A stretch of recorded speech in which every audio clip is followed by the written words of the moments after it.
I sweat in the dark. No head, just a spark. Through sleepy hollow streets. In the night, no one meets. Welcome to the Midnight Tales podcast. Today, we are bringing you a new story set in the infamous setting of Sleepy Hollow. We will encounter the Headless Horseman and uncover mysteries that have shaped the lives of the residents of Sleepy Hollow for centuries. I hope you brought a blanket and pulled the plug to the outside world, because you are about to enter a world which has long been isolated from our modern civilization. But let's get started. The atmosphere was thick with fog as the sign for Sleepy Hollow came into view, a dilapidated wooden piece with faded lettering swinging slightly from an overhead post. Old trees with gnarled branches loomed overhead, casting shadows that seemed to dance in the mist. The winding road, with its cracks and overgrown weeds, whispered stories of ages gone by. Inside a slightly rusted sedan, Declan Crane was gripping the steering wheel, eyes wide with anticipation. To him, this town was a living relic, a piece of history he'd only read about. Beside him, Rowan lounged, headphones securely in place, eyes half closed in bored resignation. The contrast between uncle and niece couldn't be more pronounced. As Declan started into one of his well-practiced lectures on the legendary town and its ghostly inhabitant, Rowan turned up the volume of her music, but just loud enough that she could still hear him, if only to mock his excitement with a perfectly timed eye roll or snarky comment. "Did you know," Declan began, trying to capture his niece's attention, "that Sleepy Hollow is considered one of the most haunted towns in America?" Rowan smirked. "Yeah, and I hear they have a great Wi-Fi connection for all those ghosts to post their spooky selfies." Declan chuckled, not letting her sarcasm deter him. "You may joke now, but just wait till nightfall. The legend of the Headless Horseman isn't just a bedtime story here." With the silhouette of the town's church appearing in the distance, and the first houses of Sleepy Hollow materializing from the fog, Declan's heart raced with excitement, while Rowan simply sighed. "Oh boy, here we go." The journey into Sleepy Hollow had officially begun, and little did they know, it was going to be a trip neither would ever forget. Mabel's Diner. The silver bell above the entrance of Mabel's Diner jingled as Declan pushed the door open, the faded red and white tiles of the floor greeting them. Inside, the diner was a throwback to a bygone era. Vinyl booths, a jukebox in the corner playing soft tunes from the 60s, and walls adorned with black and white photos of the town throughout the years. Declan's entrance, however, seemed to disrupt the comforting nostalgia. Conversations halted mid-sentence. Eyes shifted from plates of pie and cups of coffee to the newcomers. A palpable tension settled, like a cloud of unease. Rowan, sensing the sudden silence, removed her headphones and whispered sarcastically to her uncle, "Nice entrance, superstar." Unfazed by the glaring eyes, Declan approached the counter with a friendly smile. "Good afternoon. Any chance we could get a booth?" The waitress, a middle-aged woman with a frazzled bun and glasses hanging around her neck, hesitated for a split second before nodding.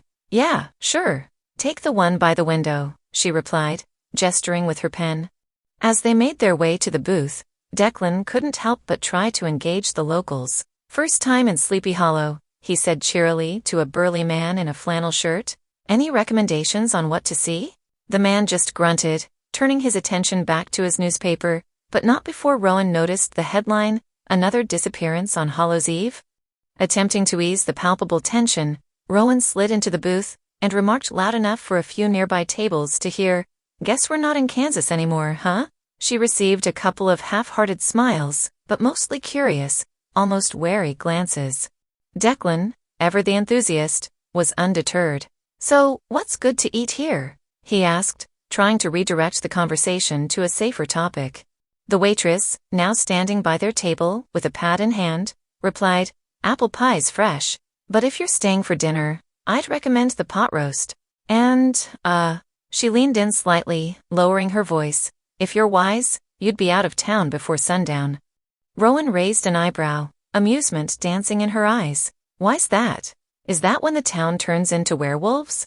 The waitress didn't smile. She simply jotted down their orders and reiterated, "Just don't go out after dark." The diner's ambient noise resumed slowly, But the weight of the waitress's warning lingered, casting an even longer shadow on the day ahead. The pie arrived quickly, a warm slice of apple heaven with a scoop of melting vanilla ice cream on the side. Declan, ever the talker, tried again to strike up conversation with the waitress as she set down their plates.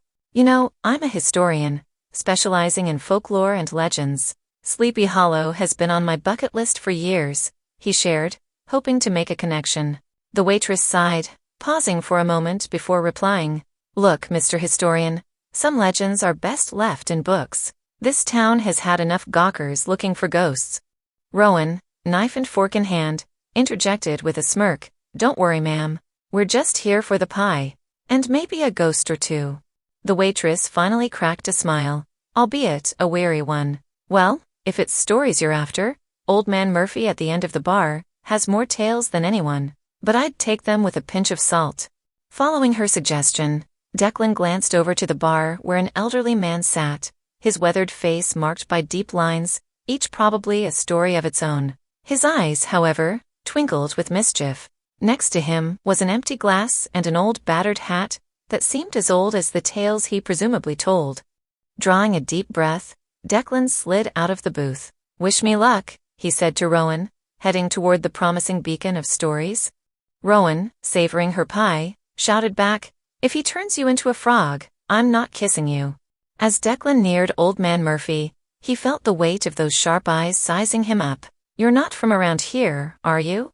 Murphy's gravelly voice rang out before Declan could even introduce himself. Taking the open stool next to him, Declan replied, "That obvious, huh?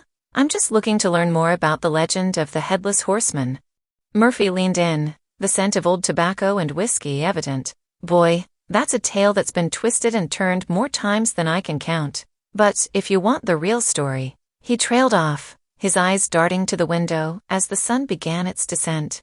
The atmosphere in the diner seemed to grow colder, the shadows longer. Murphy continued, his voice a mere whisper. "Remember the warnings you've heard today. They're not jests or tales to scare children. And if you truly wish to understand Sleepy Hollow, heed this. Respect the past, or it'll come galloping after you." With that, the old man downed the last of his drink, set his hat on his head, and left the diner, leaving Declan both intrigued and unnerved. Rowan, having watched the exchange from the booth, joined her uncle at the bar. "So, Uncle D, ready to pack up and head home?" Declan, eyes fixed on the setting sun, whispered, "Not a chance." The inn. Nestled between two towering oaks, the inn stood as a relic of time, its wooden frame echoing tales from centuries past. A sign reading Hollow's Rest swung gently in the breeze. The windows, adorned with lace curtains that had seen better days, flickered with the soft glow of candlelight. The inn exuded a charm that was simultaneously inviting and foreboding. As Declan and Rowan approached the entrance, the aged wood of the steps groaned under their weight, almost as if the building itself was sighing. The large entrance door creaked open to reveal a grand foyer, its walls lined with old portraits of stern-faced individuals, the eyes of whom seemed to follow them as they moved. A large chandelier hung overhead, its crystals casting shimmering lights that danced across the dark wooden floor. Behind a heavy oak counter stood the innkeeper, a tall, broad-shouldered man, with a graying beard and deep-set eyes that seemed to miss nothing. His presence was commanding, with an air of authority that seemed almost out of place in the quaint establishment. "Good evening," Declan greeted, stepping forward and extending a hand. "We have a reservation under Crane. Just the one night, for now." The innkeeper's eyes scanned Declan, then Rowan, before landing on the outstretched hand. He took it, his grip firm. "Welcome to Hollow's Rest," he responded, his voice deep and measured. "I'm Mr. Blackwood." Rowan, ever the observer, noted the old ledger book in front of him, bound in leather and filled with handwritten entries. She could swear she saw names crossed out, but before she could inspect further, Declan, bubbling with enthusiasm, blurted out, "We're here to explore the town's history, especially the legend of the Headless Horseman. Fascinating stuff, really." At the mention of the legend, Blackwood's demeanor changed subtly but noticeably. The lines on his face seemed to deepen, and his eyes bore into Declan's with an intensity that made the historian swallow hard. Mr. Blackwood leaned in, the weight of centuries behind his words. This town's history is not a spectacle. And the legends you speak of, they're not just stories. He straightened up, handing Declan a rusty, old-fashioned key. You're in room 13, top of the stairs. And remember, he added with an emphasis that sent a chill down Rowan's spine, don't go out after dark. Rowan, trying to cut through the tension, leaned in with a faux whisper. No worries there, sir. Anything past 9 p.m. is way past my bedtime anyway. For a brief moment, the corners of Blackwood's lips twitched, hinting at a smile. But as quickly as it appeared, it vanished, replaced by the stern expression they had first encountered. Declan, sensing the need to retreat, nodded politely. Thank you, Mr. Blackwood. We'll keep that in mind. As they made their way up the creaky staircase, the weight of the innkeeper's words hung heavy between them. Sleepy Hollow was proving to be far more mysterious and eerie than either had anticipated. Library visit. Sleepy Hollow's library was a grand old structure, a testament to the town's rich history. Tall Gothic windows, though coated in grime, allowed for beams of soft afternoon light to penetrate the dusty interior. The air was thick with the smell of old parchment and aging leather. Every bookshelf, towering high and filled to the brim, seemed to lean in and whisper ancient secrets to those daring enough to listen. Declan's eyes gleamed with excitement as they stepped inside, the door emitting a long, drawn-out creak behind them.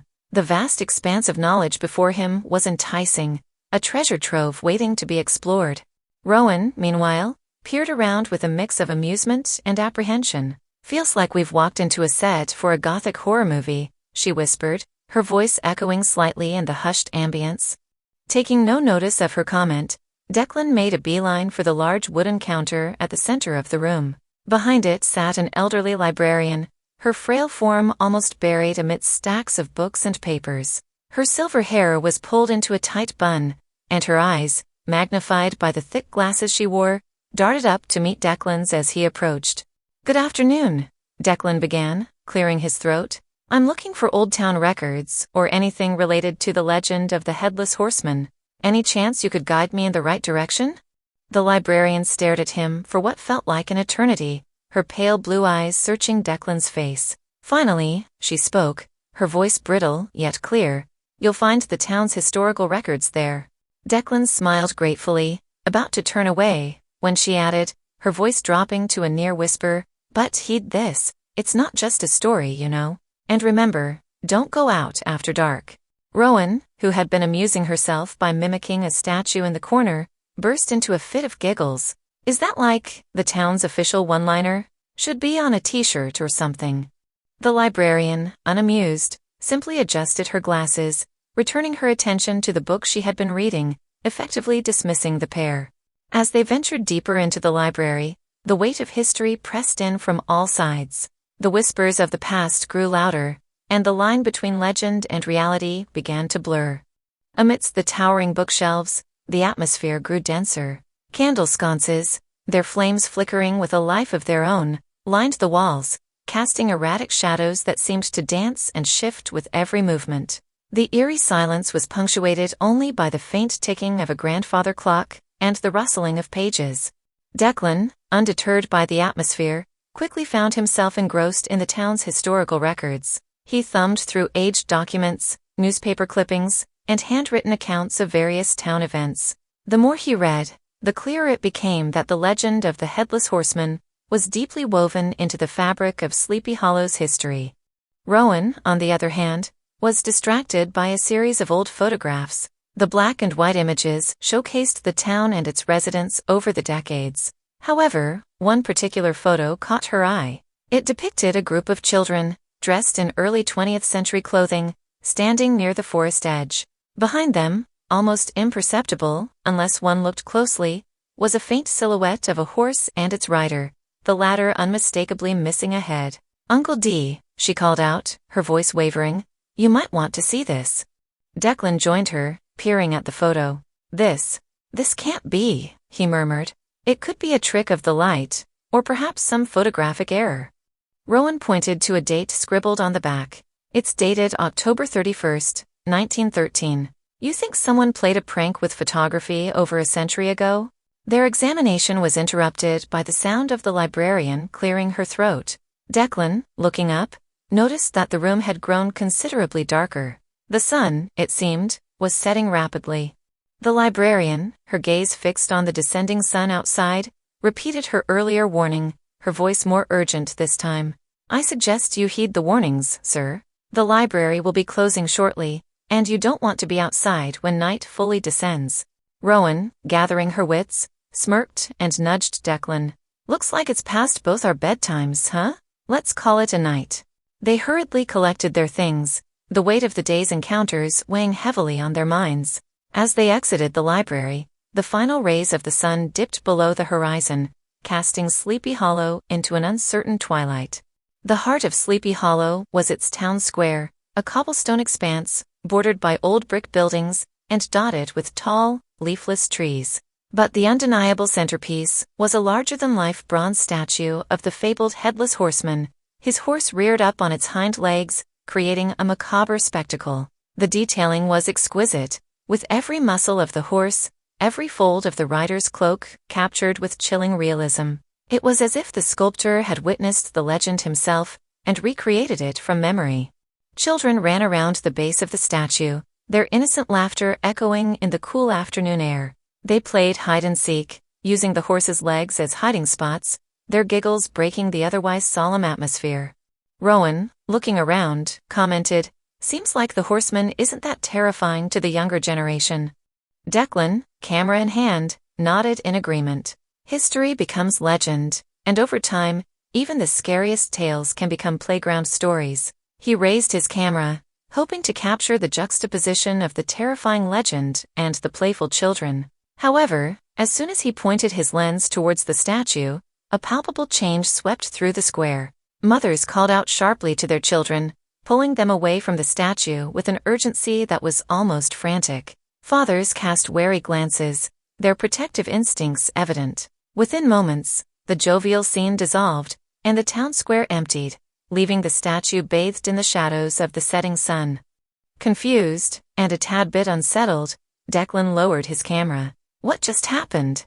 Rowan, brows furrowed, responded, "Seems like we've overstepped some unspoken boundary. We should."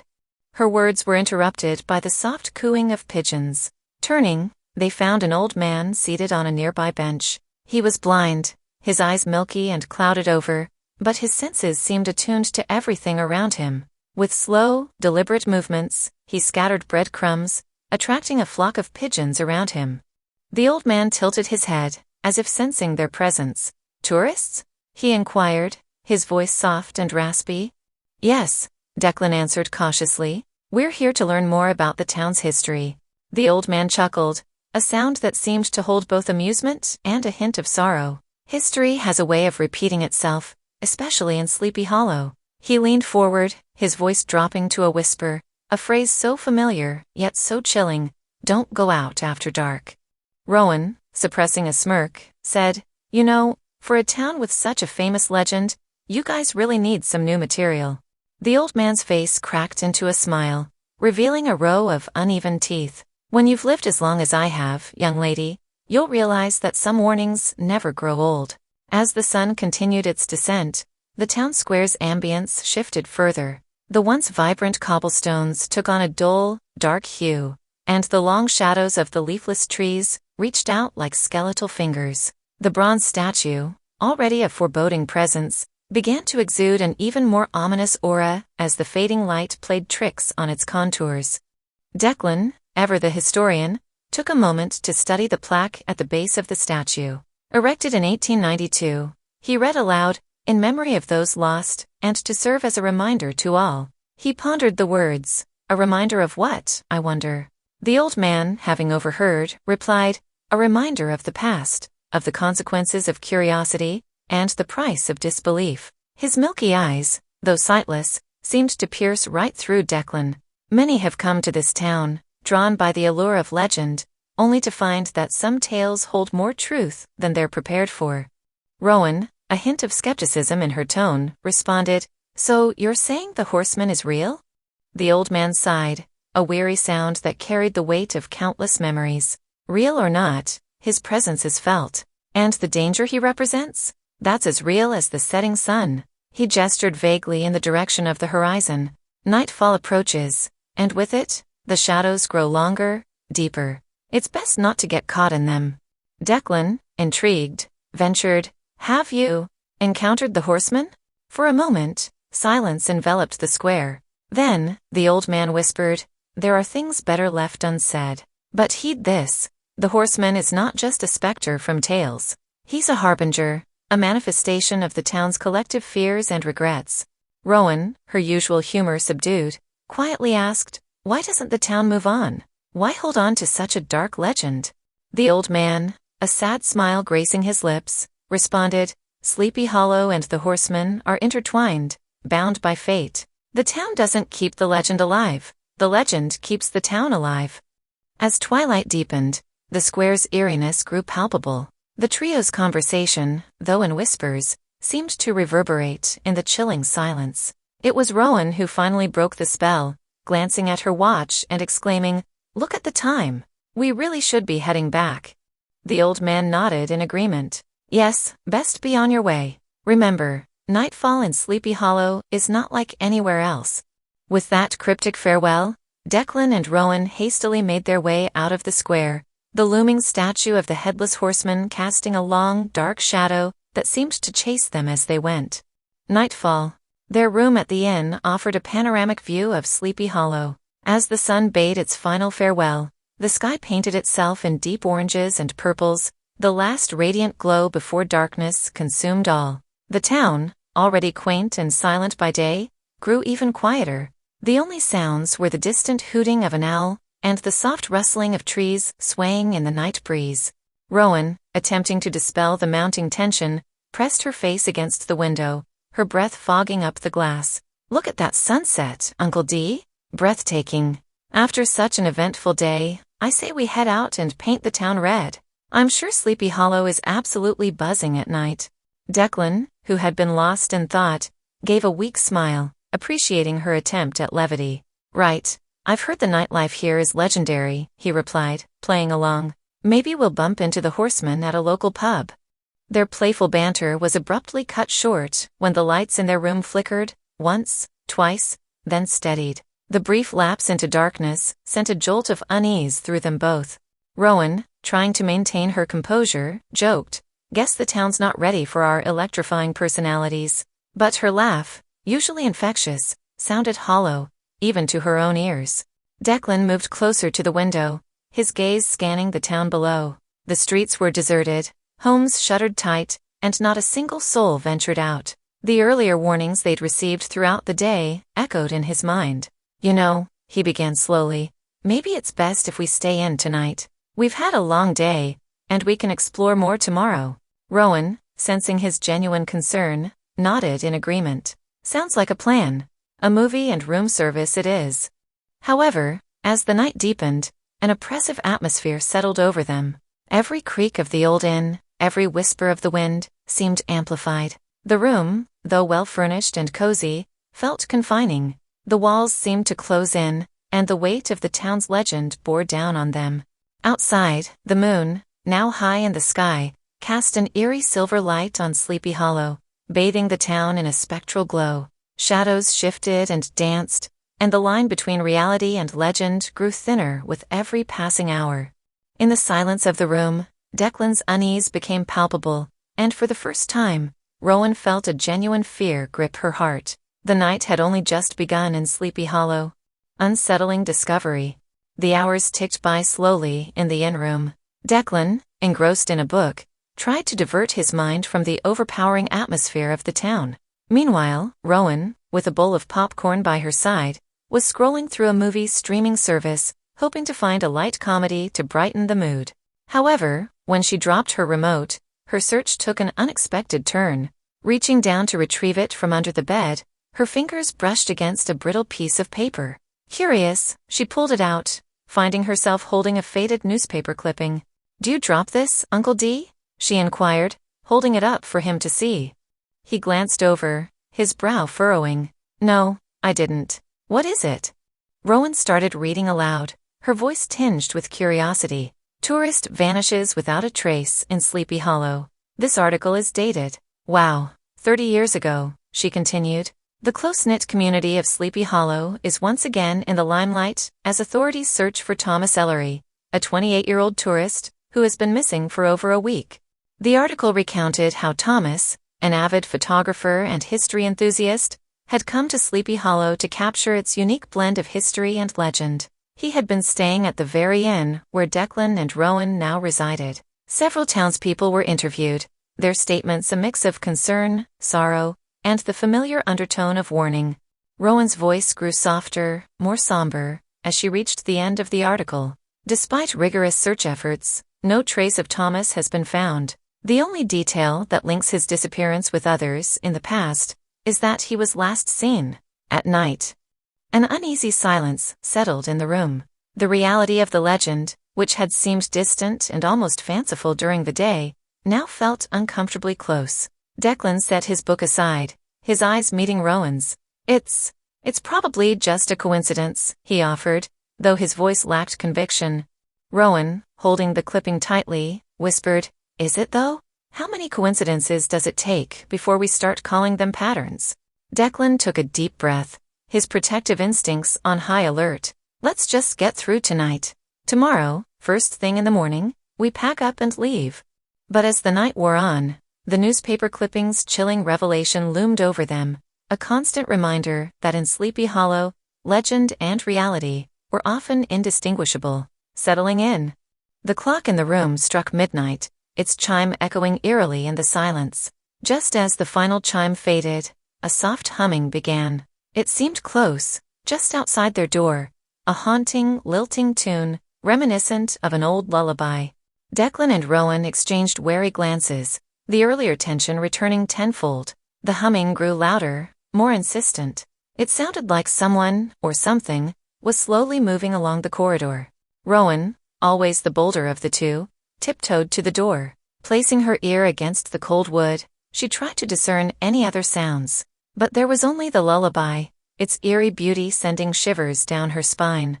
Unable to resist her curiosity, she cautiously unlocked the door, cracking it open just enough to peer out. The dim light from the sconces in the corridor revealed nothing.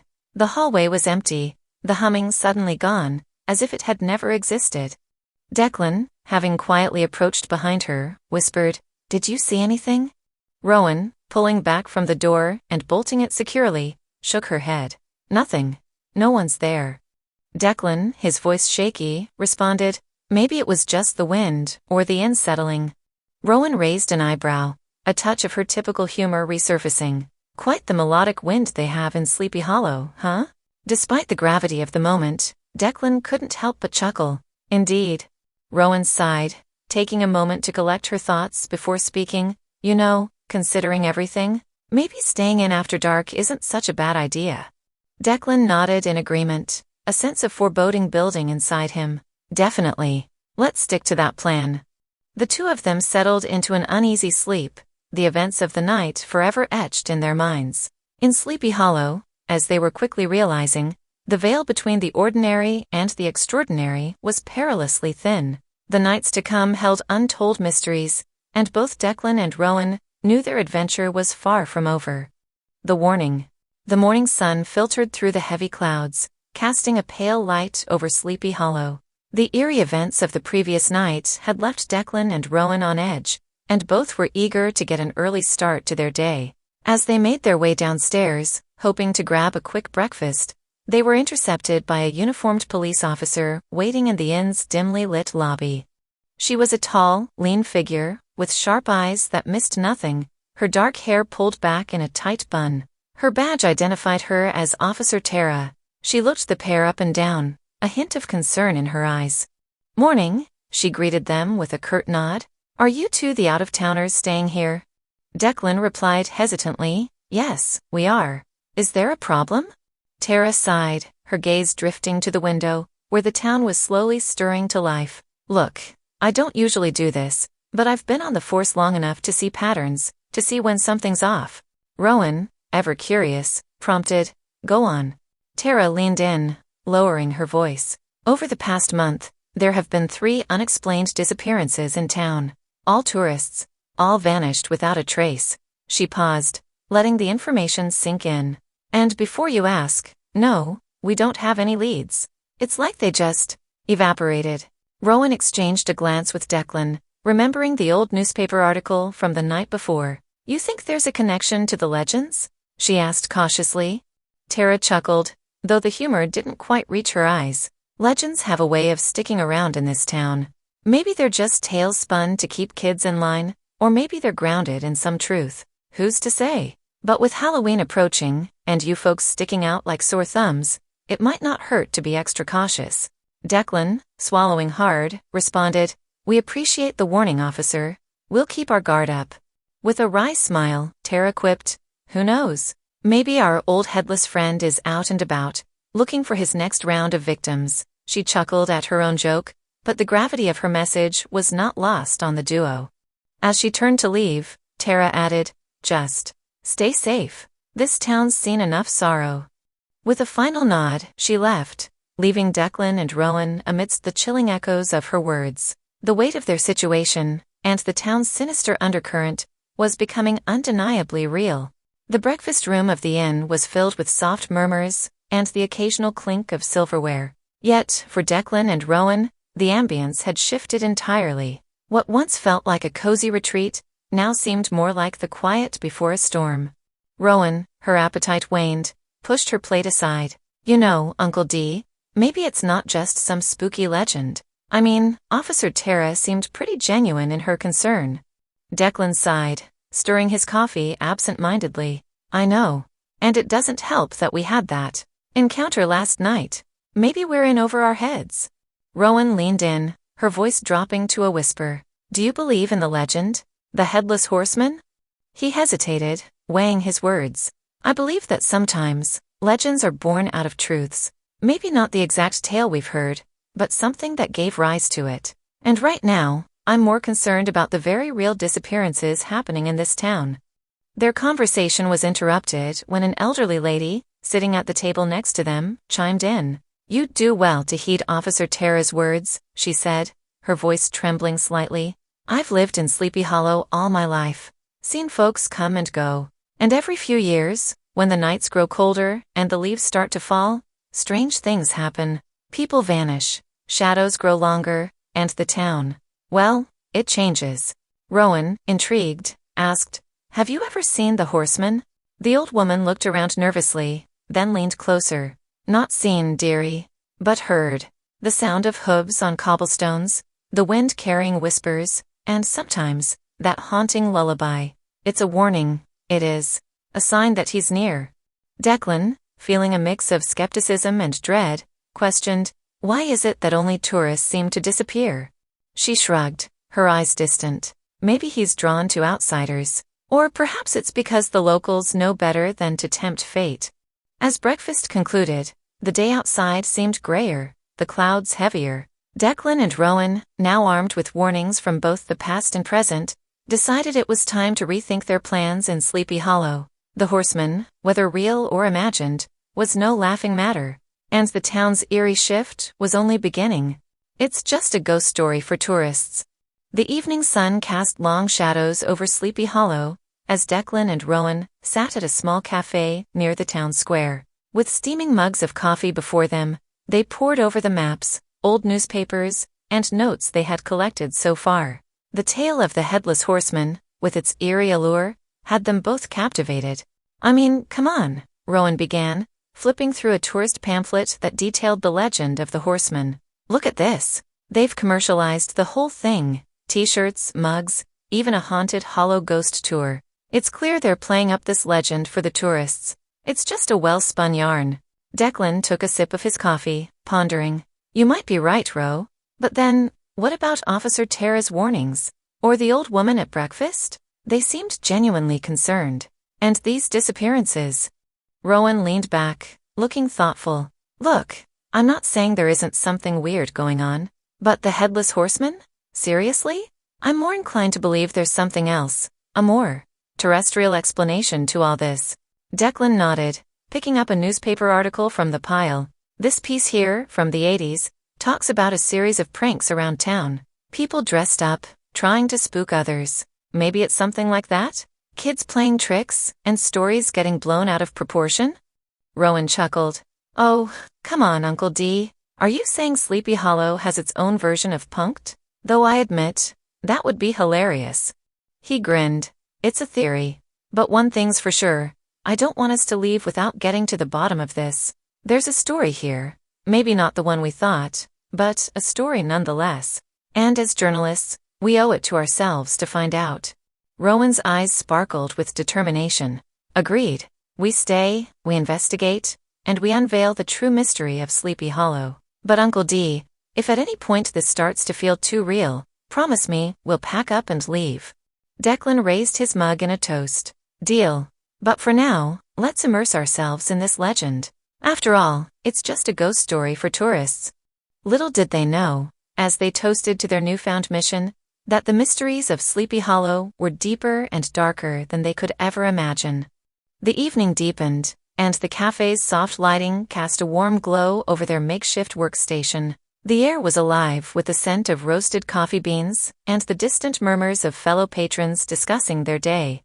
Declan spread out a detailed map of Sleepy Hollow, circling key areas of reported sightings or incidents. Here, he pointed to the old covered bridge, is where most of the sightings of the horsemen have taken place. And if we cross-reference it with this, he gestured to a timeline of disappearances. Most of these incidents occurred around the fall, especially near All Hallows Eve. Rowan, her finger tracing the path from the town square to the bridge, remarked, "That's quite a trek. We'll need a guide, or at least some local intel, and equipment. Maybe night vision cameras, audio recorders." Declan smiled at her enthusiasm. "Who are you, and what have you done with my skeptical niece? But you're right. We need to be thorough." She smirked. "I still think the Headless Horseman is a myth, but hey, I'm all for a ghost hunt. Besides, if there's an actual story here about what's really happening, we need to capture it." Drawing his attention back to the map, Declan noted another area. This is the old cemetery. According to legend, the horseman rises from an unmarked grave here. Might be worth a visit. Rowan chuckled. Ghost hunting and grave digging in one trip? We're really living the dream, aren't we? They spent the next couple of hours meticulously planning their route, noting down landmarks and gathering stories from online forums and old town records. Their itinerary included the bridge at midnight, a walk through the cemetery during the witching hour, and even a visit to some of the older residents of Sleepy Hollow, who claimed to have first-hand encounters with the supernatural. As they wrapped up, Rowan stretched her arms, yawning. "All right, fearless leader, I think we have a solid game plan. But remember, if things get too spooky, I'm making a run for it." Declan chuckled, packing up their materials. "Deal. But remember, it's just a ghost story for tourists." The town of Sleepy Hollow, with its secrets lurking in the shadows, awaited them. And while Declan and Rowan might have dismissed the legend of the Headless Horseman as mere folklore, the chilling adventures that lay ahead would challenge every belief they held. The midnight hour approached as Declan and Rowan made their way to the fabled covered bridge, armed with their cameras, recorders, and a touch of apprehension. The dense fog seemed to hang over Sleepy Hollow like a shroud, curling around tree trunks and weaving between the sparse lampposts lining their path. Each step they took on the moist ground was softened, as if the earth itself was trying to swallow the noise. The bridge loomed ahead, its weathered wood and old beams standing as silent testament to the years and stories it had witnessed. The entrance, framed by its pitched roof, looked like the gaping mouth of some ancient creature, ready to swallow any who dared to enter. As they got closer, the world around them felt increasingly isolated. The distant town lights were obscured by the fog, leaving only the moon as their guide. It hung high in the sky, casting a pale, silvery luminescence that transformed the surroundings into a spectral landscape. The bridge itself seemed to shimmer under the moon's glow, giving it an otherworldly feel. Rowan, taking a deep breath, whispered, "This place. It's like something out of a Gothic novel. It's beautiful, but haunting." Declan nodded, adjusting his camera settings.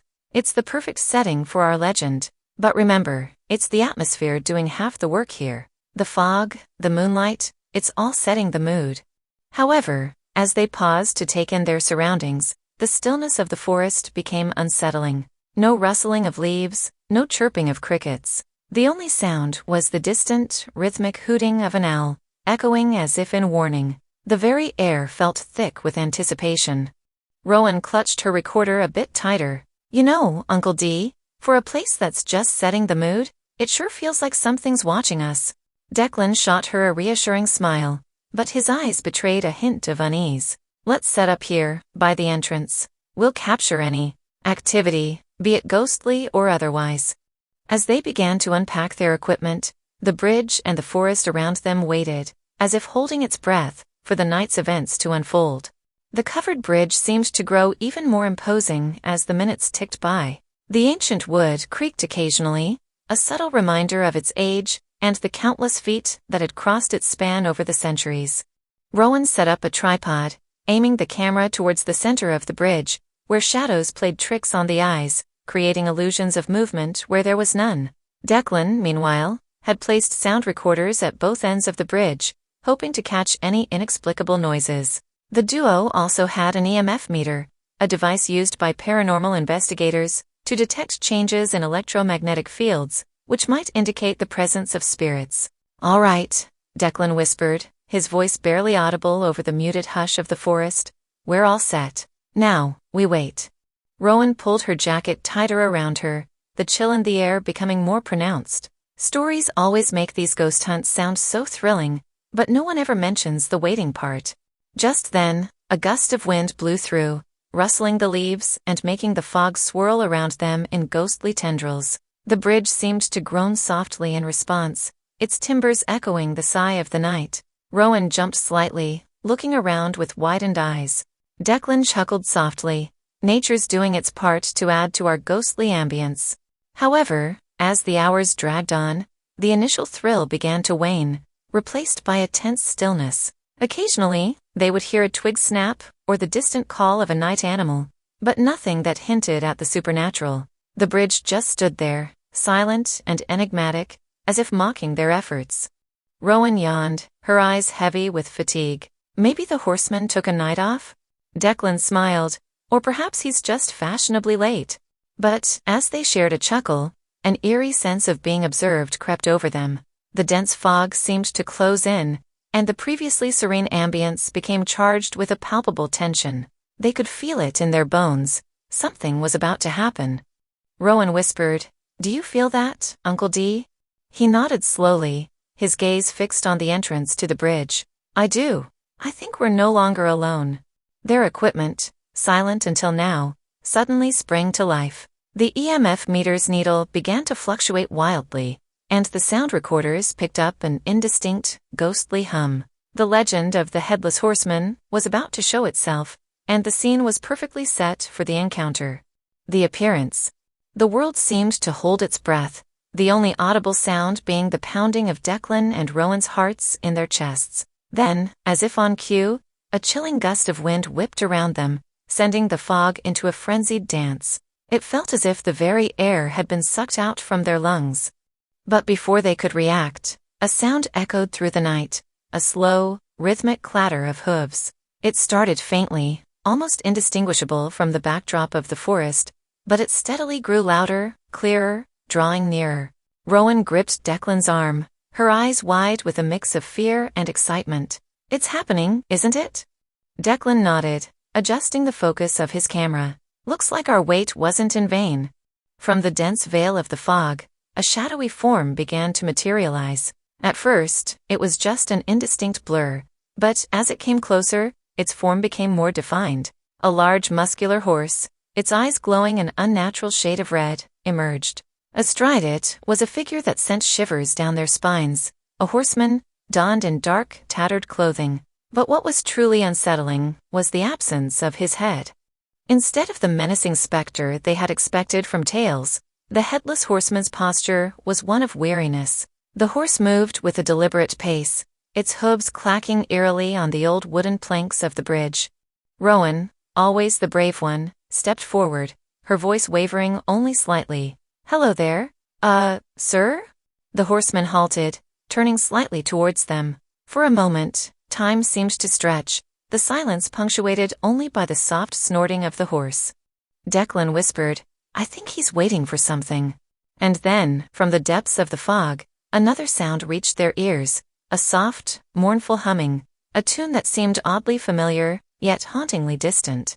The horseman, or rather what was left of him, seemed to respond to the melody. A hand rose, pointing towards the direction from which they had come.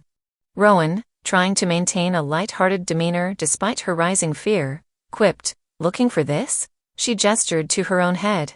There was no reply, just the continued humming, growing louder and more plaintive. The horseman, with a final lingering glance towards them, urged his horse forward, disappearing once again into the misty embrace of the fog.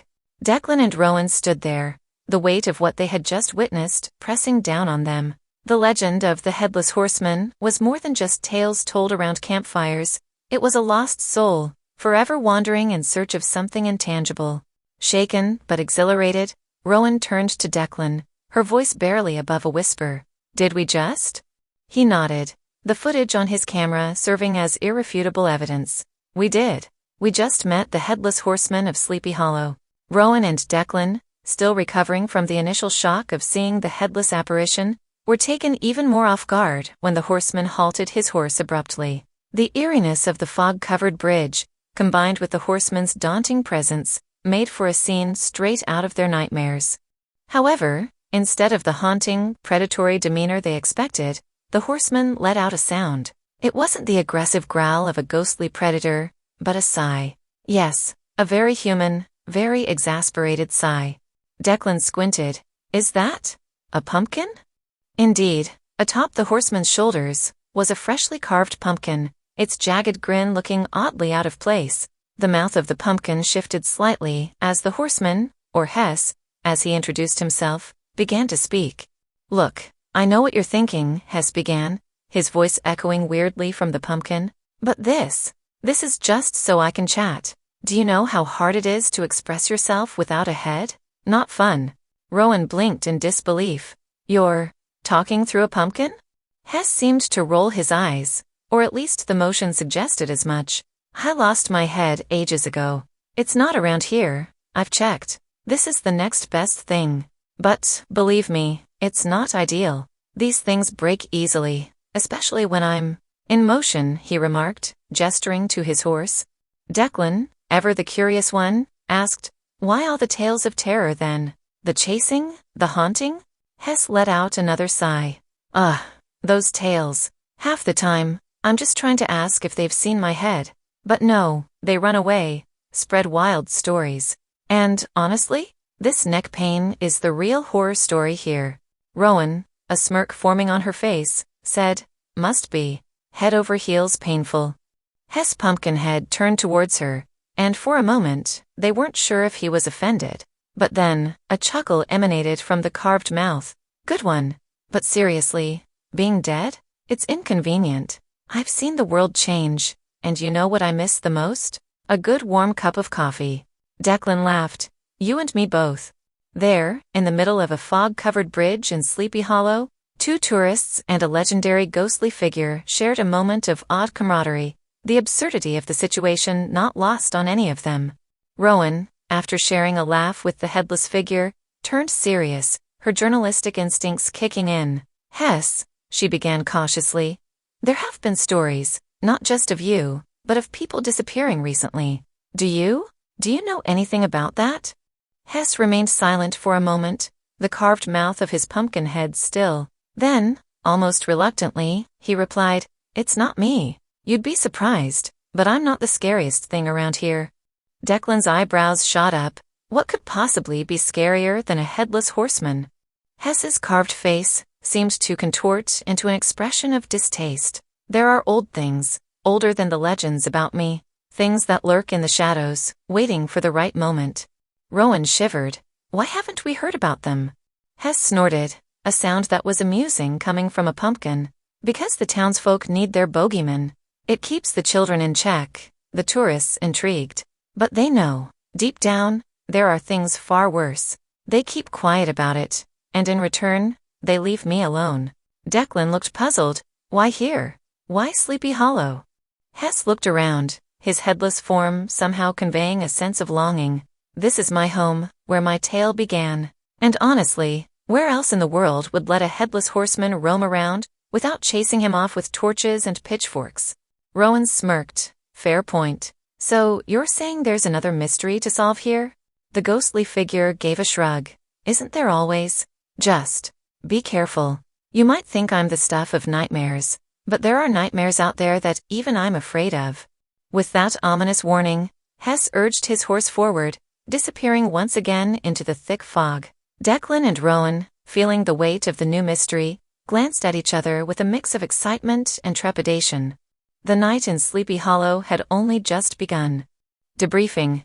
The dimly lit room at the inn, with its antique furniture and creaky floorboards, felt even more confining after the encounter with Hess.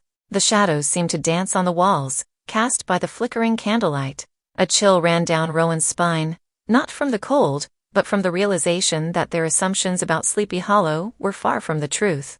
Declan paced the room, ruffling his hair in frustration. This is insane, Rowan. A headless horseman who's more sarcastic than scary? And now, there's something out there that even he's afraid of? Rowan sat on the edge of the bed, clutching the blanket around her shoulders. It's surreal, for sure. But think about it. December. This could be the story of our careers. We unearthed the true legend of Sleepy Hollow, the one they don't tell the tourists. We came here looking for a ghost story, and ended up in the middle of a mystery. Declan sighed, sitting beside her. You're right. But where do we start? Rowan pondered for a moment, her reporter instincts taking over. First, we have to get a handle on what's really happening in this town. We need to know what the townsfolk are so afraid of. And more importantly, what Hess knows. Declan nodded in agreement. Tomorrow, we dig deeper. We talk to the townspeople, see if anyone is willing to open up. Rowan smirked. Given today's luck, I wouldn't count on it. But we can try. Declan looked thoughtful. If the townspeople won't talk, Hess might be our only hope. We need to find a way to get him on our side. Rowan chuckled. I think we already have. Did you see the way he reacted when I joked about finding his head? He may be dead, but he's not heartless. The two shared a brief laugh, but the weight of the mystery pressed heavily on them. They knew that the story of Sleepy Hollow was not just a legend. It was very much alive, and they were right in the center of it. Chapter 2. Investigating Sleepy Hollow. The morning sun painted the town in a warm golden hue, making Sleepy Hollow seem like any other quaint village. But the events of the previous night weighed heavily on Rowan and Declan's minds, giving the serene setting a more ominous undertone. Starting their day at a local diner, Rowan and Declan hoped to blend in with the early risers. Over a breakfast of pancakes and scrambled eggs, they began their quest for answers. As they chatted, they kept their ears open, hoping to catch snippets of conversation from the neighboring tables. But any hope of eavesdropping was quickly dashed, as the chatter went silent whenever they tried to engage anyone in conversation about the town's mysterious occurrences. Undeterred, Declan approached the diner's counter to pay the bill. Leaning in towards the middle-aged waitress, he asked, "Do you mind if we ask a few questions about the town? We've heard interesting stories." She cast a wary glance in their direction, wiping down the counter with more force than necessary. "We're just a simple town, with simple folks," she said tersely. "Ain't nothing interesting here, 'cept the autumn leaves." Rowan decided to try a different tactic. "We met someone last night who told us about the true legend of Sleepy Hollow. Do you know anything about that?" The waitress's eyes widened for a split second before she regained her composure. "Look, I don't know what you've heard, but around here, it's best to mind your own business." Not to be deterred, Rowan gently pressed on. "We just want to learn more about the town's history. Surely there's someone here who can help us with that?" A brief hesitation, then the waitress reluctantly spoke. "There's old man Elias. Lives at the edge of town. Keeps to himself mostly, but he's been here the longest. Might know a thing or two. But don't say I sent you."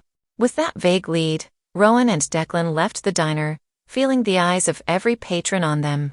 The atmosphere had changed. The town that had once seemed so welcoming, now felt closed off and guarded. But the duo was not about to give up. They were determined to unravel the truth, one thread at a time. Rowan and Declan found themselves standing outside a quaint wooden cottage on the outskirts of Sleepy Hollow. Vines climbed the walls, and roses bloomed in the garden, belying the age and frailty of its sole occupant. The moment they stepped onto the porch, the door creaked open, revealing Elias, the blind old man. His pale, cloudy eyes didn't quite focus on them, but a gentle smile tugged at the corners of his lips. "I was expecting you," he murmured, beckoning them inside. The interior was dim, with thick curtains blocking out the light. Shelves lined with books and old trinkets hinted at a life filled with stories. Elias guided them to a sitting area, taking a seat in a worn-out armchair. "You've questions," he began without prompting, "about the town and the disappearances." Declan cleared his throat. "Yes. We've been trying to find answers, but people here seem hesitant to speak." Elias chuckled softly. "They're scared, son. This town's been living in fear for longer than you can imagine. I may not see, but I hear. Whispers of the past, tales of the vanished. It's been going on for decades." Rowan leaned forward. "Do you think it has something to do with the Headless Horseman?" The blind man sighed, a deep, resonating sound that echoed the weight of years gone by. "That's what they say. Every time someone goes missing, the talk of the horseman returns. Some believe it's him, seeking revenge, while others think he's but a scapegoat for something far more sinister." "And what do you believe?" Declan asked.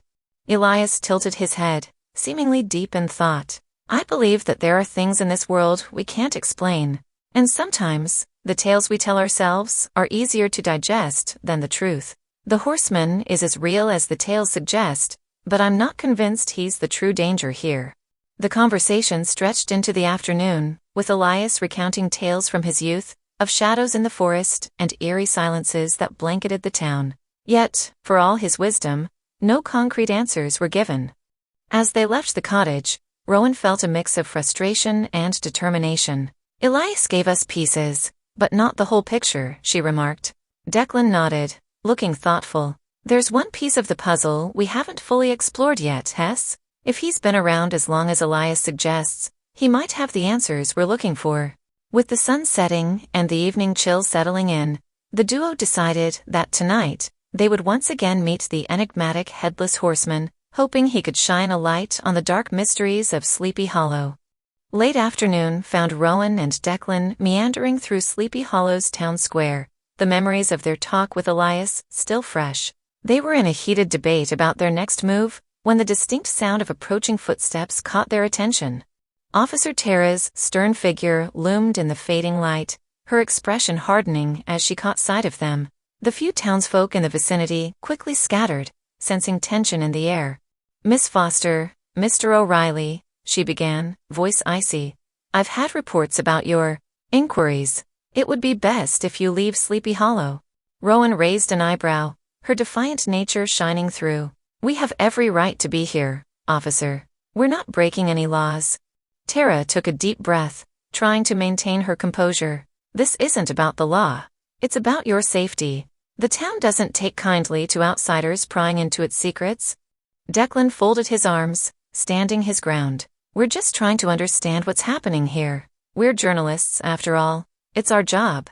Tara's eyes darkened. "Your job is causing unrest. People are scared enough with the disappearances. They don't need outsiders making it worse."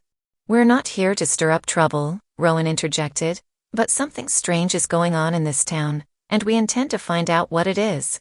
"Your curiosity could cost you," Tara warned, her gaze unwavering. "Sleepy Hollow is an old town, with older secrets. Some things are better left buried." Declan took a step closer, his voice low. "Officer, if you genuinely care about our safety, maybe you should help us understand what's happening, instead of pushing us away." Tara's eyes flickered for a moment, showing a hint of uncertainty, but it was gone in an instant. "All I can say is this. Stop bothering the townspeople. Let things be. Sleepy Hollow has its way of dealing with those who pry too deeply." With that ominous warning, Tara turned on her heel and walked away, leaving the pair more determined than ever to uncover the truth. But the gravity of her words wasn't lost on them. They were wading into dangerous waters, and they had to tread carefully. The ancient bridge stood silent and imposing against the backdrop of the dense forest. The night was eerily calm, punctuated only by the distant, soft cries of nocturnal creatures. The moon, just past its zenith, shone brightly, illuminating the pathway leading to the bridge. Rowan and Declan waited nervously. The meeting with Officer Tara had unsettled them, but their resolve to uncover the truth remained unwavering. The promise of meeting Hess again was perhaps the only real lead they had. Without warning, the silence was shattered by the haunting rhythm of horse hooves against the wooden planks of the bridge. Rowan clutched the pumpkin she had carved, its grotesque features gleaming in the moonlight. Declan instinctively reached out, placing a reassuring hand on her shoulder. From the misty veil at the far end of the bridge emerged the formidable figure of the Headless Horseman. His horse, a magnificent black steed with wild eyes, snorted with unease as it came to a halt. Declan swallowed hard, fighting the urge to step back. Rowan, however, stepped forward, holding out the pumpkin she had crafted. "Thought you might need this," she said, her voice tinged with a mix of bravery and sarcasm. For a moment, nothing happened. Then, with surprising gentleness, the spectral figure reached down, placing the pumpkin atop the vacant space of his neck. A chilling wind blew as the pumpkin took its place, its carved mouth glowing slightly. The voice that emanated from the pumpkin was deep and filled with a mix of surprise and humor. "Well, isn't this something? Two living souls neither running from me nor trying to chase me away. And you even brought me a new head," Hess chuckled, a sound that seemed incongruous given his appearance. Rowan smirked. "Figured if you're going to talk our ears off, might as well do it with style." Declan, still wary, shot her a glance. "Trust you to make light of a situation like this." Hess, clearly enjoying the change from his usual interactions, responded with a grin, or at least the pumpkin's crude approximation of one. "I must say, this is a refreshing change. Most people scream and flee, or try to banish me with silly incantations. It's lonely." Rowan, her curiosity piqued, stepped closer. "You're not the monster the town thinks you are you?" The horseman sighed, or at least, the pumpkin's flickering candle seemed to dim for a moment. "Appearances, my dear, can be most deceiving." Hess continued, his voice emanating from the pumpkin with a tinge of sadness. "The town may view me as a wraith, a relentless specter hunting for the next victim, but that's far from the truth. I'm more trapped in this legend than anyone else." Rowan tilted her head, studying him. "Why don't you just leave Sleepy Hollow then? Find a different place?" A hollow laughter emanated from the pumpkin. "And where would I go? Can you imagine the panic a Headless Horseman would cause in New York City?" Declan interjected. "To be fair, in New York, you might just blend in with the eccentricities." Hess chuckled again. "Touché. But the real reason is, I'm bound here, bound to the very land that saw my end." Rowan, feeling a mix of sympathy and curiosity, asked gently, "Who did this to you? Why?" Hess paused, the light inside his pumpkin flickering erratically. "It's a tale as old as time. Jealousy, betrayal, and a twisted form of love. I paid for my mistakes, but not in the way the legends claim." Declan cleared his throat. "We've heard about the disappearances. The town thinks it's you, but after our chat, I doubt it." The horseman seemed to nod, the pumpkin shifting slightly. "There are darker forces at play, things that even a specter like me fears, things that you should fear." Rowan, ever the skeptic, raised an eyebrow. "Darker than a headless horseman who roams the night?" Hess's tone grew serious. "Far darker, and far more ancient. I'm but a mere sideshow compared to the true horrors that plague this town." Declan, feeling the weight of Hess's words, looked towards Rowan. "We need to know more. We're here to help." Rowan nodded in agreement, "And in return, we want to find your head, give you some sort of peace." The pumpkin's glow brightened for a moment, a gesture of gratitude. "Then prepare yourselves. Delving into the town's secrets won't be easy, and the truth is more tangled than the roots of the oldest tree in this forest." The atmosphere grew tense, the gravity of the situation settling upon them. The mysteries of Sleepy Hollow were about to unravel, and Rowan and Declan, with Hess as their unlikely guide, were at the very heart of it. "Look, Hess," Rowan started, her voice both assertive and kind. "We've come this far, and we're clearly neck-deep in this mess already." She quickly glanced at Declan, who stifled a grin at her unintended pun. "The best way forward is with more knowledge." Declan added, "We're journalists. Finding the truth and telling stories is what we do. And from what we can gather, your story hasn't been told right. Help us help you." Hess sighed, or at least made a sound that resembled a sigh. "It's not just about my story. It's about all of Sleepy Hollow. The things that lurk here. They're not to be trifled with." Rowan's determination was unwavering. "We're not leaving until we get to the bottom of this. And if helping you find peace by locating your head gets us closer to the truth, then consider it a done deal." Hess was silent for a moment, then finally said, "All right. I'll tell you everything. But you must understand, the deeper you go into this, the more danger you're in. This isn't a mere ghost story. It's something much older and much more sinister." "We get it," Declan said, his voice steady. "But whatever this is, it's affecting real people. And if we can do something to stop it, we will." Hess seemed to ponder this for a moment, then finally said, "Very well. But promise me one thing." Rowan nodded. "Anything?" "If things get too dangerous," Hess began, his voice filled with a gravity they hadn't heard before, "you leave Sleepy Hollow immediately. There are worse fates than losing one's head, and I don't want you to suffer them." Rowan smiled slightly. "Well, if things go really south, you'll at least have company on your nightly rides, right?"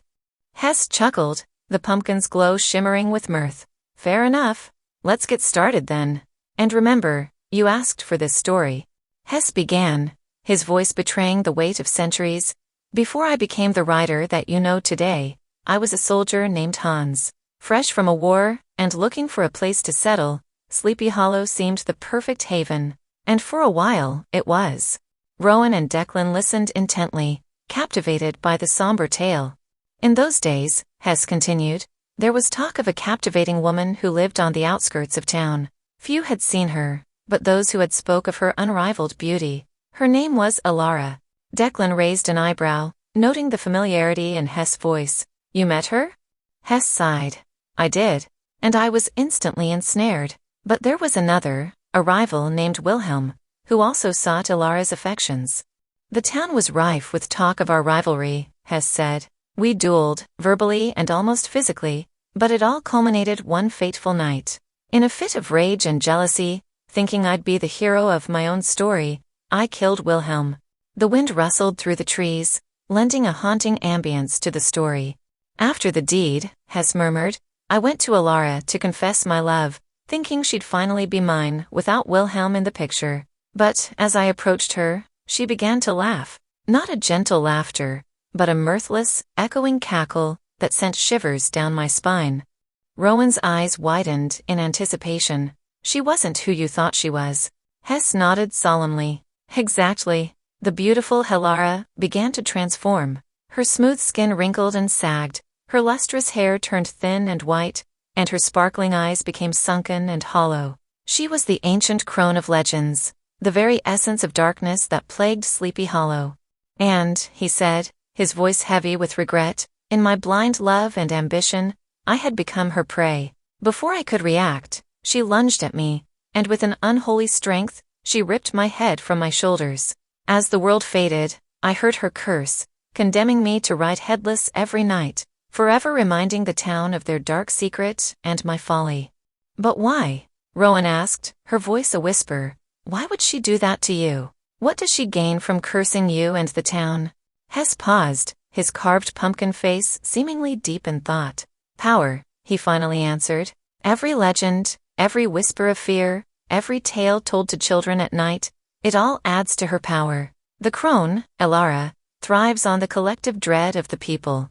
Declan frowned. "But why the disappearances? Why the secrecy?"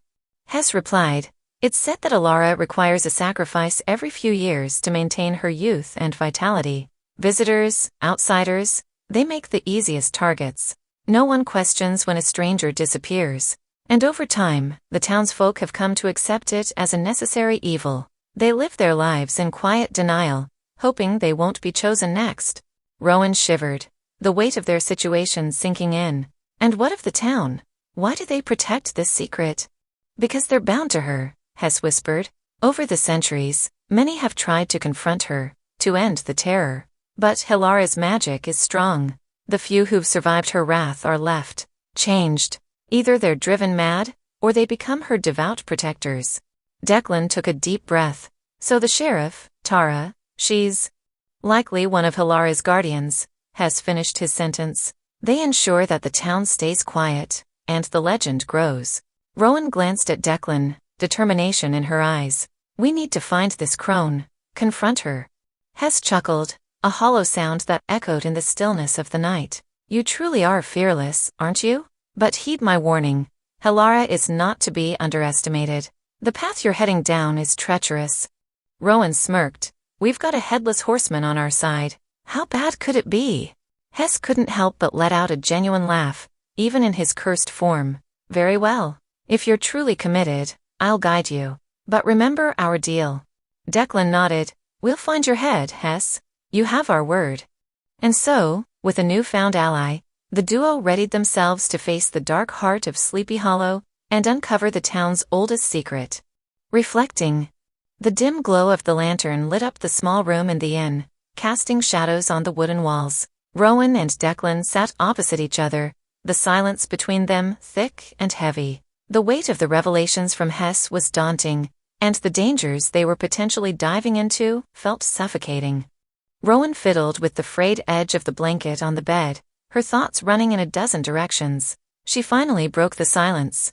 This is insane. We came here looking for a simple story, a legend, and now we're in the middle of, what? Some ancient curse? A real supernatural entity? Declan looked up, his eyes filled with a mixture of dread and determination. I've been studying these stories for years, but this is beyond anything I've ever imagined. The Headless Horseman was supposed to be a legend, a ghost story. But here he is, Hess, very much real and, ironically, more human than I'd ever thought possible. Rowan sighed. We could just leave, you know? Go back to our regular lives and forget all this. Declan paused, gazing at the flickering flame of the lantern. Could you? After everything we've seen and heard? Could you really just walk away? She looked away, her mind grappling with the uncertainty. I don't know, Declan. Part of me wants to run as far from here as possible. But another part of me, it's like there's a pull, a need to see this through. He nodded slowly. I feel the same way. But we need to be cautious. This isn't a game. Whatever is out there, the Crone, she's dangerous. And we have to be ready for anything. Rowan took a deep breath, steeling herself. So, where do we start? Declan leaned forward, the outlines of a plan forming in his mind. We need information. Knowledge is power. We start by understanding what we're up against. We dig deeper into the history of Sleepy Hollow, the Crone, and most importantly, we need to find Hess's head. Rowan nodded in agreement. Let's do it. Together. They both knew they were on the brink of something monumental, a story that would either be their greatest achievement or their biggest regret. But turning back wasn't an option. Not anymore. Declan's reasons. As the night grew deeper, Declan felt the weight of the old stories pressing on him more than ever. Each tale about the Headless Horseman he had heard as a child wasn't just a ghost story to him, it was a part of his family's legacy. His connection to the legend was personal, a link that few knew about. He looked over to Rowan, who seemed so deep in thought. He considered sharing his secret with her. It felt like the right time. You know, Rowan, he began hesitantly, this isn't just a professional interest for me. The Headless Horseman, Hess. He allegedly killed one of my great-great-grandfathers. Rowan looked up, surprise evident in her eyes. What do you mean? Declan took a deep breath. I'm a descendant of Ichabod Crane. The stories, the folklore, they've been passed down in my family for generations. As a child, I would sit on my grandfather's lap and listen, rapt, as he told tales of the horseman and his headless pursuits. Rowan stared at him, trying to process the revelation. You're related to Ichabod Crane? The one from the legends? He nodded, a wistful smile playing on his lips. It sounds crazy, doesn't it? But it's true. The stories weren't just tales to scare children, they were my family's history. And as I grew older, the tales became an obsession. I needed to know more, to understand why this figure haunted our family's past. Every book, every piece of research, every late-night hunt in the archives was an attempt to connect with that legacy. She leaned forward, her intrigue palpable. But why? Why risk so much? Dive so deep into something that most consider mere legend? Declan looked away, a hint of sadness in his eyes. I always felt a responsibility, you know, to understand, to make sense of it all. Maybe, in a way, to find redemption for my ancestor. If Hess truly is the result of a curse or some dark magic, then understanding him, helping him, feels like my way of righting a wrong. of finding some semblance of peace for both of us. Rowan reached out, placing her hand on his. Declan, you should have told me sooner. We're in this together. He smiled gratefully. I know. And I'm thankful for that. I had to be sure. This journey is deeply personal for me. But now, with you by my side, I feel like we can truly make a difference. Rowan's reasons. Rowan looked into the distance, her thoughts a whirl of emotions. After hearing Declan's deep-rooted connection to the Headless Horseman, she felt a need to open up about her own reasons for being in Sleepy Hollow. You have such a deep connection to this place and its stories, Declan, she began, her voice hesitant. Mine's different, more personal, but not in a way tied to legends and folklore. Declan turned to her, giving her his full attention. Go on, he encouraged. She took a deep breath. I dropped out of college. I couldn't see the point of it anymore. All around me, people were so engrossed in creating these perfect lives on social media, these so-me profiles, showing off their achievements, their happy moments. It all felt so fake, so hollow. It was a reality where I felt like I was drowning, lost amidst a sea of pretense. Rowan paused, memories flooding her. And then there was home. Mom started dating again after her divorce, bringing a string of guys home. I felt like a stranger in my own house. Every day felt like I was in some surreal play, acting out a role I didn't even understand. Declan listened intently, empathy evident in his gaze. Is that why you came here? To escape? She nodded. Partly. When you mentioned Sleepy Hollow and the mysteries here, it seemed like the perfect distraction. Something real, tangible. A story that wasn't about pretense or trying to be someone else. It was about unraveling truths, about understanding something deeper than surface-level friendships and online likes. A wistful smile appeared on her face. Being here, doing this, it feels like the first real thing I've done in ages. It's like finding a purpose amidst all the chaos of life. Declan looked at Rowan, his eyes filled with understanding and a touch of sadness. You know, Rowan, your mom, my sister, she's been through a lot. The divorce wasn't easy on her, and I can't even begin to fathom how challenging it's been for you. Rowan looked down, fidgeting with her fingers. I know, but it's hard, you know, being stuck in the middle of it all. I can imagine, he replied softly. It's been difficult for our family, and I regret that our relationship became so strained over the years. But know this, even though your mom and I had our differences, I've always been there for you. I've always seen you as the beacon of hope for our family, the one who'd bridge the gap between the past and the present. Rowan looked up, her eyes shining with tears. I remember all those times you'd come over, when Mom and Dad were having one of their fights. You'd take me out, distract me. You were the one stable thing in my life. Declan chuckled, rubbing the back of his neck. Well, I tried. You deserved a break from it all. And I have to admit, I'm kind of grateful I grew up in a time where our lives weren't documented and scrutinized on social media. Rowan smirked, a playful glint in her eyes. Oh, come on, old man. Admit it. You wouldn't know how to use half of these apps, even if you tried. Declan feigned a wounded look. Hey, I'll have you know, I can send an email and do a Google search just fine.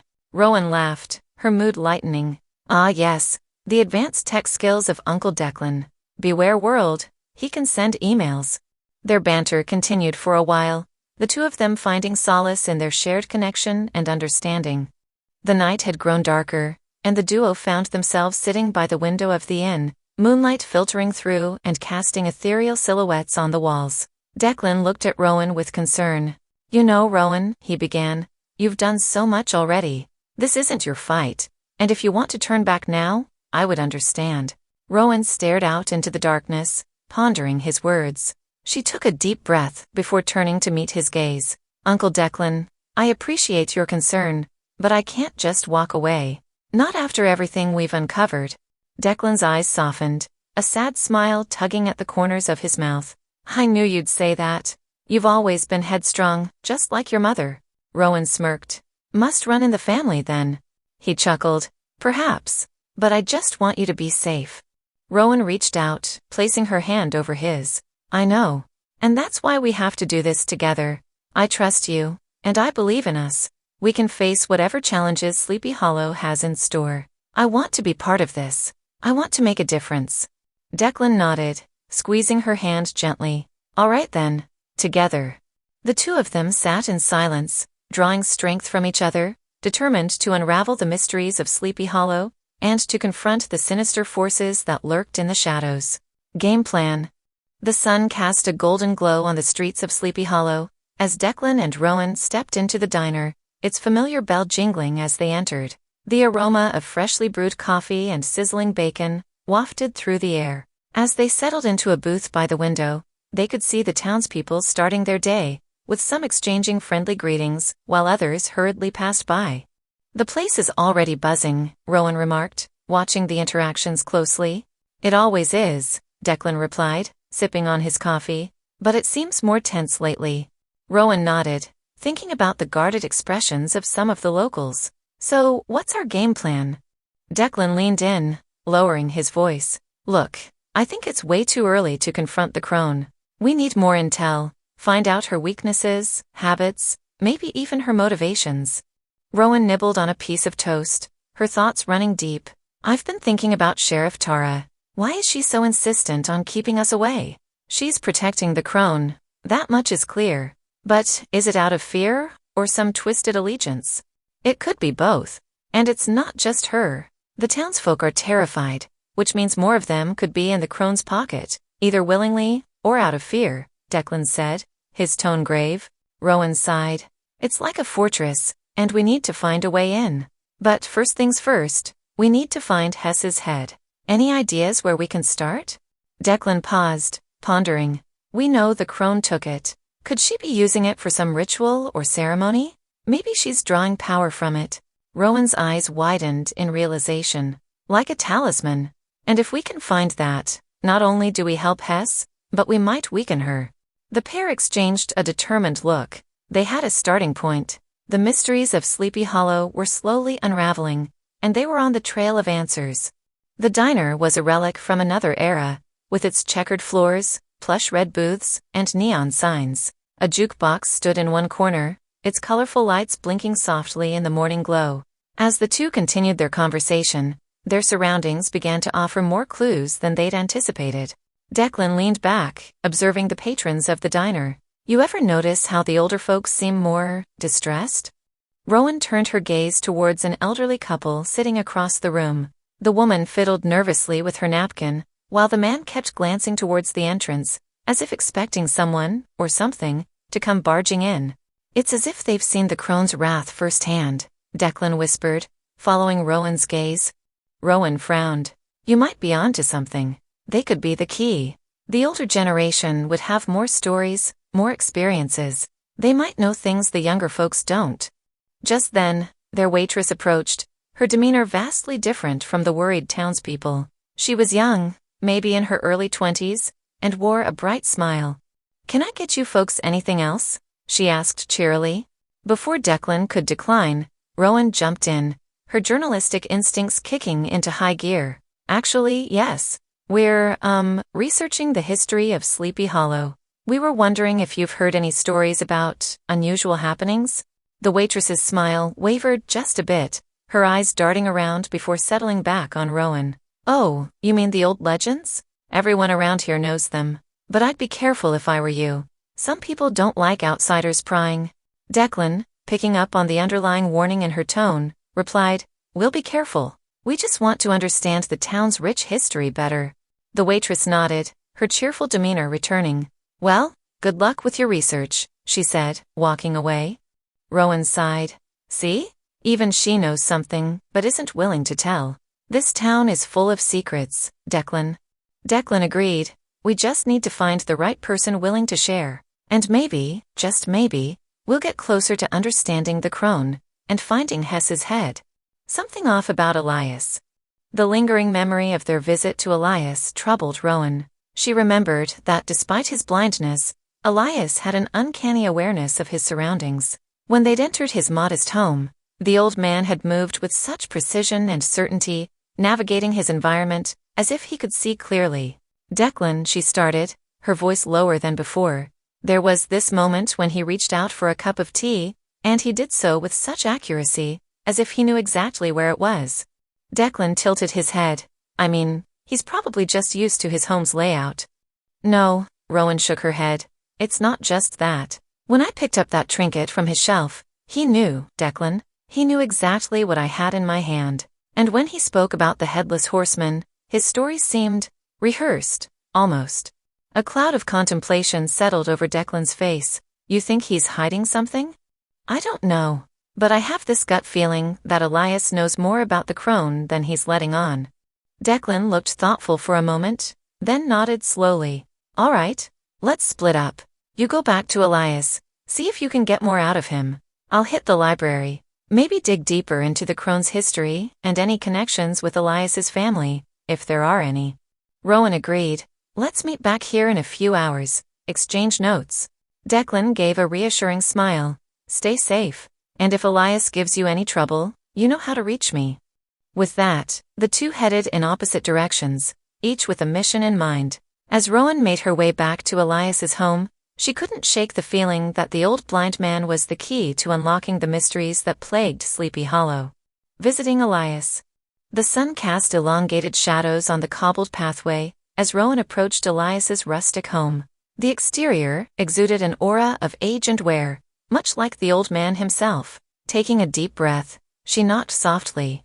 The door opened a crack, and Elias's opaque eyes, clouded by age and his ailment, seemed to pierce right through her. Back so soon? He remarked with a hint of suspicion. Hi Elias, hope I'm not intruding. I just wanted to ask a few more questions, if that's all right? I find the history of this town so fascinating, Rowan began, trying her best to come off as an innocent, curious tourist. Elias nodded slowly, letting her in. The air inside was thick, with the scent of old books and brewing tea. Very well. What do you wish to know? Rowan glanced around, attempting to be casual. She let her gaze wander across the room before settling on a bookshelf. Amongst the dusty tomes and trinkets, one particular object caught her attention, a small, intricately designed amulet. Without asking, she reached out and picked it up. The weight of it surprised her. It was heavier than it looked. Ah, I see you found my grandmother's amulet, Elias said, his voice smooth yet layered with something unreadable. Rowan looked back at him, feigning surprise. Your grandmother's? It's lovely. What's the story behind it? He sighed, his face suddenly weary. That amulet has been in my family for generations, passed down as a reminder of our connection to the woods. She quirked an eyebrow. Connection to the woods? Elias hesitated, then sighed. You're not here just for the history of Sleepy Hollow, are you? Rowan met his gaze, deciding there was no point in continuing the charade. Elias, I believe you know more than you let on. About the Crone, about Hess, and maybe even about how all this ties together. I need to know. Please. The old man leaned back, assessing her. The room seemed to grow colder as Rowan awaited his reply. Elias shifted in his chair, his fingers intertwining in contemplation. Rowan watched him with rapt attention, sensing that he was about to unveil an age-old tale. It was years ago, he began, his voice barely more than a whisper. I was but a young man, taken by the allure of the woods, its mysteries and tales. One day, as I wandered deeper than I had ever gone before, I stumbled upon a clearing. At its center stood a beautiful woman, her raven-black hair cascading over her shoulders, her eyes like two pools of endless night. Rowan listened, hanging on to every word. I was entranced, Elias continued. She called herself Alara, and said she was a traveler passing through the woods. We met several times after that, and I felt myself growing more and more enamored with her. But one day, when I declared my affection, she laughed. And not a joyful laughter, but one that chilled my bones. Elias swallowed hard, his face ashen. She transformed right before my eyes, from the beautiful maiden to an old, wizened crone. The sight of her true form was so terrifying, so incomprehensible, that my sight was taken from me instantly. Rowan gasped, feeling her heart race. But how did you escape? That amulet? Elias gestured towards the item still in Rowan's hand. My family has protected that amulet for generations. It bears a promise, a binding contract between the Crone and my ancestors. They once aided her in a time of dire need, and in gratitude, she swore that no harm would come to the lineage. That amulet is the symbol of that promise. And so, When she realized who I was, she let me go. But my sight, that was the price I paid for my folly, Elias whispered, regret evident in his voice. Rowan gently placed the amulet back on the shelf. Elias, I'm so sorry. But thank you for sharing this. It might be the key to unraveling all of this. He nodded, his blank eyes turning towards her direction. Be careful, young one. The crone might be bound by promises, but she is also a master of deceit. Never let your guard down. Elias leaned back, collecting his thoughts. Rowan could sense his reluctance, but also his need to finally share what he had held onto for so long.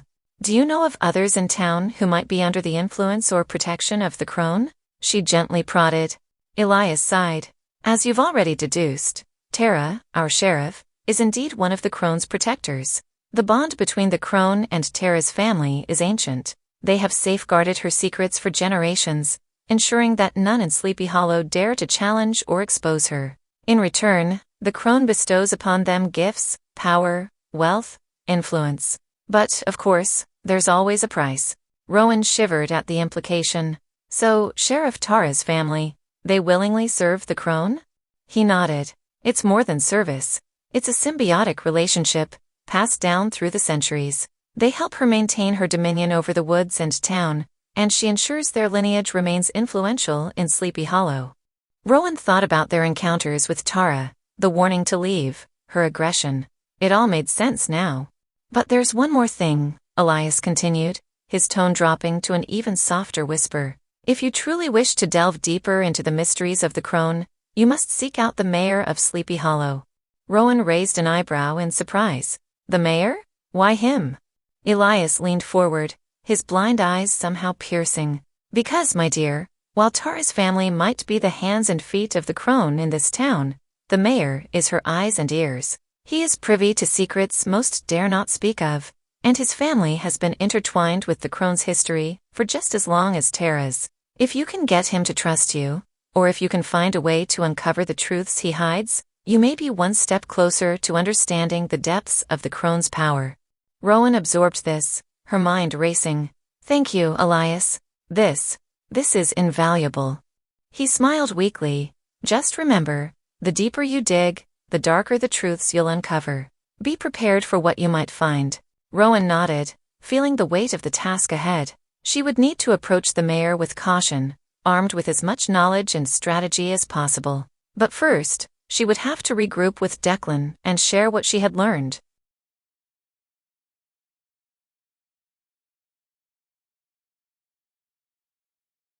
Knowledge is power. Declan sat in the old town library, its aged wooden shelves filled with dusty tomes and handwritten journals. The ambience was thick with the scent of mildewed paper and aged leather. The ancient creaky wooden floor seemed to sigh with every step he took, and the sporadic buzzing of the overhead lights added to the eerie atmosphere. Scrolling through digital archives on a surprisingly modern computer, he found himself deep within forums dedicated to the supernatural. While many of the claims seemed outlandish, some threads contained detailed accounts of encounters with beings resembling the crone. As Declan dug deeper, patterns began to emerge, and he meticulously noted down the recurring vulnerabilities and limitations associated with such beings. One poster, who claimed to be an occult historian, explained the nature of crones. Crones, or witches of old, often operate under ancient pacts or contracts. These contracts not only grant them power, but also bind them to certain rules. If one can unearth or understand these contracts, it could be a way to control or even incapacitate the crone. Declan's eyes widened at another comment in the same thread. A user with the handle Silverseeker wrote, "Remember the age-old adage, silver is a witch's bane. Pure silver has the potential to weaken or harm a crone. It disrupts their magical abilities, and can be a formidable weapon if used correctly." Cross-referencing with some old books on folklore, Declan confirmed that light or fire could reveal the true form of supernatural entities, including crones. A passage read, "When deceit clouds the eye, let the purity of flame and light unveil the truth." Feeling a growing sense of confidence, Declan compiled a list. 1. Uncover the crone's ancient contract. 2. Acquire pure silver objects or weapons. 3. Use light or fire to reveal her true form. He realized the knowledge he now held could be the key to confronting the Crone. But he also felt a chill down his spine, understanding that wielding this knowledge would also paint a target on his back. Preparations were necessary, and he hoped that Rowan had gathered equally valuable information. Closing his laptop, he headed out of the library, the evening shadows growing longer, with an urgency to regroup with Rowan and combine their findings.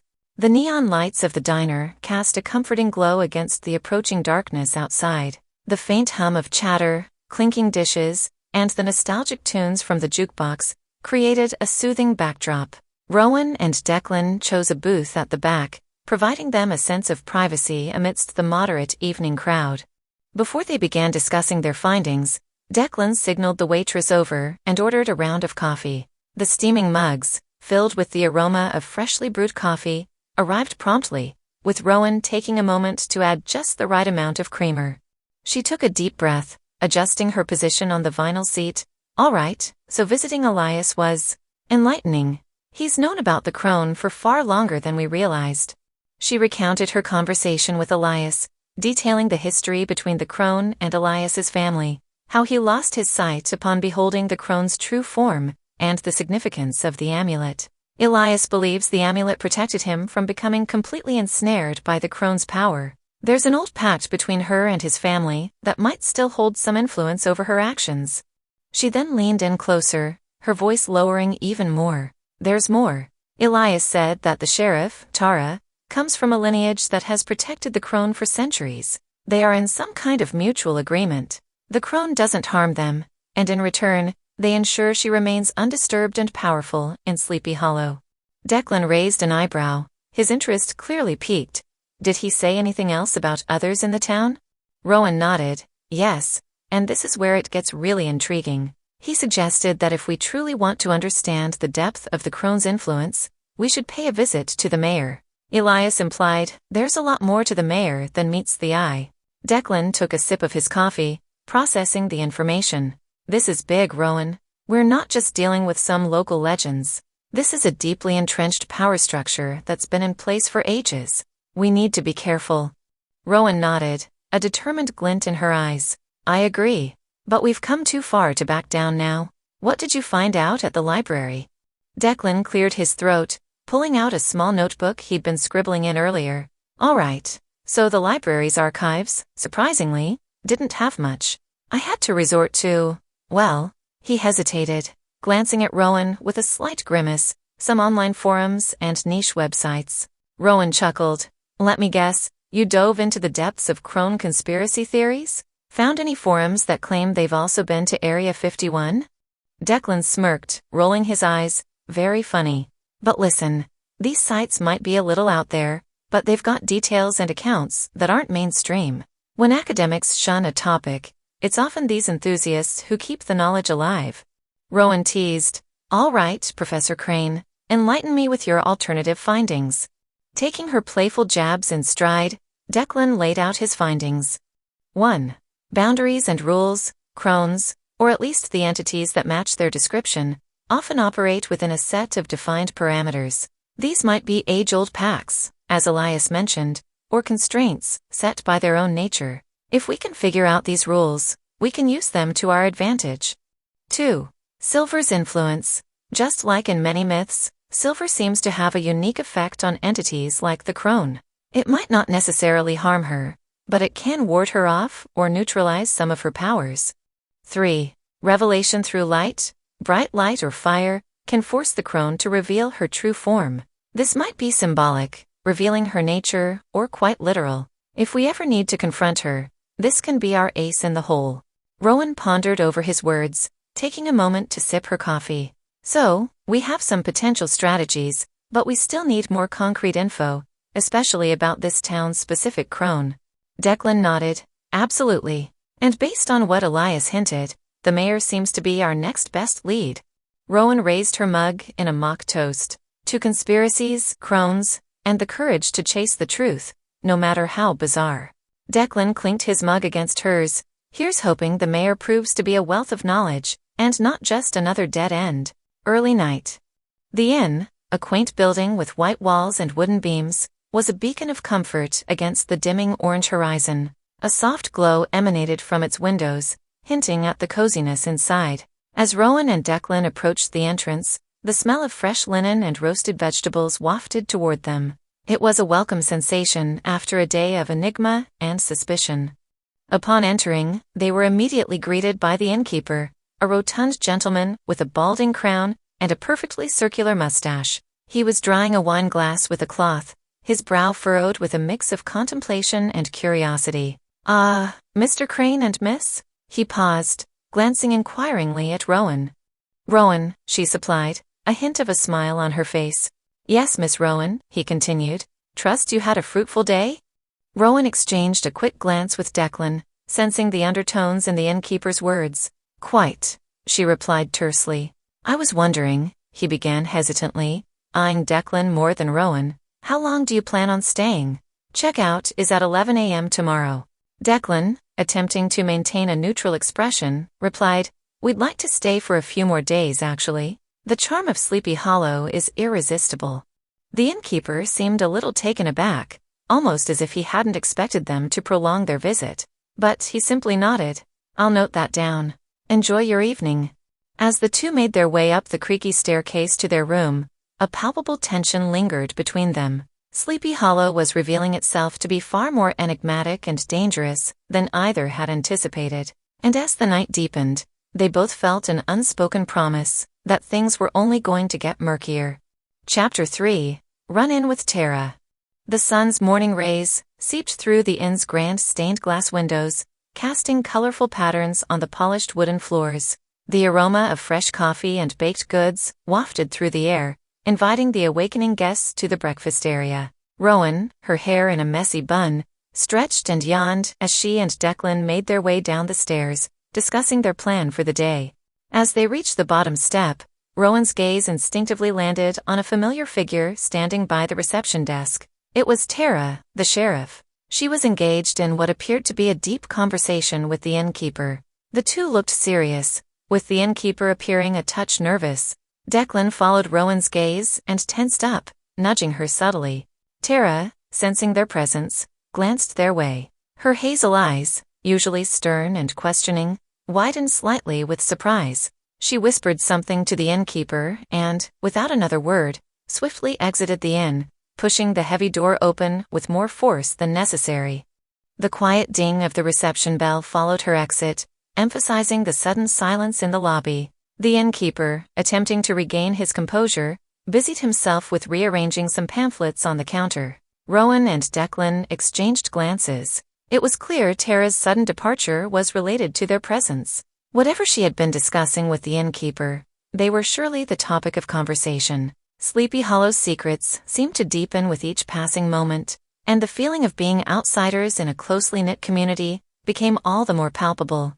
After Tara's abrupt exit, the tension in the lobby was palpable. Rowan and Declan took a few steps toward the innkeeper's counter, preparing to ask about breakfast options. However, before they could speak, the innkeeper cleared his throat and shuffled a set of room keys nervously. "Good morning," Declan began, with a friendly tone, aiming to break the tension. "We were just wondering about. Are you ready to check out?" The innkeeper interrupted curtly, his eyes darting between the pair. Declan blinked in surprise. "Check out? We had plans to extend our stay a few more days," he explained, confusion evident in his voice. The innkeeper's face turned a shade of pink as he shuffled the papers on his counter, avoiding their gaze. "I'm afraid that won't be possible. Your room has been booked by another guest, starting today." "But we haven't been informed," Declan pressed, his voice firm. "Surely there must be another available room?" The innkeeper let out a resigned sigh, glancing nervously toward the inn's exit as if expecting someone. "Look, everything is booked. No rooms available," he stated flatly, emphasizing each word. Rowan's sharp intuition picked up the underlying tension. "Declan," she whispered, leaning closer to his ear, "it's clear what's happening here." He nodded, his jaw clenched. "Fine," Declan said, voice tight but maintaining his civility. "We'll gather our belongings." The innkeeper simply nodded, not offering any words of apology or assistance. As they ascended the staircase to their room, Rowan mused aloud. The the sheriff, now the inn. Everything and everyone seemed to be pushing against us. Declan sighed. Let's pack up and find another place. We have a lot more to uncover, and this won't deter us. Rowan smirked. Sleepy Hollow really doesn't want us to get a good night's sleep, does it? Declan chuckled, shaking his head, appreciating her attempt to lighten the mood. Visiting the mayor. Upon leaving the inn, Rowan and Declan headed straight for the town hall, which housed the mayor's office. The early afternoon sunlight glinted off the ornate golden emblem of Sleepy Hollow, displayed prominently above the entrance. As they approached, the large wooden doors swung open, and out walked a captivating young woman. Her raven black hair cascaded like a waterfall down her back, catching the light in shimmering waves. Her green eyes sparkled with an enigmatic allure, and her posture exuded grace and confidence. The town, with its rustic charm, seemed an odd backdrop for someone of such striking elegance. Declan's train of thought momentarily derailed as he took in her presence, his historian's inquisitiveness replaced with sheer admiration. He barely registered Rowan's sharp elbow, nudging his side. Rowan's eyes, however, widened in recognition. "Hella?" she called out, an edge of surprise in her voice. The young woman halted in her stride, her green eyes fixing upon Rowan with a mixture of surprise and curiosity.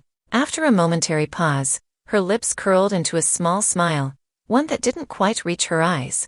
"Do I know you?" she asked, her voice like a soft melody, but with an underlying hint of caution. Before Rowan could answer, Alara's gaze shifted to Declan, who was still trying to find his words. The corner of her lips twitched in amusement. "And who might you be?" she inquired, her tone playful. Shaking off his momentary distraction, Declan extended a hand. "I'm Declan, a historian and an admirer of beauty," he said, a hint of sheepishness in his voice. Hella laughed softly, a sound like tinkling bells. "Charmed," she replied, her eyes twinkling with mischief. She then turned her attention back to Rowan. "Well, how do we know each other?" Rowan hesitated for a moment, trying to place where she'd seen this enigmatic woman before. Rowan cleared her throat, choosing her words carefully. "You have quite the reputation around Sleepy Hollow, Alara. I've heard tales of a woman with hair as black as the night, and eyes like emeralds. Your name popped up a few times. I was just eager to put a face to the stories."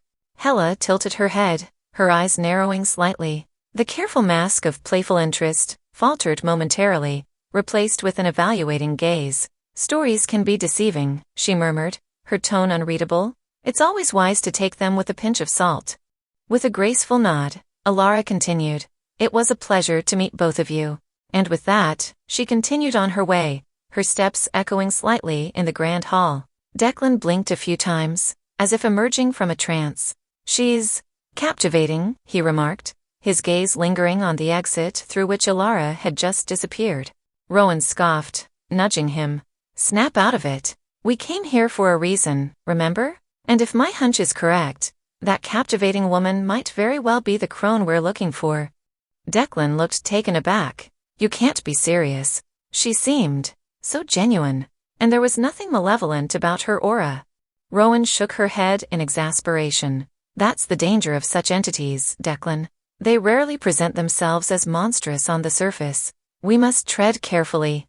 With renewed purpose, they approached the receptionist to request a meeting with the mayor. But in the back of their minds, Alara's captivating presence lingered, a puzzle they needed to unravel. Upon entering the mayor's spacious office, Rowan and Declan were greeted by a large mahogany desk, cluttered with an assortment of papers, artifacts, and framed photos.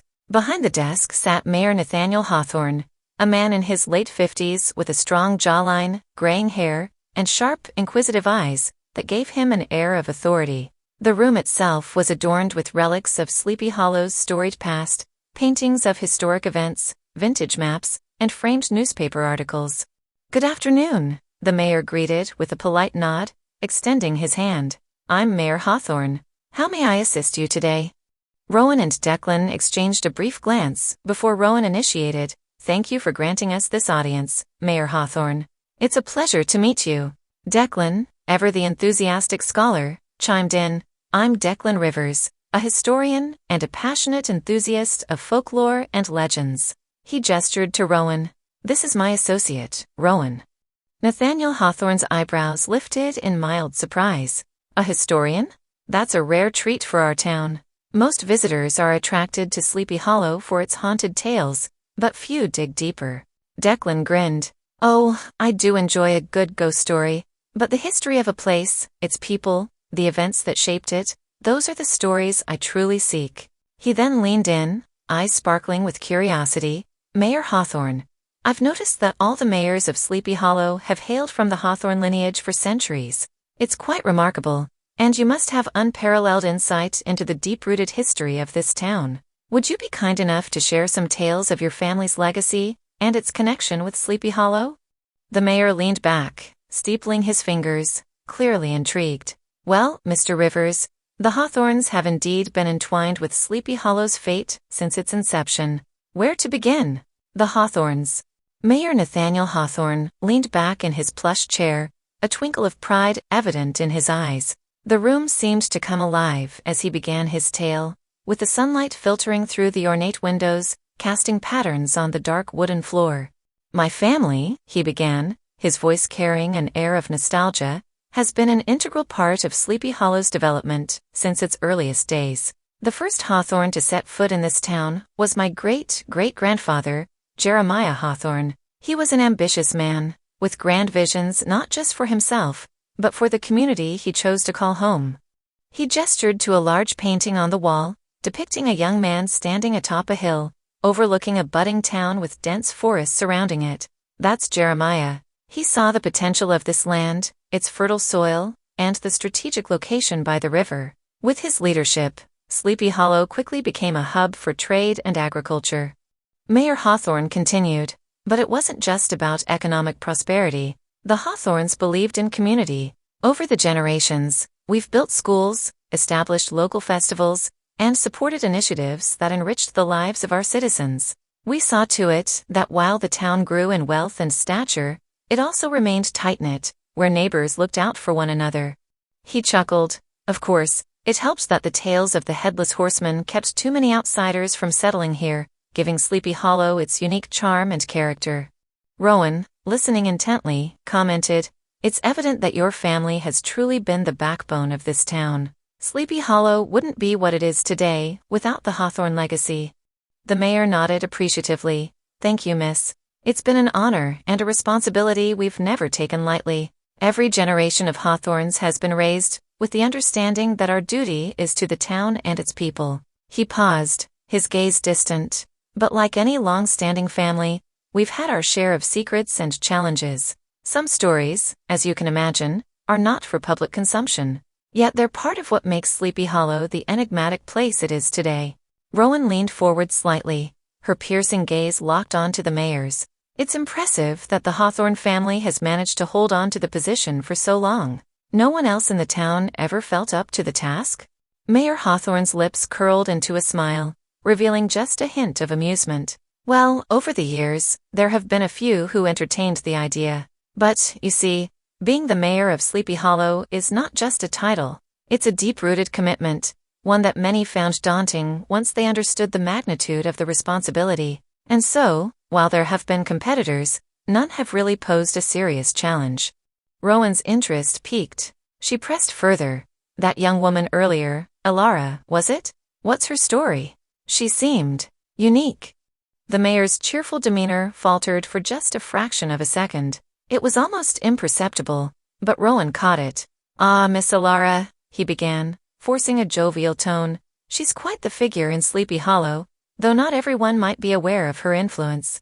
She belongs to the Blackthorne family. They've been prominent benefactors for the town for generations. While the Hawthornes have been the face of leadership, the Blackthornes have always been the silent supporters, ensuring the town prospers. Trying to steer the conversation away, he added, They're quite private, the Blackthornes. But I assure you, their intentions for Sleepy Hollow have always been noble. Hella, in particular, has taken a keen interest in the town's well-being. Rowan nodded, though not entirely convinced. It's just interesting, she mused aloud, how she reacted when I mentioned her name, as if she was expecting us, or maybe just wary of outsiders asking about her. The mayor cleared his throat, discomfort evident in his eyes. Sleepy Hollow is a close-knit community. We're not used to outsiders taking such a keen interest in our affairs, especially not in our benefactors. But rest assured, there's nothing amiss." Rowan smirked subtly. "Of course, Mr. Mayor. We're just tourists after all, curious about the rich tapestry of Sleepy Hollow's history." She could tell, however, that there was a lot more beneath the surface, and the mysterious Alara was undoubtedly a key piece of the puzzle. "Speaking of accommodations," Rowan started, her tone casual, "it seems the inns and B&Bs are all booked up. We were quite surprised. Is it normal to get such a crowd of tourists this time of year?" Mayor Hawthorne blinked, momentarily taken aback. "Ah, yes. The allure of Sleepy Hollow's legends tends to draw quite a crowd, especially as All Hallows' Eve approaches. The tale of the Headless Horseman is, of course, our most famous one," he replied, his voice layered with a mixture of pride and amusement. "I must admit, I did think Sleepy Hollow would be bustling with tourists.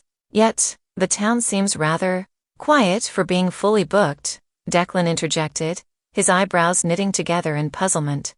The mayor chuckled softly. "Well, many tourists come for the evening events, tales around campfires, midnight tours of the old churchyard, that sort of thing. They spend their days exploring the surrounding areas and return to town in the evening." Rowan caught the mayor's slight hesitation. "It's just odd that both places we checked seemed so vacant, yet claimed to be fully booked." For a moment, a shadow of unease crossed the mayor's face, but he quickly masked it with a cordial smile. "I'm truly sorry about the inconvenience. The legend of the Headless Horseman does have a certain allure. People from all over come to experience the thrill of it." Rowan decided to change tack. "We haven't found a new place yet. Any recommendations, Mayor Hawthorne?" He paused, appearing genuinely concerned.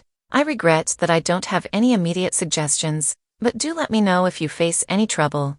My door is always open. And while I'd love to continue our conversation, I'm afraid I have another appointment waiting." "We understand," Declan said, offering a polite smile. "Thank you for your time, Mr. Mayor." As they left the mayor's office, Rowan leaned in to whisper to Declan, "There's more to this town than legends and folklore." Declan nodded, "And I have a feeling we're just scratching the surface." A place to sleep. The sun was starting to set, casting the town of Sleepy Hollow in a warm orange glow. Rowan and Declan ambled along the cobblestone streets, the air cool, with the hint of autumn crispness. The few locals they passed seemed to be wrapped up in their own business, casting them only fleeting glances. "Considering the full bookings everywhere, you'd think we'd see more tourists," Rowan remarked, scanning the streets for any possible inns or lodges they might have missed. "I know, right?" Declan sighed. "But let's not lose hope just yet. There must be somewhere we can stay." They approached a small inn, with a sign that read Hollow Haven. Declan's face brightened up. "This looks promising." However, as they approached the reception, they were met with a similar story. The innkeeper, a middle-aged woman with graying hair tied up in a bun, shook her head apologetically. "I'm truly sorry, dearie. We're all booked up for the week." Declan's hope deflated like a balloon, but Rowan wasn't ready to give up. "Are you sure there isn't a single room available? We're not fussy." The innkeeper looked thoughtful for a moment, then said, "There might be one room, but it's been out of use for a while. It's a bit rustic." "We'll take it," Declan exclaimed, the relief evident in his voice. Before the innkeeper could say another word, Rowan chuckled. "Wait, when you say rustic, just how rustic are we talking?" The innkeeper hesitated. "Well, it's just that no one's stayed there for a while, so it's a bit dusty and, well, you might have a few eight-legged friends for company." Declan's face paled. "Spiders?" Rowan elbowed him playfully. "Oh, come on, Declan. A few spiders never hurt anyone. Besides, it beats sleeping in the car, or, as you so eloquently put it, at the graveyard." He took a deep breath. Okay. But if I wake up with a spider on my face, I'm blaming you." Rowan rolled her eyes. "Deal. Now, let's see this room." The door creaked loudly as the innkeeper opened it, revealing a room blanketed in layers of dust and cobwebs. A large oak desk stood in one corner, covered in yellowed papers and faded ink bottles. Bookshelves lined the walls, filled with old tomes and scrolls, their spines cracked and pages brittle with age. A large window, its curtains tattered and moth-eaten, let in the soft moonlight, illuminating the dust particles dancing in the air. "It's cozy," Rowan said, trying to sound optimistic. The innkeeper handed them the lantern and sheets, a sympathetic smile playing on her lips. "I'm genuinely sorry about the state of the room. I hope you can manage for the night. If you need anything, just give me a shout." Declan nodded. "Thank you. We appreciate it." After the innkeeper left, Declan looked around the room, grimacing as he spotted a large spider skittering away into a corner. "I can't believe we're staying here." Rowan, ever the optimist, began to make the bed with the fresh sheets. "Look on the bright side. At least we have a roof over our heads." Declan sighed, sitting down on an old armchair, causing a small cloud of dust to rise. "Yeah, I guess you're right." Rowan, having made the bed as best as she could, sat down next to the desk, her fingers brushing over the old papers. "This is interesting, though. It looks like someone's study. Maybe a historian, like you?" Declan's curiosity was piqued. He leaned over, picking up one of the papers, squinting to read the faded writing. It's a letter, dated 1857, and it's addressed to the mayor of Sleepy Hollow at that time. Rowan's eyes widened. "Think it's related to what we're looking into?" "Could be, but it's too late now to go through all of this," Declan yawned, stretching his arms. "Let's just try to get some sleep. We can look into it in the morning." Rowan agreed, snuffing out the lantern, plunging the room into darkness, save for the gentle glow of the moonlight streaming in. They settled into the bed, the day's events replaying in their minds as they drifted off to sleep, the mysteries of Sleepy Hollow waiting for another day. Chapter 4, The Study Room. As the soft morning light streamed in through the tattered curtains, it revealed Declan hunched over the large oak desk, papers scattered all around him. His fingers were stained with ink, and his eyes had that manic glint of someone who had stumbled upon a revelation. Rowan groggily sat up, rubbing her eyes. "Declan, did you sleep at all?" Declan didn't look up from his work, his voice filled with excitement. "Rowan, you won't believe what I found. This isn't just any study, it's a gold mine." She swung her legs over the bed and walked over to him, her curiosity now piqued. "All right, show me." He handed her the letter they'd glimpsed the night before. The handwriting was elegant and ornate, its words crisp and deliberate. It began, "To the esteemed mayor of Sleepy Hollow. I hope this letter finds you in good health. I'm penning down the culmination of years of research, tales passed down through generations, and my own experiences. Our town is no stranger to the peculiar and the malevolent, and at its heart is the legend of the Crone. As the protector of Sleepy Hollow, it is imperative that you know the truth." Rowan skimmed through the detailed account, her eyes widening with every sentence. This changes everything. It's not just a vague legend, it's a detailed account." Declan nodded, pointing to a stack of books on the shelf. "And it doesn't stop there. These books, they contain spells, counterspells, rituals, everything we need to protect ourselves and the town. The previous occupants of this room had been preparing for something big, and it seems the Crone has been at the center of it for centuries."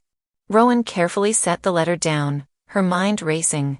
"We need to go through all of this. With this knowledge, we might actually stand a chance against her." Declan's face split into a wide grin, his earlier fatigue forgotten. "I knew this trip would be worth it." The morning sun cast elongated shadows across the study, turning the scattered papers on the desk into a canvas of light and dark. Every inch of the room was filled with documents, each one holding a piece of the Sleepy Hollow puzzle. Declan meticulously examined the letters, while Rowan sifted through the notes. "It's fascinating how detailed these are, yet there's absolutely no clue about who penned them. Not a single name. Just this X," Declan remarked, holding up a letter with the familiar sign-off. Rowan picked up another letter and read through it. This person clearly knew a lot. "Look at this line. The truth is obscured in layers of deceit. Only the brave will unravel it." Whoever X was, they were trying to guide someone. Declan nodded. "It does feel like that. And these letters addressed to the mayor. It's as if they were trying to get a message across, warn him. But why anonymously?" Rowan frowned. "Considering what we've seen, it's not too far-fetched to think that the mayor might be in on whatever is happening. This ex-person probably knew it too, but still held some hope that he might listen." Declan ran a hand through his hair. "So, We have an anonymous whistleblower trying to get the mayor's attention regarding the Crone and all the strange occurrences in town. It adds up, but there are still so many pieces missing." Rowan leaned back, looking thoughtful. One thing is clear. X knew the dangers and was deeply involved in uncovering them. The challenge is to figure out who they were and how they tie into everything. As the two delved deeper into the papers, each document seemed to unveil more mysteries, and the air in the room grew thick with anticipation. Both felt the weight of the situation. They were not only uncovering history, but also possibly determining the future of Sleepy Hollow. The Crone's origin. Amid the sea of documents, Declan's attention was captured by a worn-out leather-bound journal. The pages were yellowed with age, but the handwritten text inside was remarkably clear. On the frontispiece, an elegant script read, "The True Tale of Elara." Rowan, noticing Declan's interest, approached. "What did you find?" With a sense of awe, Declan whispered, "I think this journal holds the story of Elara, the Crone." He carefully opened the book and began to read aloud.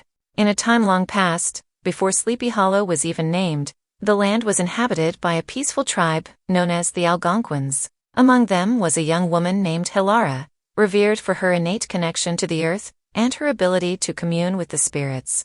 As she grew, so did her powers. She became the tribe's most trusted seer, guiding them with her prophetic dreams. However, her strength was also her vulnerability. Outsiders, settlers who had come to the land, grew envious and fearful of Elara's abilities. Rowan listened intently, the story unfolding painting a vivid picture in her mind.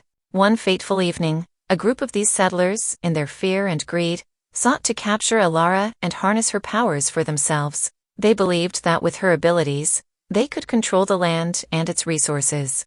But Elara, being deeply connected to the spirits of the land, sensed the danger. As the settlers closed in on her, she performed a powerful ritual, binding her spirit to the woods and the land of what would become Sleepy Hollow. In doing so, she hoped to protect her tribe and the land she loved. Declan paused, taking a moment to absorb the gravity of the tale. So Elara transformed herself, becoming both the guardian and the curse. By binding her spirit, she ensured that the land would always have a protector, but it also meant that she would never truly rest. Rowan nodded, realization dawning. That's why she's the Crone. She's stuck in this in-between state, not fully of this world, but also not beyond it. And anyone who threatens the balance she tries to maintain becomes her target. Declan flipped to the next page, his voice slightly tremulous as he continued to read. However, the transformation came with a price. The once gentle Elara, in her half-existent state between life and the ethereal, grew bitter and vengeful. The same settlers, who had tried to capture her, began to settle the area, leading to the establishment of Sleepy Hollow. But they soon realized that the woods surrounding their settlement were cursed. Men, smitten by the tales of a beautiful woman wandering the woods, would venture in to seek her out. Entranced by her beauty, they would follow her, only to never return. It is said that Elara, in her cruel mockery of romantic pursuits, would lead these men into deadly traps, making them pay for their desires. Rowan interjected with a shudder. So, the tales of men disappearing into the woods. Declan nodded. They were likely Elara's victims. The journal further detailed how over time, the settlers realized the dangers of the woods and tried to placate the vengeful spirit. In order to coexist, a dark pact was struck between the leaders of the settlers and Elara. The townsfolk would offer sacrifices, in forms of valuable possessions or livestock, during the time of All Hallows' Eve, ensuring her continued protection and to stave off her wrath. Rowan, pondering the revelation, said, "That explains the townsfolk's reverence for Halloween. It's not just a celebration, but a ritual of appeasement." Declan replied, "Exactly." And over the years, as generations passed and the origin of the tradition became murky, the townspeople likely began to forget the real reason behind the sacrifices. The pact, however, remains binding. With the last word, Declan closed the journal, his face reflecting the weight of the story they'd just discovered. Both of them realized that the festival of Halloween in Sleepy Hollow wasn't just about festivities, but held a much darker and ancient significance. Breakfast at the diner. The diner was bustling with early morning patrons. The scent of brewing coffee and frying bacon filled the air, as Rowan and Declan slid into a cozy booth by the window. As they waited for their orders, Declan unfolded the map of Sleepy Hollow and spread it across the table. Okay, we've got a clearer picture now, but we still have to figure out our next steps. Rowan sipped her coffee thoughtfully. The innkeeper, he's been in this town for years. Do you think he's unaware of the contents of that room? Declan shook his head. I doubt it. Places like these have secrets, and the innkeeper would probably know more about them than anyone else. He paused, tracing his finger over the map. But he let us in there. Why? Was it intentional, or a mere oversight? Rowan mused. Maybe he thought we were just typical tourists, and wouldn't pay much attention to some old books and papers. Or maybe he wanted us to find them. A plate of pancakes, eggs, and bacon was placed in front of Declan, while Rowan received her order of waffles with a side of fresh berries. They both thanked the server and continued their discussion. Declan took a bite of his pancake and said, "Either way, we should be cautious. We don't know who to trust anymore." Rowan agreed. True. And with Tara snooping around, it's clear we're being watched. We need to keep a low profile. As they ate, they continued to discuss their plan. Rowan's eyes darted around the diner occasionally, ensuring no one was eavesdropping. The town was small, and word spread fast. They needed to act swiftly and discreetly if they were to unravel the truth about Alara and Sleepy Hollow. The waitress, a middle-aged woman with curly hair and a motherly look, leaned close to Rowan and Declan, her voice barely above a whisper. "You two need to leave. Now." Rowan's eyes widened in alarm. "Why? What's happening?" The waitress glanced nervously over her shoulder. "Just trust me on this one," she said hurriedly. Declan, catching on to the urgency of the situation, quickly pulled out a few bills and tossed them on the table. The two made a swift exit out of a side door of the diner, just as the bells of the main entrance jingled loudly. Rowan and Declan quickly ducked behind the corner of a nearby brick building, peering out just enough to see the diner's entrance. Tara stepped out of her patrol car, her expression stern. She spoke briefly to someone inside the diner, probably asking about Rowan and Declan. After a moment, she scanned the area with a sharp gaze, then climbed back into her car, looking visibly frustrated. Rowan let out a quiet breath she hadn't realized she'd been holding. "That was close," she whispered. Declan nodded, still keeping an eye on Tara's car. "We can't keep running like this," Declan said quietly. "We need to figure out why she's after us and confront this head-on." Rowan nodded in agreement. "But for now, we need to lay low and find another way out of this town." They waited for Tara's car to disappear down the road before venturing out from their hiding spot. Both knew that the mystery they had unraveled was deeper than they had ever imagined, and that Sleepy Hollow was a place where trust was a rare commodity. They needed to be cautious, now more than ever. Rowan and Declan navigated the narrow cobblestone streets of Sleepy Hollow, their footsteps echoing softly in the mid-morning quiet. The more secluded parts of the town had an eerie stillness, the kind that felt both peaceful and unsettling all at once. "It just doesn't make sense," Declan mused, deep in thought. "Why would Alara, or the Crone, tolerate the townspeople at all? Why not just wipe them out?" Rowan pondered this. "From what we've read, it seems like she feeds off their fear, off their sacrifices. She's a parasite in that way. Without them, she'd lose her power." The faint cawing of ravens interrupted their conversation. Rowan glanced up, spotting a trio of the dark birds perched on a nearby rooftop. They seemed to watch the pair with an unsettling intensity. As Rowan and Declan continued their journey, the ravens took flight, following them from a distance. Declan, perhaps trying to lighten the mood, chuckled. "You know, they say ravens are one of the smartest birds. Maybe they're just curious about us." Rowan, however, wasn't convinced. "It's not just them," she murmured, pointing out several other ravens scattered throughout their path, all watching silently. "It feels like we're being surveilled." Declan frowned, looking around. "You think they're connected to Alara?" Rowan shrugged. "Could be. Legends often associate witches and enchantresses with birds. Maybe they're her eyes and ears." They continued walking, the weight of their discovery and the ever-watchful eyes of the ravens pressing down on them. It became clear that in Sleepy Hollow, even the wildlife couldn't be trusted. The boundaries between the natural and supernatural seemed blurrier with every step they took. Tara searches Elias' home. Elias, an elderly man with silver hair and a blindfold covering his sightless eyes, was seated in his armchair when he heard a knock at his door. The distinctive pattern told him it was Tara, the town sheriff. As he opened the door, he was met with her stern expression. "Elias, may I come in?" Tara asked, not waiting for a reply as she stepped into the living room. "Of course, Sheriff," Elias responded calmly. "What brings you here?" Tara glanced around, her eyes scanning the room with purpose. "I've received information that someone might have hidden something dangerous in your house," she explained. "Given your condition, you might not have noticed." Elias raised an eyebrow. "And what might this dangerous item be?" Tara hesitated for a moment, choosing her words carefully. "That's confidential information, but I need to check, just to be safe." Elias nodded, a knowing smile tugging at his lips. "Very well. You may look, but please be gentle with my belongings." Tara wasted no time. She began rummaging through the living room, checking behind paintings, beneath the couch cushions, and inside drawers. Elias listened closely, the subtle sounds painting a picture of her search in his mind. After what felt like hours, but was probably just minutes, Tara moved on to the next room. Elias could hear her footsteps echoing as she scoured each room. The bedroom, the kitchen, the study, everywhere. Yet, she found nothing.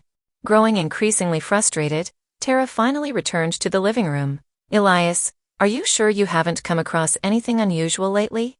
Elias shook his head, his blindfolded eyes focusing on a point in space only he could see. "I'm afraid not, Sheriff. Perhaps your informant was mistaken." Tara let out a sigh, her patience clearly wearing thin. "All right, Elias.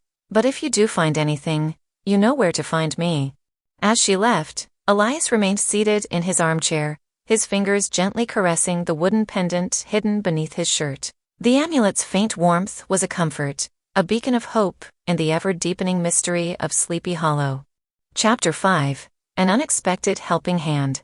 As dusk began to settle over Sleepy Hollow, Rowan and Declan found themselves meandering down a dimly lit street, lost in thoughts of the recent revelations. The sound of tapping echoed through the air, and they turned to see Elias, using his cane to navigate the cobbled path. "Elias!" Rowan called out, surprised to see him. "What are you doing here?" The old man stopped and smiled, tilting his head as if listening to something only he could hear. "The winds of Sleepy Hollow carry many tales," he said cryptically, "and sometimes they whisper secrets into old ears." He approached the duo and, without a word, opened his palm to reveal a beautifully crafted amulet. Its center held a shimmering blue gem, surrounded by intricate patterns that seemed to shift and move as the fading light caught them.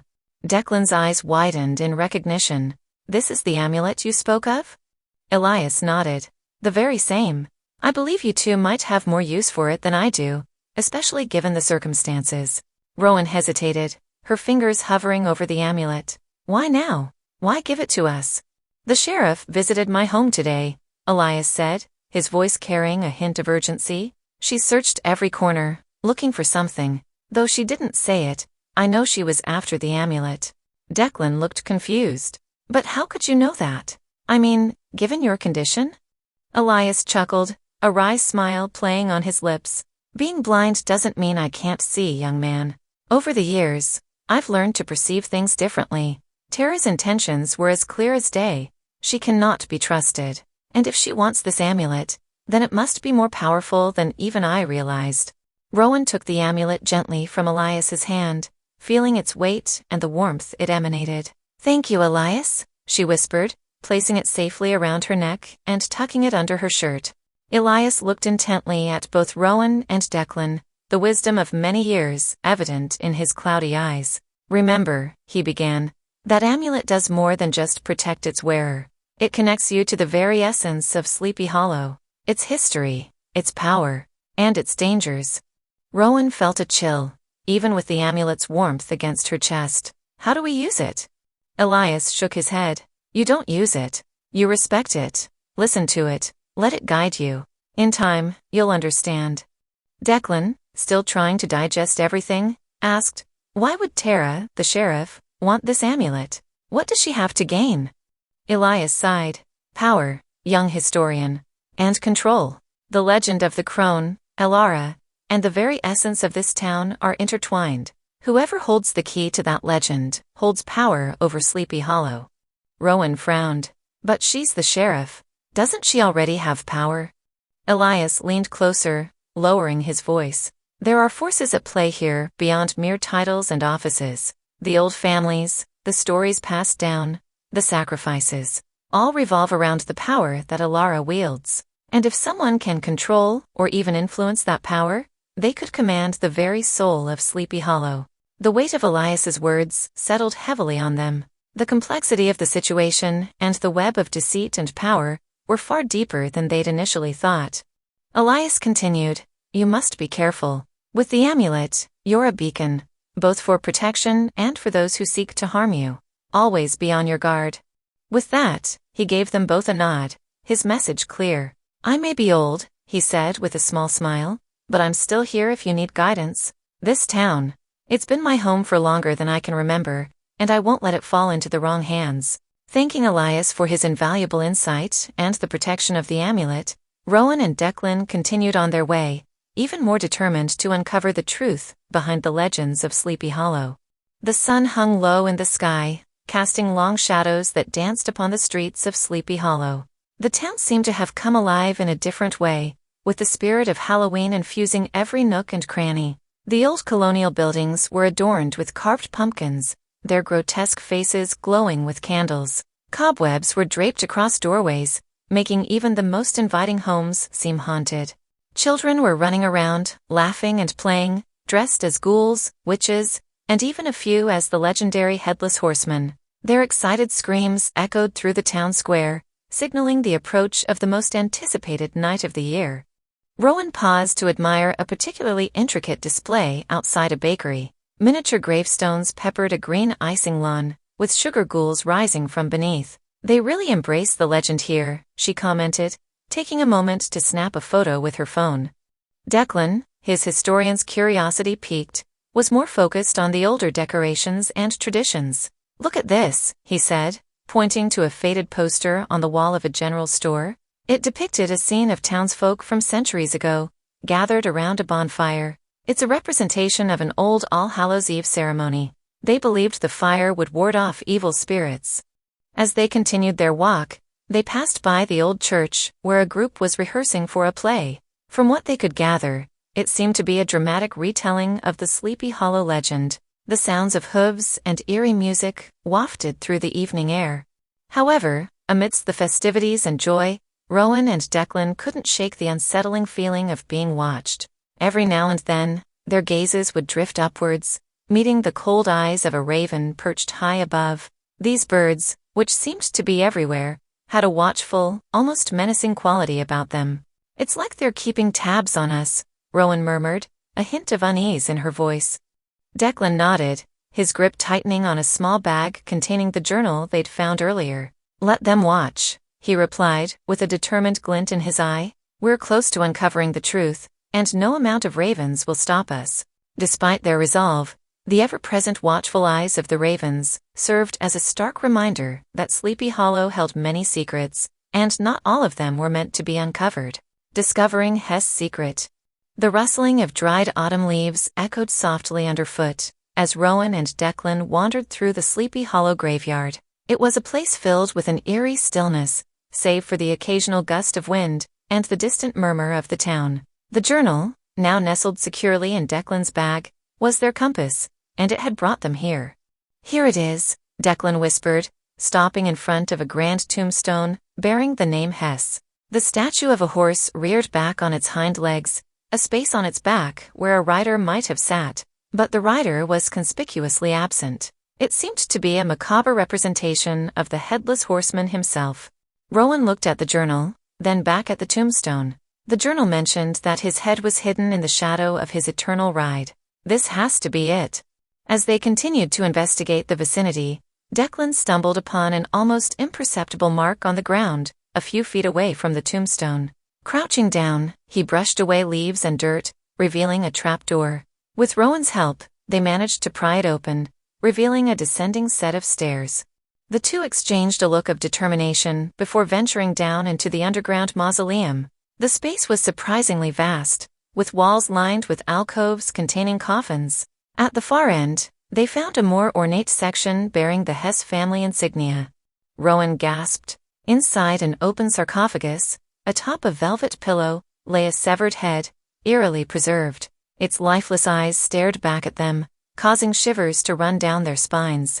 That's him, Declan whispered, his voice shaky. The real Hess. Rowan nodded, her heart racing. If the legends are true, and we reunite him with this, he could finally be free.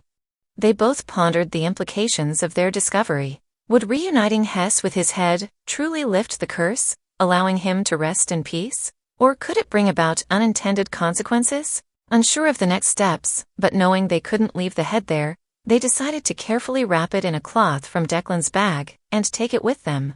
They would need to consult the journal, and perhaps even Hess himself, on what to do next. Rowan and Declan, armed with the cryptic clues of the journal, made their way to the heart of the Sleepy Hollow graveyard. The dense canopy of trees above allowed only slivers of the day's waning light to penetrate through, casting long, eerie shadows on the worn tombstones below. "This way," whispered Rowan, referencing a faded sketch in the journal that depicted the resting place of the Hess family. The drawing was accompanied by a riddle, in shadows of his endless chase, close yet far from his resting place. It didn't take them long to locate the imposing Hess family mausoleum, ornately decorated with marble statues of headless riders and magnificent stallions. Declan, keenly observant, noticed a worn path of disturbed earth leading from the entrance of the mausoleum to a particularly grand headstone. Inscribed upon it were the words, "May he forever rest, divided in his eternal quest." With a sense of anticipation, they ventured inside the mausoleum. Dimly lit by an old chandelier, the large chamber held ornate caskets of Hess ancestors, but one space in the center of the room was conspicuously vacant. Rowan, thinking back to the riddle, started searching the floor. It wasn't long before her fingers found an inconspicuous lever, hidden within the intricate carvings of the marble floor. As she pulled it, a section of the wall slid away, revealing a smaller hidden chamber. Declan lit the lantern he had brought, and the golden glow revealed a plinth upon which sat a glass case. Inside the case was a severed, preserved head, the very visage of Hess. "Oh my God, Declan. It's him," Rowan whispered, her eyes wide with both horror and fascination. Declan nodded, swallowing hard. This is what he's been searching for every night. If we can somehow reunite Hess with his head. Rowan finished his thought. Then maybe, just maybe, the curse might be lifted. She delicately placed her hand on the glass case, feeling an unexpected warmth emanating from within. But what then? What happens to Hess? Will he find peace or... Declan interjected, or something else entirely? They both stared at the head, their minds racing with the weight of their discovery and the magnitude of the decision before them. They had potentially found the means to end the tormented ride of the Headless Horseman, but the consequences of their actions were shrouded in mystery. Right time, right place. As Rowan and Declan carefully secured the glass case containing Hess's head, they began to make their way out of the mausoleum. The autumn chill in the air sent shivers down their spines, but it wasn't just the cold making them uneasy. The graveyard seemed even more foreboding than before. As they walked, their ears caught a distant, hushed conversation. They looked around and spotted, at a distance, the mayor, his back turned to them, talking with Tara. The fog that had started to settle played tricks with the acoustics, turning their words into a ghostly murmur. Motioning for Declan to follow, Rowan tiptoed closer, trying to make out their conversation. They took cover behind a large statue of an angel, the weight of its stone gaze protecting them from being spotted. Rowan and Declan. Tara's voice was filled with a mix of concern and frustration. The mayor's tone was urgent. "We cannot let them interfere with the ritual this Hallows Eve. If they found out what's planned, it would be catastrophic." Rowan's heart raced. What were they planning? Why were their names mentioned? The vague discussion between the mayor and Tara hinted at grave events in the making, but the exact nature of the threat eluded them. It was clear, however, that their meddling in Sleepy Hollow's history was not appreciated, and danger was on the horizon. The sharp, unmistakable caw of a raven echoed through the air, cutting through the silence like a knife. Tara and the mayor turned towards the source of the noise. Declan's gaze followed upward to where a single raven perched high on a skeletal tree, its dark eyes staring intently in their direction. The duo exchanged a nervous glance. "Time to go," Rowan whispered urgently. As they began to move, another raven landed on the tombstone just next to the statue they hid behind, cawing loudly. Tara's eyes narrowed, sensing the intruders. "Who's there? Show yourselves," she called out, her voice echoing off the gravestones. Using the mist as a cover, Rowan and Declan sprinted in the opposite direction, keeping low and using tombstones and mausoleums as cover. Every shadow felt like a lurking threat. Every rustle in the grass behind them sounded like footsteps. Breathing heavily, they finally emerged from the graveyard, blending in with the tree line of the adjacent forest. Rowan peered cautiously behind them, to see Tara scanning the grounds with an unsatisfied and suspicious look. "They didn't see us," Declan whispered, catching his breath, "but we can't risk being spotted again." Rowan nodded in agreement, her eyes reflecting the weight of what they had overheard. "We need a plan, and fast." She clutched the strap of her bag, feeling the weight of the head inside. The mysteries of Sleepy Hollow were unraveling, but danger was closing in. Taking a winding path through the woods, the duo tried to maintain a low profile while discussing their findings. Declan started, "So the mayor and Tara are planning something big for Hallows Eve. It wasn't clear, but whatever it is, we're directly involved." Rowan frowned, thinking back to their overhearing. They definitely mentioned our names. Whatever they're planning, they seem to believe we're either a threat or... She hesitated, a part of it. Declan pulled out the journal they'd taken from the inn. "With all this information on the Crone and the history of Sleepy Hollow, they probably see us as nosy outsiders meddling with things we shouldn't." Rowan looked thoughtful. "I'm more worried about the mayor's involvement with Tara. From everything we've learned, he's always been seen as the town's protector. But now, he might be under the Crone's influence," Declan finished her thought. They walked in silence for a few moments, the weight of the situation pressing down on them. Breaking the silence, Rowan said, "We need to see Hess tonight. He might have some insight, or at least help us figure out our next move." Declan nodded, agreed. "We need all the help we can get right now, and Hess seems to be the only entity in this town who isn't trying to chase us away, or worse." Rowan sighed. "It's ironic, isn't it? The one person, or rather, entity, we thought would be our enemy, might be the one who helps us unravel this entire mystery." As night descended upon Sleepy Hollow, the two made their way to Hess's usual haunting spot, hoping he would shed some light on the town's impending dark plans. Hess curse. The fog had settled over the graveyard by the time Rowan and Declan arrived. The night's muted glow, pierced occasionally by the moon's shimmer, gave everything a hallowed feeling. The familiar sound of horse hooves on the old cobblestone path indicated that Hess wasn't far. They set the pumpkin at the base of the large oak tree, where they had first met the headless horseman. After a few moments, a ghostly horse appeared from the mist, and atop it was the towering, ominous figure of Hess. The sight was no less intimidating than the first time they had encountered him, but now there was a strange sense of familiarity. He halted in front of them, making no attempt to communicate until Rowan took out a small knife, carved a face into the pumpkin, and set a candle within it. The soft glow illuminated the area, casting long shadows and creating an eerie ambience. A deep rumbling voice emanated from the pumpkin. "Rowan. Declan, why do you still linger in this cursed town?" Rowan responded, her voice steady despite the cold chill in the air. "We found something, Hess. Something that might be able to end your torment." Hess's horse neighed and pawed the ground impatiently. "Speak quickly. The longer you stay, the more danger you bring upon yourselves." Declan stepped forward, clutching the journal they had found. "We believe we've located your head, and we think that if we can reunite you with it, your curse might be lifted." The atmosphere grew tense. After a moment, the voice from the pumpkin said, "You have done what many have tried and failed, but do you understand the ramifications of your actions? Ending my curse may bring peace to me, but what of the town? What of Sleepy Hollow?" Rowan nodded, understanding his apprehension. "We know it's a risk, but there's more happening here than just your torment. We overheard the mayor and the sheriff plotting something for Hallows Eve. We believe they're in league with the Crone. We're hoping that by helping you, We might also find a way to save the town. There was a pause before Hess responded. Your courage is commendable. But you should know, the Crone is far more dangerous than you might realize. Hess continued, his voice more gentle now. It has been centuries since I felt whole. The weight of the curse bears heavily upon my spirit. Every night, I relive the torment of being separated from my head, the agony of a life cut short. Rowan clasped her hands together, sympathy evident in her eyes. We want to help you, Hess. If reuniting you with your head means giving you peace, then it's worth the risk.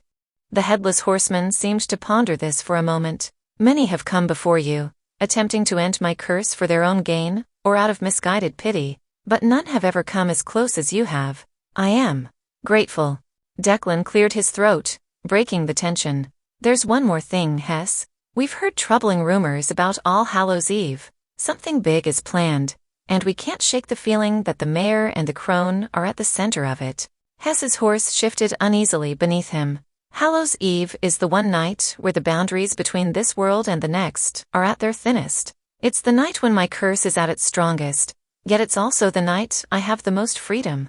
He paused, the weight of centuries of suffering evident in his voice. If you two are staying for the festival, I will ensure your safety. As you said, many will dress as the Headless Horseman that night.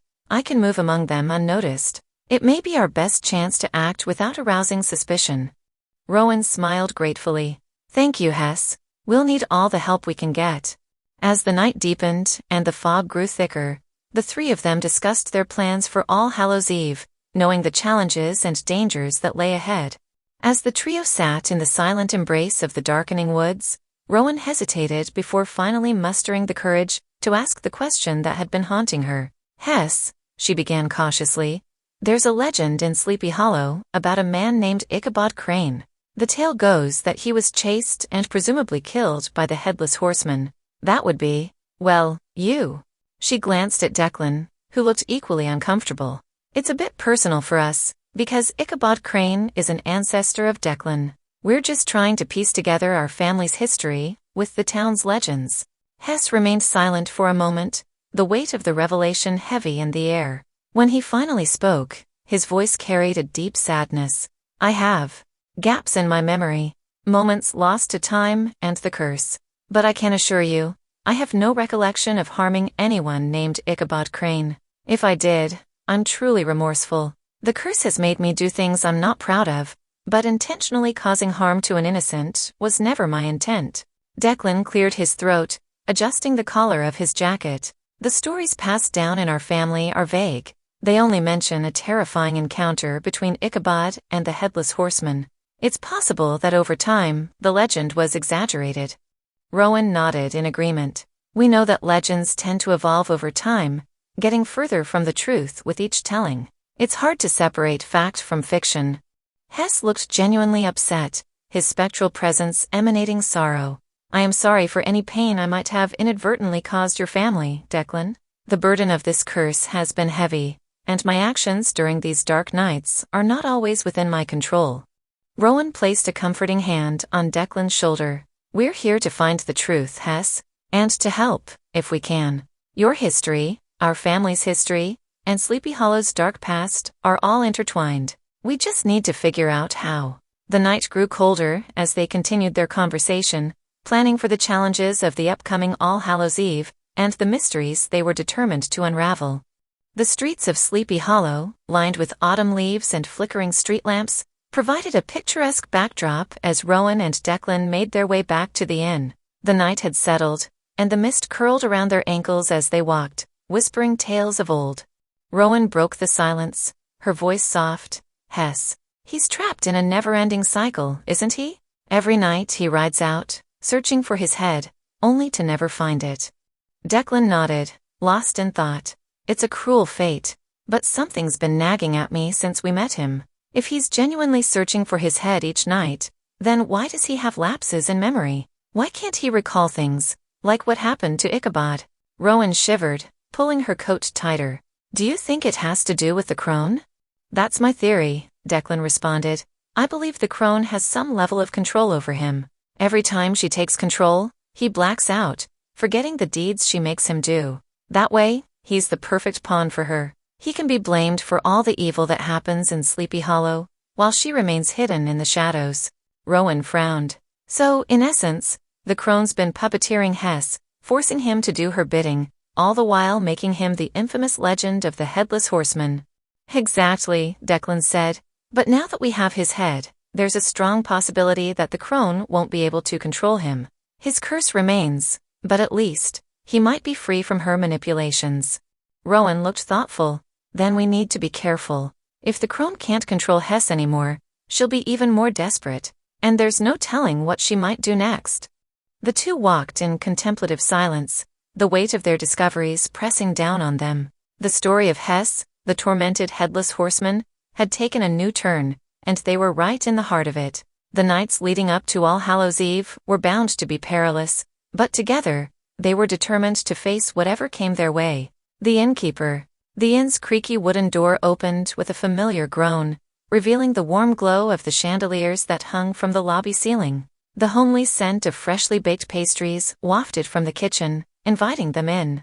As they stepped into the familiar warmth, the innkeeper, an elegant older woman with silver-streaked auburn hair tied neatly in a bun, was at the reception desk updating the guest ledger. She looked up as the bell above the door chimed softly.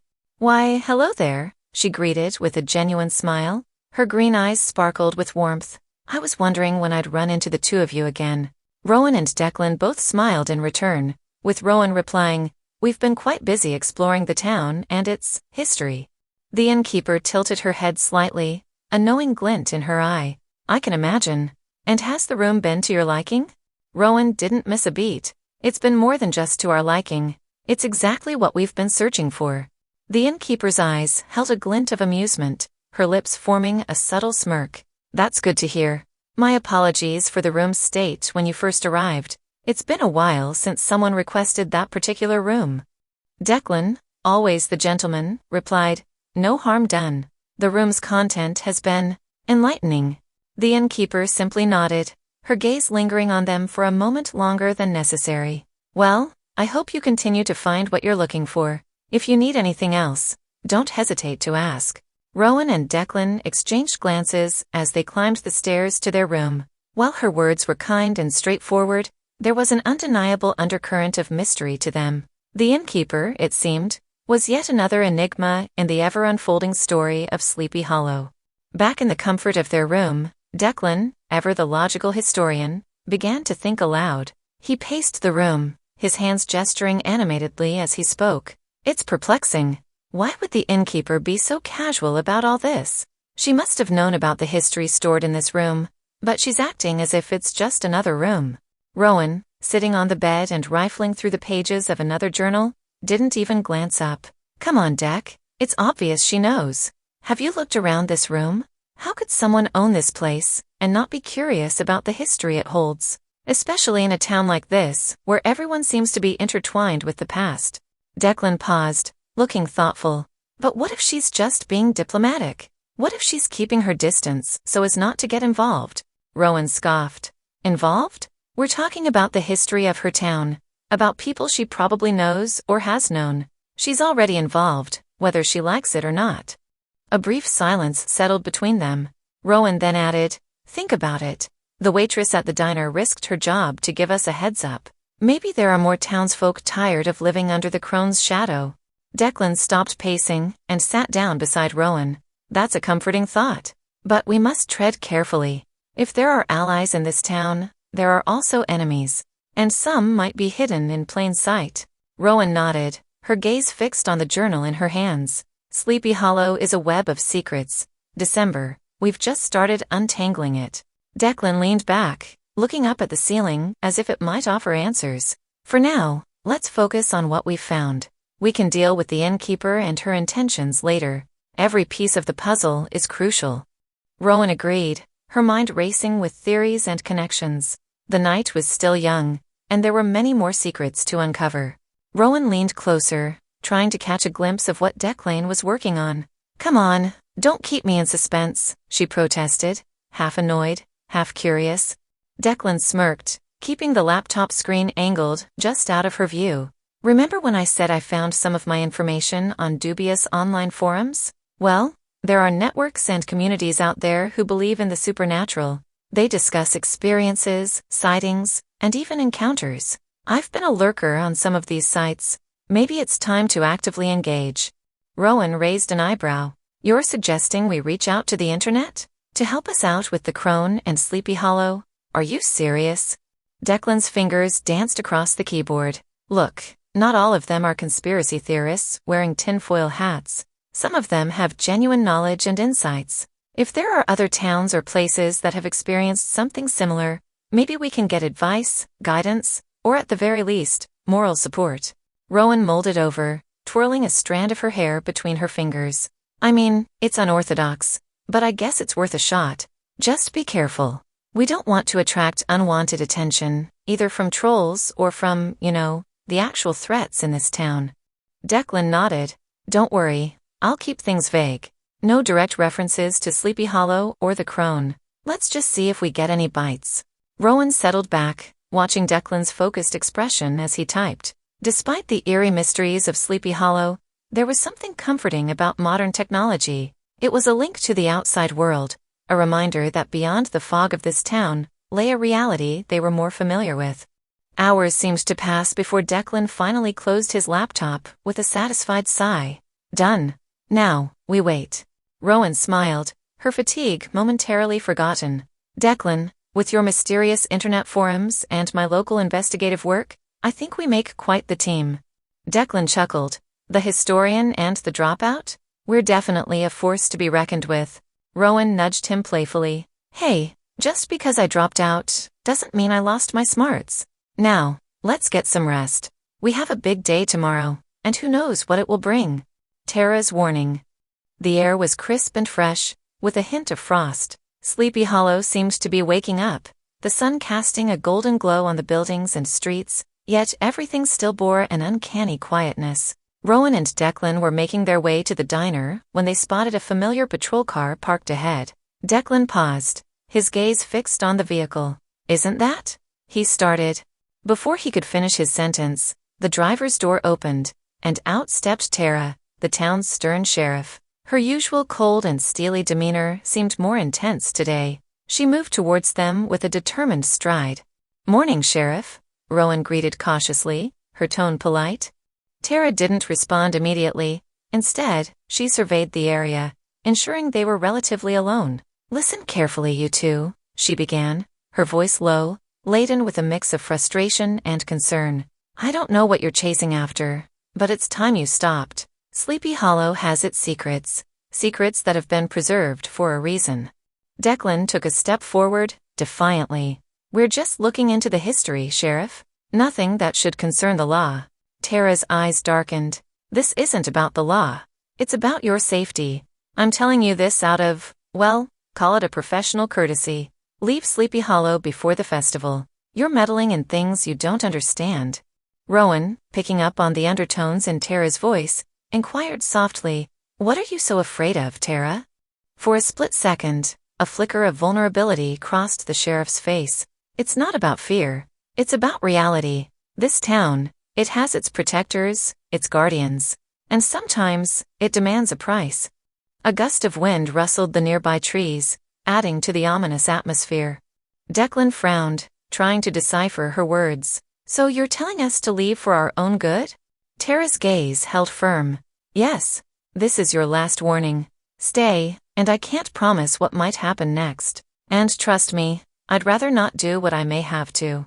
Without waiting for a response, she pivoted on her heel and walked briskly back to her patrol car. The engine roared to life, and within moments, she had disappeared down the road. The encounter with Tara left both Rowan and Declan unsettled, casting a shadow over what had been a vibrant morning. As they continued to walk, the decorations around the town served as a stark reminder that the festival was just around the corner. Windows were adorned with cobwebs and spiders, lanterns glowed with an eerie luminescence, and pumpkins, carved with a variety of faces, were placed strategically on doorsteps. A pleasant aroma wafted towards them, breaking their contemplation. The source was Mabel's Bakery, a quaint establishment with a vintage sign that swung gently in the breeze. The display window showcased a variety of baked goods, including Halloween-themed treats like spiderweb cupcakes, ghost-shaped cookies, and pumpkin pies. Inside, the bakery was a cozy haven with wooden tables, vintage decor, and a large counter displaying a range of baked delicacies.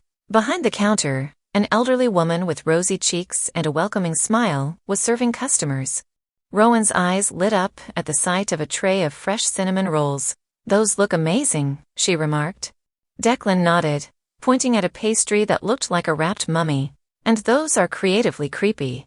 The elderly woman noticed them and greeted, "Good morning. You two seem new here. What can I get you?" Rowan ordered the cinnamon rolls, while Declan went for a mummy pastry and a latte. As they waited for their order, they took a seat by the window, watching the townspeople prepare for the festival. Children ran by, excitedly discussing their costumes, while adults put finishing touches on their decorations. Rowan took a sip of her coffee. "You know, despite the ominous warnings and the creepy legends, there's something charming about this town." Declan nodded. "It's like they've embraced the darkness and turned it into a celebration." Their contemplation was interrupted when a small bell above the door tinkled, signaling a new customer.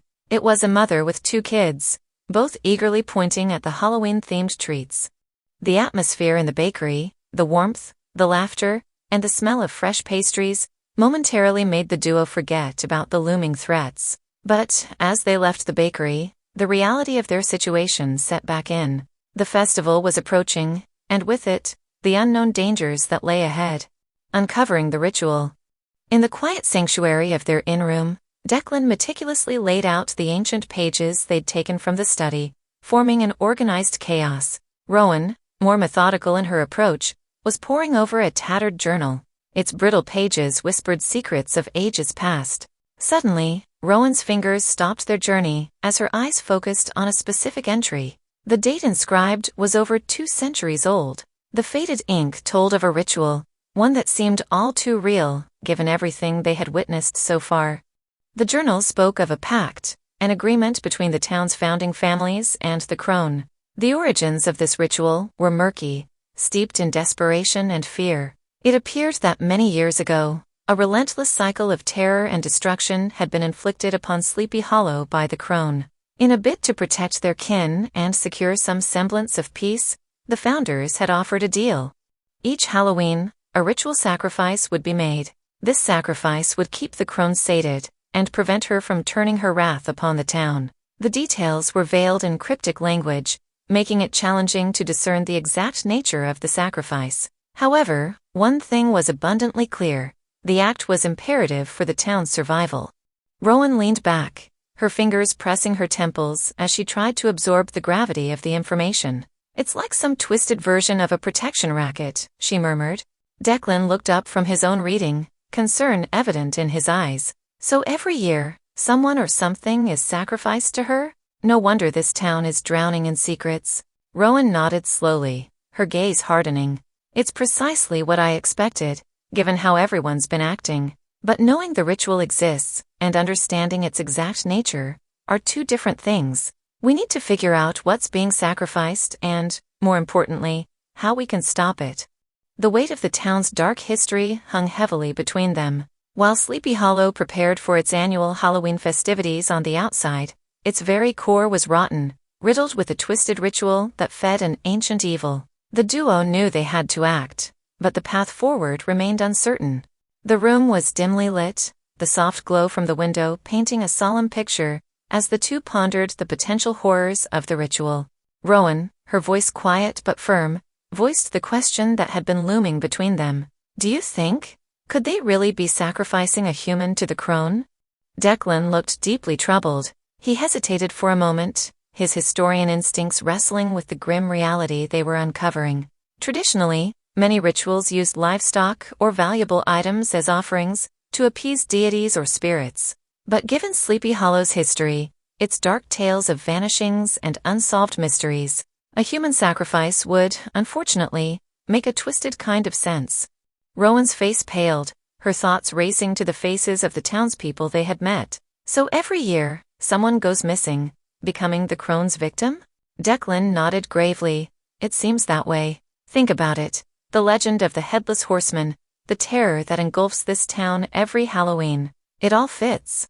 The ritual is likely a way to channel the Crone's malice and focus it on a single, unfortunate soul, rather than allowing her to unleash it upon the entire town. But who would they choose? And how? Rowan's voice trembled, with a mix of anger and fear. Are they drawing lots? Or is there some twisted criteria for selection? Declan sighed, rubbing his temples. That's what we need to figure out. There has to be some method or logic behind it, whether it's random or systematic. The town's records might give us some insights, patterns of disappearances, or peculiar incidents leading up to Halloween. Rowan gripped Declan's hand, her eyes filled with determination. We're in this together. We'll uncover the truth and put an end to this vile ritual. Sleepy Hollow deserves to be free from the Crone's clutches. With a renewed sense of purpose, they began plotting their next steps, keenly aware that time was running out as All Hallows' Eve drew near. Chapter 6. The Reinforcements. The sun was still high when the first of the group arrived. Declan was taken aback when he saw a tall man, his face weathered with experience, approach them outside the inn. The man introduced himself as Silas, extending a hand with a firm grip. "I read your message online," Silas began. "I've faced my fair share of dark spirits in my time. Your story, it resonated with me." Declan and Rowan exchanged glances. They hadn't expected such a prompt response to Declan's online plea, especially not from someone as seasoned as Silas. But Silas wasn't the only one. Shortly after, a young woman with a stack of ancient-looking books under her arm walked towards them. "Naomi," she introduced herself with a shy smile. "I specialize in ancient rituals and, well, my ancestors are from Sleepy Hollow. I've always wanted to dig deeper into its mysteries." Before Rowan could respond, the hum of a drone overhead drew their attention. Landing it skillfully was Jed, a tech-savvy individual with a backpack full of gadgets. "Heard you guys could use some surveillance and, well, a bit of tech muscle," he said with a grin. And last to arrive was Leela, her serene demeanor in stark contrast to the bustling energy around. "I can speak to spirits," she shared quietly, her eyes conveying a depth of experiences beyond her years. "Hess and others, they might have messages that could help us." Gathering in the inn's lounge, Declan and Rowan felt a mix of gratitude and trepidation. They had asked for help, and the universe had sent them a rather eclectic mix of individuals. But as they all sat down, sharing stories, experiences, and piecing together the puzzle of Sleepy Hollow, it became evident that each member of this unexpected crew had something vital to contribute. By evening, a bond had formed, one that was forged in the anticipation of the looming confrontation with the Crone and the dark forces that haunted the town. The battle for Sleepy Hollow had truly begun. In the dimly lit lounge of the inn, maps of Sleepy Hollow were spread out across tables, peppered with notes and markers. The atmosphere was thick with concentration, each member deeply engrossed in their area of expertise. Silas stepped forward, placing a worn leather journal on the table. "I've encountered entities like the Crone before. They're tied to the land, drawing strength from it. We must disrupt that connection." Naomi, with her books open and pages fluttering, nodded in agreement. "The ritual speaks of a binding connection between the Crone and the land. We might be able to sever that connection, or at least weaken it, with a counter-ritual." Rowan, intrigued, leaned in. "What do we need for this counter-ritual?" Leela closed her eyes for a moment, drawing a deep breath. "The spirits tell me of 4 elements: water from the town's oldest well, a flame that has never been extinguished, earth from the Crone's birthplace, and air captured during a storm." Declan raised an eyebrow. "That's quite a list. Do we even know where the Crone was born?" Jed, already tapping away on his tablet, responded, "I can find the well. As for the storm, there's one forecasted for tomorrow night. Perfect timing." The group began to split tasks. Silas and Jed would retrieve water from the ancient well, while Naomi and Leela focused on gathering information on the Crone's origins. Declan, with his historian background, delved deep into town records, hoping to unearth the birthplace of the enigmatic Crone. Rowan, feeling the weight of the situation, looked around at the group. "We've got one shot at this. Tomorrow is Hallows' Eve. If we don't break the curse, who knows what might happen to Sleepy Hollow." Jed converted one of the inn's rooms into a makeshift surveillance center. He pulled out multiple monitors and connected them to concealed cameras around the suspected ritual site. The feed gave them real-time access to anyone approaching or leaving the area. This way, we won't be caught off guard, Jed explained with a hint of pride. Silas opened a worn satchel, laying out a variety of sacred objects, bundles of herbs, talismans, and an intricately carved silver dagger. Rowan was drawn to the sheen of the dagger. Is that silver? Silas chuckled, drawing the longer silver sword from its sheath. This? Oh, it's more than just silver. It's been passed down my family for generations, known for its effectiveness against supernatural entities. The sharp glint of the sword mirrored the determination in his eyes. If all else fails, this won't. Leela, in the meanwhile, sat under a tree, meditating and reaching out to the spirits around. With soft whispers and chants, she sought out Hess. The ambience changed, a cold gust of wind blowing, signaling Hess's presence.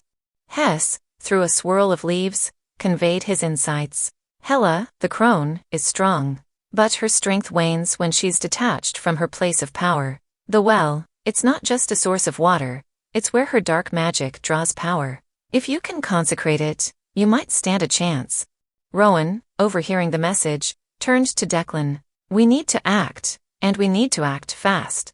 The atmosphere in the room was thick with anticipation. The team knew that the upcoming night was critical. Every detail, every move, had to be perfect. But with every passing hour, a sense of hope also grew stronger among them. Sleepy Hollow's fate hung in the balance, and they were its last hope. The vanishing. As the evening sun began to dip below the horizon, painting Sleepy Hollow in hues of oranges and purples, Declan realized he hadn't seen Rowan for a good amount of time. He tried to recall the last time he'd spoken to her, but with the whirlwind of preparations, it was all a blur. Has anyone seen Rowan? He asked, entering the inn's common area where the group had convened. The team exchanged glances, the weight of the moment heavy in the room. No one had. Silas was the first to respond. She was with us a while ago, discussing the consecration of the well. She might have gone to scout the location.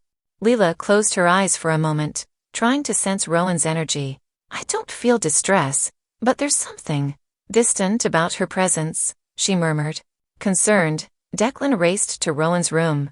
The door was slightly ajar, light from the hallway casting an eerie shadow inside. He quickly noticed Rowan's belongings scattered around, her backpack, some books, and most alarmingly, Elias's protective amulet lay on the bed. Jed entered just after Declan, his eyes widening as he took in the scene. This doesn't look like her. Rowan is meticulous. She wouldn't leave her things like this, especially not the amulet. Silas nodded in agreement. She knew the importance of that amulet. If she took it off, it was for a reason. Or she was forced to. Either she's in trouble, or she's onto something, Leela mused, concern evident in her voice. Declan, trying to maintain composure, picked up the amulet. Its cold metal seemed to pulse in his hand, as if alive. We need to find her, and fast. If the Crone has got her, then time is against us. Jed's voice trembled slightly, and we might not just be fighting for Sleepy Hollow anymore. We're fighting for Rowan too. The search begins. The dim glow of Sleepy Hollow's lampposts was all the light Declan, Leela, and Jed had as they navigated the streets. The town felt different, eerier now with the knowledge that Rowan was somewhere, potentially in danger. Leela tried to hone in on Rowan's energy. The subtle buzz of the amulet's energy was still fresh in her memory. We need to check places of power, she murmured, places where the Crone might draw strength. Declan nodded. The graveyard? Hess' resting place?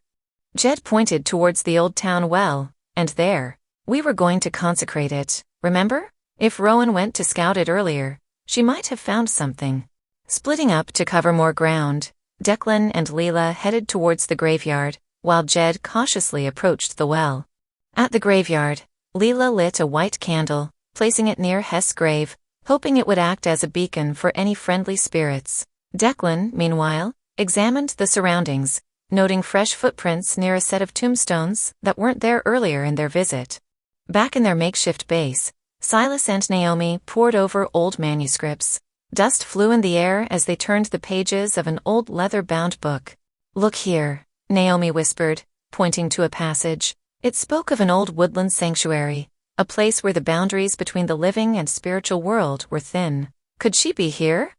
Silas's face tightened with concern. It's a place of immense power, and it's where the original pact with the Crone was said to be made. If Rowan is there, she's at the very heart of the Crone's domain. Jed, at the well, felt an odd pull, a whisper of wind that seemed to beckon him. Drawing closer, he noticed something, a faint, luminescent marking, previously unseen. It resembled a crescent moon, surrounded by stars. He realized it wasn't just a drawing, but a seal of sorts. An entrance, perhaps? Reconvening, the team shared their findings. With a potential location in the woods and the mysterious seal at the well, they knew they had to act quickly. With All Hallows' Eve drawing closer, every moment was precious. "We have to find her before midnight," Silas affirmed. "That's when the Crone's power will be at its peak." Inside the dimly lit room of their temporary headquarters, Leela prepared herself for a séance. The circle was marked with salt, candles flickering at cardinal points, and the room was filled with the scent of sage and lavender. The members of the group sat around the circle, with Declan's hand clasping the protective amulet once worn by Rowan. Leela took a deep breath, her eyes fluttering shut. "Spirits of Sleepy Hollow," she whispered, "guide us.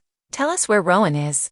For a moment, the room was silent, save for the flickering candles and everyone's soft breathing. But slowly, the atmosphere began to shift. The air grew colder, and a gentle breeze seemed to move throughout the room, though no windows were open. A soft, mournful wail pierced the stillness. Everyone in the room stiffened, eyes darting around to pinpoint its source. It sounded distant, yet close, like a memory echoing through time. "Who are you?" Lila's voice was soft, guiding. A whisper responded, "A soul, trapped. Just like she will be." Declan's grip on the amulet tightened, his eyes wide. "You know of Rowan?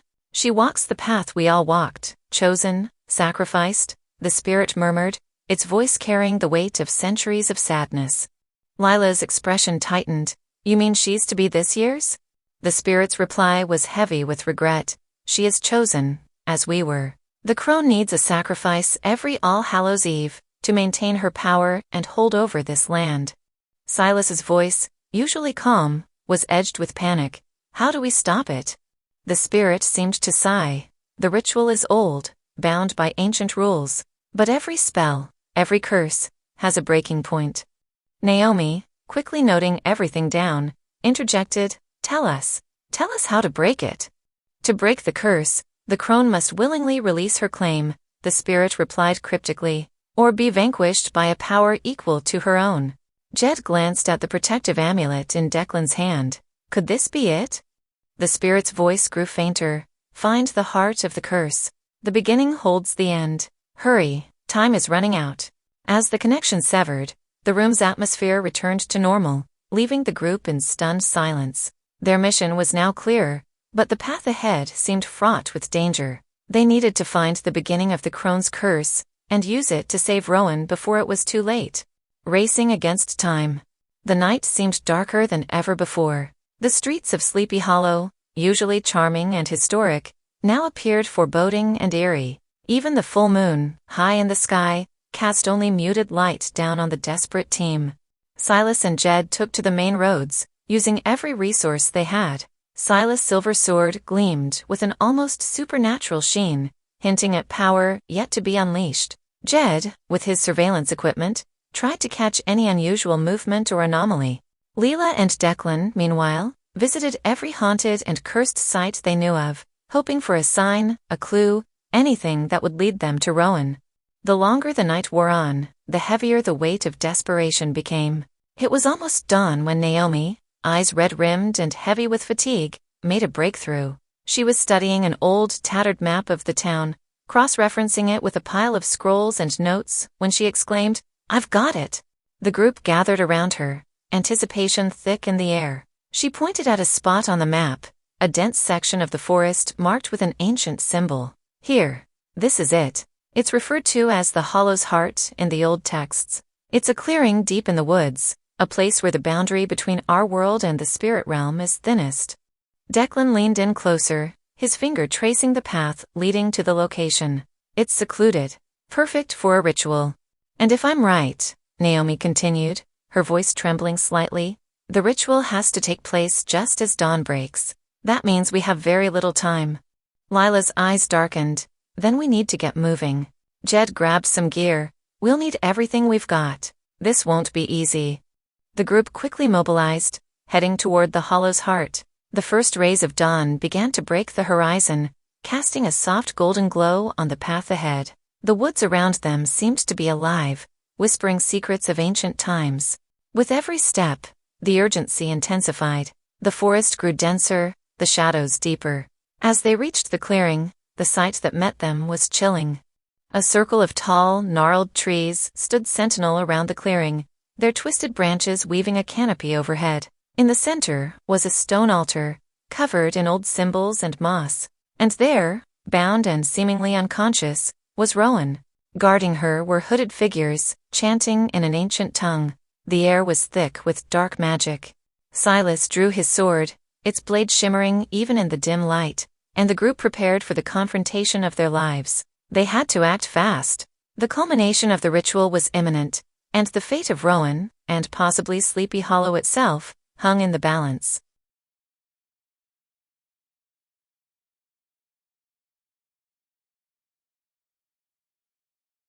The battle. The clearing was silent for a heartbeat before chaos erupted. The hooded figures, upon seeing the intruders, halted their chant and drew blades, glowing with the same eerie green light as the symbols on the stone altar. Silas was the first to move, his sword cutting through the air with a deadly precision. One of the hooded figures lunged at him, but with a swift movement, he parried the attack, using the figure's momentum against him. Leela stepped forward, her hands glowing as she began to summon spirits to aid in the fight. Ghostly apparitions appeared around her, forming a protective barrier and pushing back some of the attackers. Jet used his tech gear to blind and disorient a few of the hooded figures, sending bright flashes of light directly into their eyes. He then used small drones, equipped with tasers, to stun several others. Naomi, drawing from the knowledge of ancient symbols she had studied, began to draw a protective circle around Rowan, hoping to shield her from the dark energies converging upon the altar. As Declan tried to free Rowan, he was intercepted by none other than Tara, her eyes glazed and filled with malice. "You shouldn't have come here," she hissed, drawing a dagger and engaging Declan in a deadly dance. Meanwhile, the mayor, under the Crone's influence, directed the fight, shouting orders and boosting the strength and resilience of the hooded figures with his chants. From a distance, the ominous cawing of ravens echoed, signaling the impending arrival of the Crone. Rowan, still bound, began to stir, her eyes fluttering open. Through the haze of her drowsiness, she realized the danger she and her friends were in. Concentrating hard, she began to summon the strength of the amulet, praying its power would be enough. The battle was fierce, with every member of the group pushing their limits. The line between friend and foe was blurred, as the townspeople, under the Crone's spell, fought with a mindless ferocity. The group had to be careful, trying to subdue rather than harm them, while also fending off the more dangerous enchanted hooded figures. In the ensuing melee, the forest around them seemed to pulsate with energy, casting eerie shadows that danced and flickered. The chanting from Naomi, Declan, and Leela harmonized, creating a barrier of sound that seemed to vibrate with power, cocooning the altar in a protective shell. The sky above darkened ominously as the crows continued their relentless assault, their cries mingling with the sounds of battle and the haunting, distant screech. Each minute dragged on, feeling like an eternity as the group struggled to hold their ground. Silas, sweat and blood mingling on his brow, fought with the grace and ferocity of a man possessed. His silver sword flashed, deflecting blows and disarming their assailants without causing permanent harm. Beside him, Jed used his technical prowess to create barriers, shock the approaching townsfolk into submission, or simply confuse them long enough for them to be safely restrained. As the screech resounded, deeper and more terrifying, the ground itself seemed to shudder. The altar, once thought indestructible, cracked with a sound like thunder, fissures spreading across its surface, glowing with an inner fire. Rowan, her senses returning, sat up abruptly, the bonds that had held her snapping like brittle twigs. She looked around, her gaze taking in the scene of chaos, her friends fighting valiantly to protect her and foil the Crone's plans. The townspeople, feeling the shift in power, hesitated. Their eyes, previously glazed with the effects of the spell, flickered with confusion and fear. The mayor, standing at the fringe, looked equally disoriented, the compulsion that had gripped him wavering. Silence fell over the clearing, the only sound the ragged breathing of the combatants and the distant, menacing echo from the forest. Rowan, feeling strength returning to her limbs, stood up. Her gaze was drawn to the horizon, where the first hints of dawn painted the sky with strokes of gold and crimson. "We've made it," Naomi breathed out in relief, her eyes shining with tears and exhaustion. "The sun is rising." As the light spread, the atmosphere in the clearing changed. The oppressive, malevolent energy that had cloaked the area began to dissipate, burned away by the rising sun. The townspeople blinked, looking around as if waking from a nightmare. The ravens, sensing the turning tide, scattered into the sky, their dark forms disappearing into the dawn.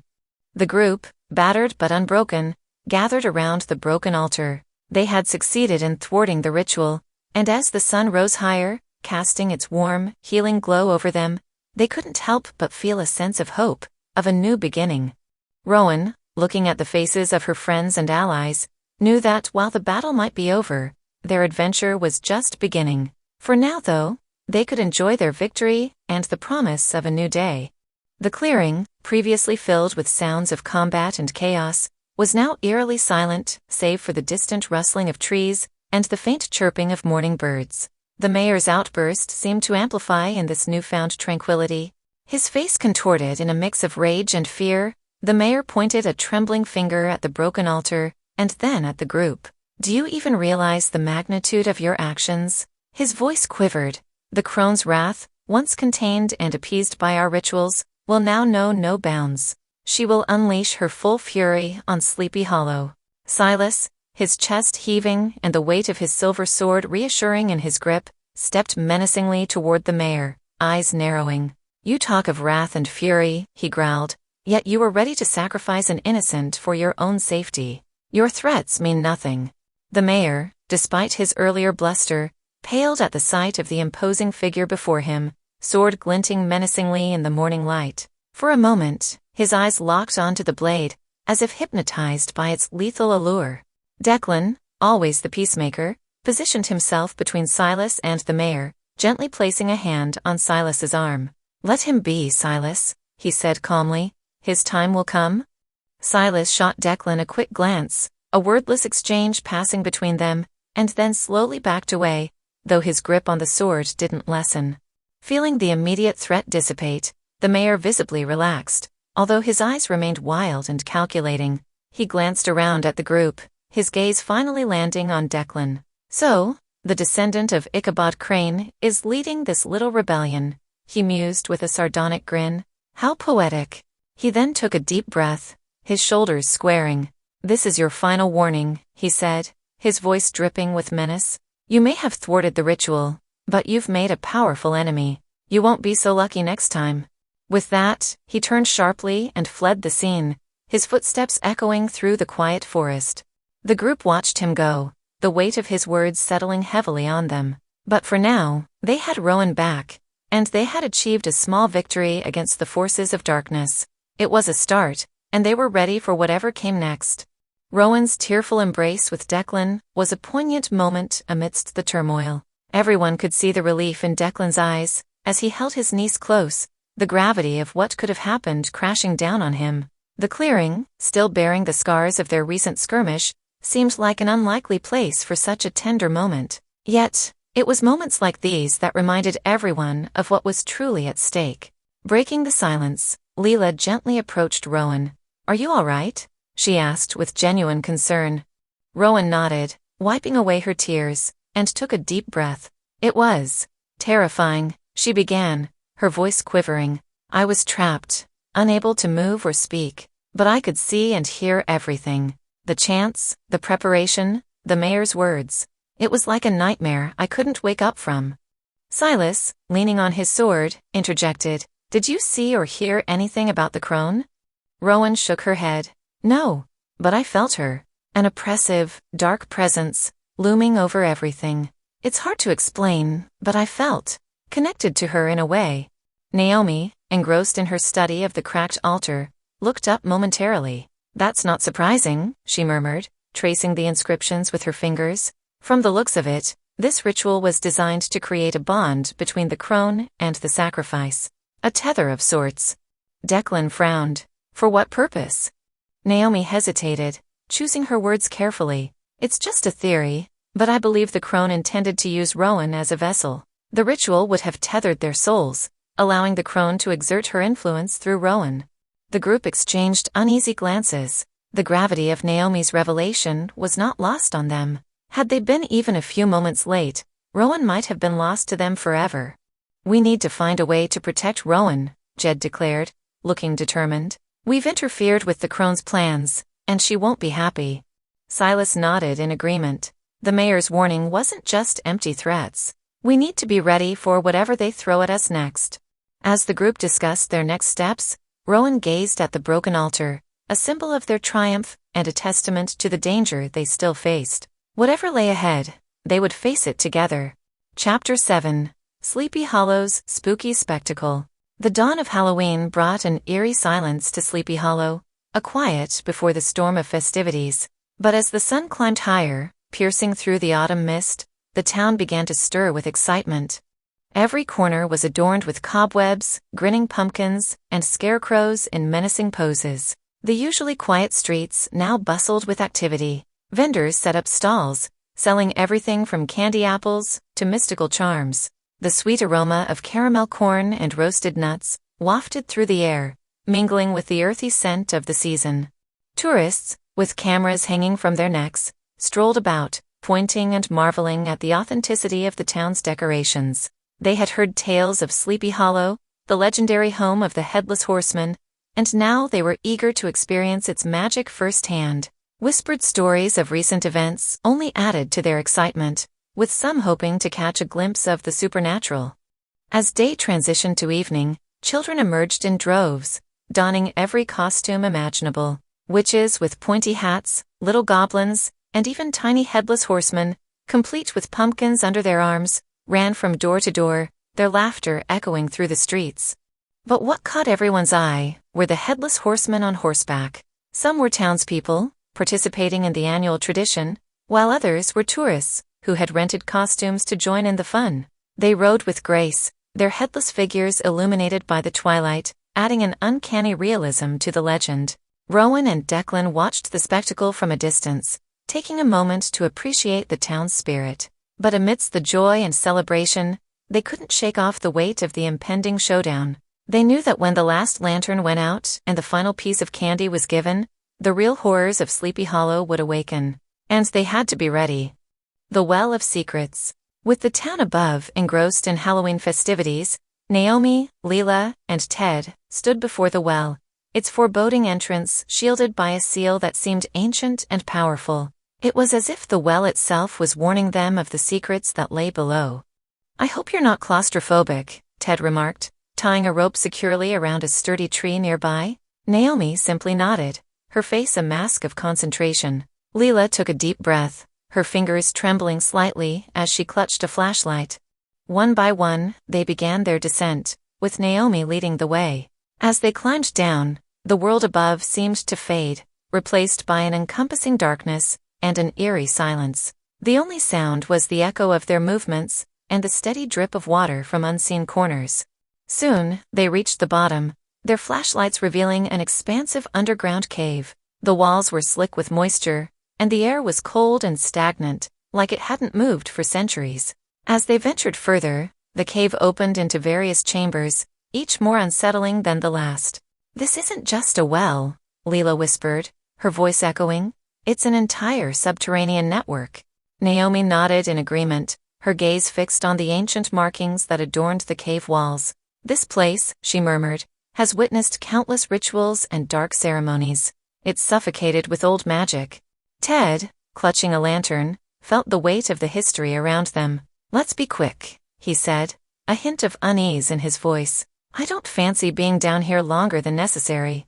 As they continued their exploration, a feeling of being watched settled over them, like the spirits of the past were observing, waiting. And the deeper they ventured, the more palpable that feeling became. As the trio ventured deeper into the cave's chambers, the scenes became grimmer. Lila's flashlight beam landed on a corner filled with skeletal remains, some still chained to the walls. The decayed shackles and rusted iron cuffs were a testament to the victim's final moments of despair. Ted stumbled upon an alcove filled with belongings, personal items that once held meaning to their owners, a locket with a faded portrait, a tattered diary, a child's doll with one eye missing. Each artifact told a silent story of a life cruelly snatched away. Naomi, meanwhile, was meticulously examining the inscriptions and symbols on the walls. Her fingers traced the patterns of a repeated mark, one she recognized from ancient texts. This symbol, she said, her voice soft but urgent, represents the Crone. It appears she has been invoked here countless times. Lila, examining the remains, felt her heart tighten. These poor souls, were they all sacrificed to her? She whispered, more to herself than to the others. Naomi nodded gravely. And over centuries, she added, it seems the Crone's thirst for power and dominance over this land is rooted deep. The sheer scale of the atrocities committed in these chambers was overwhelming. Each bone, every rusted chain, told of pain and fear. Ted felt a shiver run down his spine. We need to end this. Whatever ritual is happening tonight, it can't be allowed to continue this legacy of pain. We have to find her birthplace, Naomi said, her voice determined. It's crucial to understand her origins and the nature of her power. With renewed determination, they pressed on, hoping that the answers they sought lay deeper within the maze of chambers in the Well of Secrets. Moving deeper into the catacombs, the trio reached a vast chamber unlike any they had encountered before. The air was noticeably colder, and an eerie, pulsating energy seemed to emanate from the very walls. This is it, whispered Naomi, her eyes wide with a mix of fear and excitement. The chamber was domed with a high ceiling from which hung crystalline stalactites. At its center stood an altar made of jet-black obsidian, surrounded by rings of ancient runes, glowing faintly in the dim light. Shadows danced around the chamber as if alive, making the walls appear to breathe. Large murals depicted a young woman, surrounded by dark energies and creatures of the forest. It was clear that this was a sacred place dedicated to the Crone, possibly the very spot of her origin. Lila approached the altar cautiously. This must be where she was transformed into the Crone. Look at these inscriptions, she said, pointing to the detailed carvings that showcased rituals, sacrifices, and dark pacts. Naomi bent closer, scrutinizing every detail. The symbols tell a story. It seems the Crone was once immortal, perhaps even a witch or a priestess, who sought power beyond her reach. She made a pact with ancient forces, dark and old as time itself. In return for unimaginable power, she became the guardian and the curse of these lands. Ted, looking at the murals, added, and she's been drawing strength from the sacrifices ever since. They believed, Naomi continued, that by feeding her power, they could contain her, appease her. But over time, she grew more powerful and more demanding. Lila shuddered. Centuries of fear, all originating from this very spot. Naomi nodded. We must gather what we need and quickly. The counterspell won't be easy, but understanding her origin gives us an edge. In the dim light of the chamber, the trio began to gather the necessary materials. From the altar, Naomi picked up a phial filled with a silvery liquid that shimmered even in the darkness. Moonwater, she whispered, consecrated on the night of a solar eclipse, extremely rare and potent. Lila, using a small knife, carefully scraped off dried herbs and powders from the ancient ceremonial bowls, placing them in a leather pouch. These are no ordinary herbs. Their essence is imbued with the energy of this place, which will amplify the counterspell. Ted, meanwhile, found a collection of old scrolls, their contents written in an archaic dialect. These might contain the incantations or rituals associated with the Crone, he said, carefully unfurling one of them. Naomi's eyes widened as she read the text. This is it. A binding spell, designed specifically to counteract and contain dark magic. But it's incomplete. The last part is smudged. We'll have to improvise then, Lila declared. The three of them pooled their knowledge, combining ancient rituals with Naomi's modern magical expertise, crafting a spell that they hoped would be potent enough to counteract the Crone's dark magic. We must be careful, cautioned Naomi. The energies here are volatile. One wrong move, and we could be consumed by them. Leela nodded, holding the pouch of herbs tightly. We only get one shot at this. Let's make it count. With their newly assembled counterspell in hand, they began their ascent from the depths of the well, determined to confront and contain the malevolent force that had plagued Sleepy Hollow for centuries. Wards and weapons. Back at the inn, the group gathered, anxiety and determination palpable in the room. Naomi, still a bit shaken, began recounting their descent into the well, the haunting sights of the countless remains, and the discovery of the Crone's birthplace. The cave. It was like nothing I've ever seen, she began, her voice trembling slightly. The air was thick with centuries of rituals, sacrifices, and dark magic. Every corner of it screamed of the pain and anguish that those poor souls went through. Leela interjected, among the countless relics, we found evidence of the Crone's origin. It's clear now more than ever that she wasn't just a random entity that plagued this town. She was birthed from dark rituals, nurtured by sacrifices, and thrived on the fear of the people of Sleepy Hollow. Jed carefully spread out the scrolls they had retrieved on a table. These scrolls might hold the key to understanding her powers and, hopefully, how to counter them. The incantations, the rituals, they're all detailed here. Rowan looked pale, absorbing the gravity of their findings. Declan, ever the historian, was drawn to the scrolls, whispering translations of the archaic language to himself. Silas took a deep breath. So, what's our next move? The room grew silent, all eyes on Naomi, waiting for her guidance. With newfound determination, she declared, we prepare for battle. With the room now filled with a unified purpose, Naomi began her preparations. She retrieved a satchel from her belongings, filled with rare herbs, crystals, and old amulets. She lit candles around the room, creating a soft ambient glow. Protection comes in many forms, she began, her hands moving meticulously. Sometimes it's physical, and sometimes it's ethereal. We're dealing with an entity that isn't just of this realm, so our defenses need to match that. One by one, she held up a small pendant, each inscribed with intricate symbols. These, she announced, are wards against the Crone's influence. Wear them close to your heart. They're crafted from ancient symbols known to repel dark entities. She handed them out to each member of the group. Rowan felt a warmth emanating from her pendant as soon as it touched her skin, almost like a gentle embrace. Leela whispered a quiet incantation as she fastened hers, while Silas simply nodded, a silent promise to defend everyone. Declan looked intrigued. How exactly do these work? He inquired, observing the pendant. They're imbued with a combination of ancient spells and my own energy, Naomi replied. Think of them as a protective shield, one that the Crone will find hard to penetrate. Ted, who was always the skeptic in the group, raised an eyebrow. And you're sure these will work? Naomi gave him a steely look. I've spent my life studying the arcane and mystical. While there are no guarantees in life, I trust in the strength and purity of these wards. The gravity of the situation weighed heavily on them all, but with the pendants around their necks, a renewed sense of hope ignited in their hearts. They were now armed, not just with weapons, but with ancient magic on their side. Chapter 8. Try and Stop Us. Sleepy Hollow's streets were awash with the eerie orange glow of lanterns, casting elongated shadows of the cobblestones. The town, usually quaint and serene, now pulsed with a palpable tension.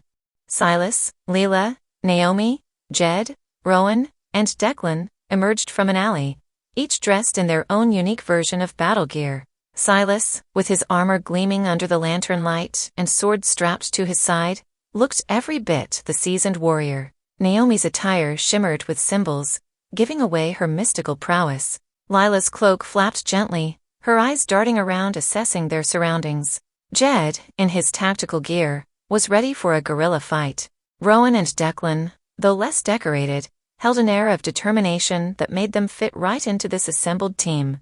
They stood defiantly, their stance speaking volumes, ready to protect the town even if it meant going against some of its own residents. Their collective resolve was palpable, even as they felt the eyes of the townsfolk on them. A murmur went through the crowd. The team was making a statement. They were there to end the curse, once and for all. Suddenly, cutting through the crowd, came the mayor, his face contorted in anger. Tara trailed him, flanked by several townsmen, each wearing hooded cloaks. The group instantly recognized them from their previous encounter in the woods. "You!" The mayor pointed at them, his voice echoing across the square. "What audacity to show up like this! Tara, do your duty and arrest them."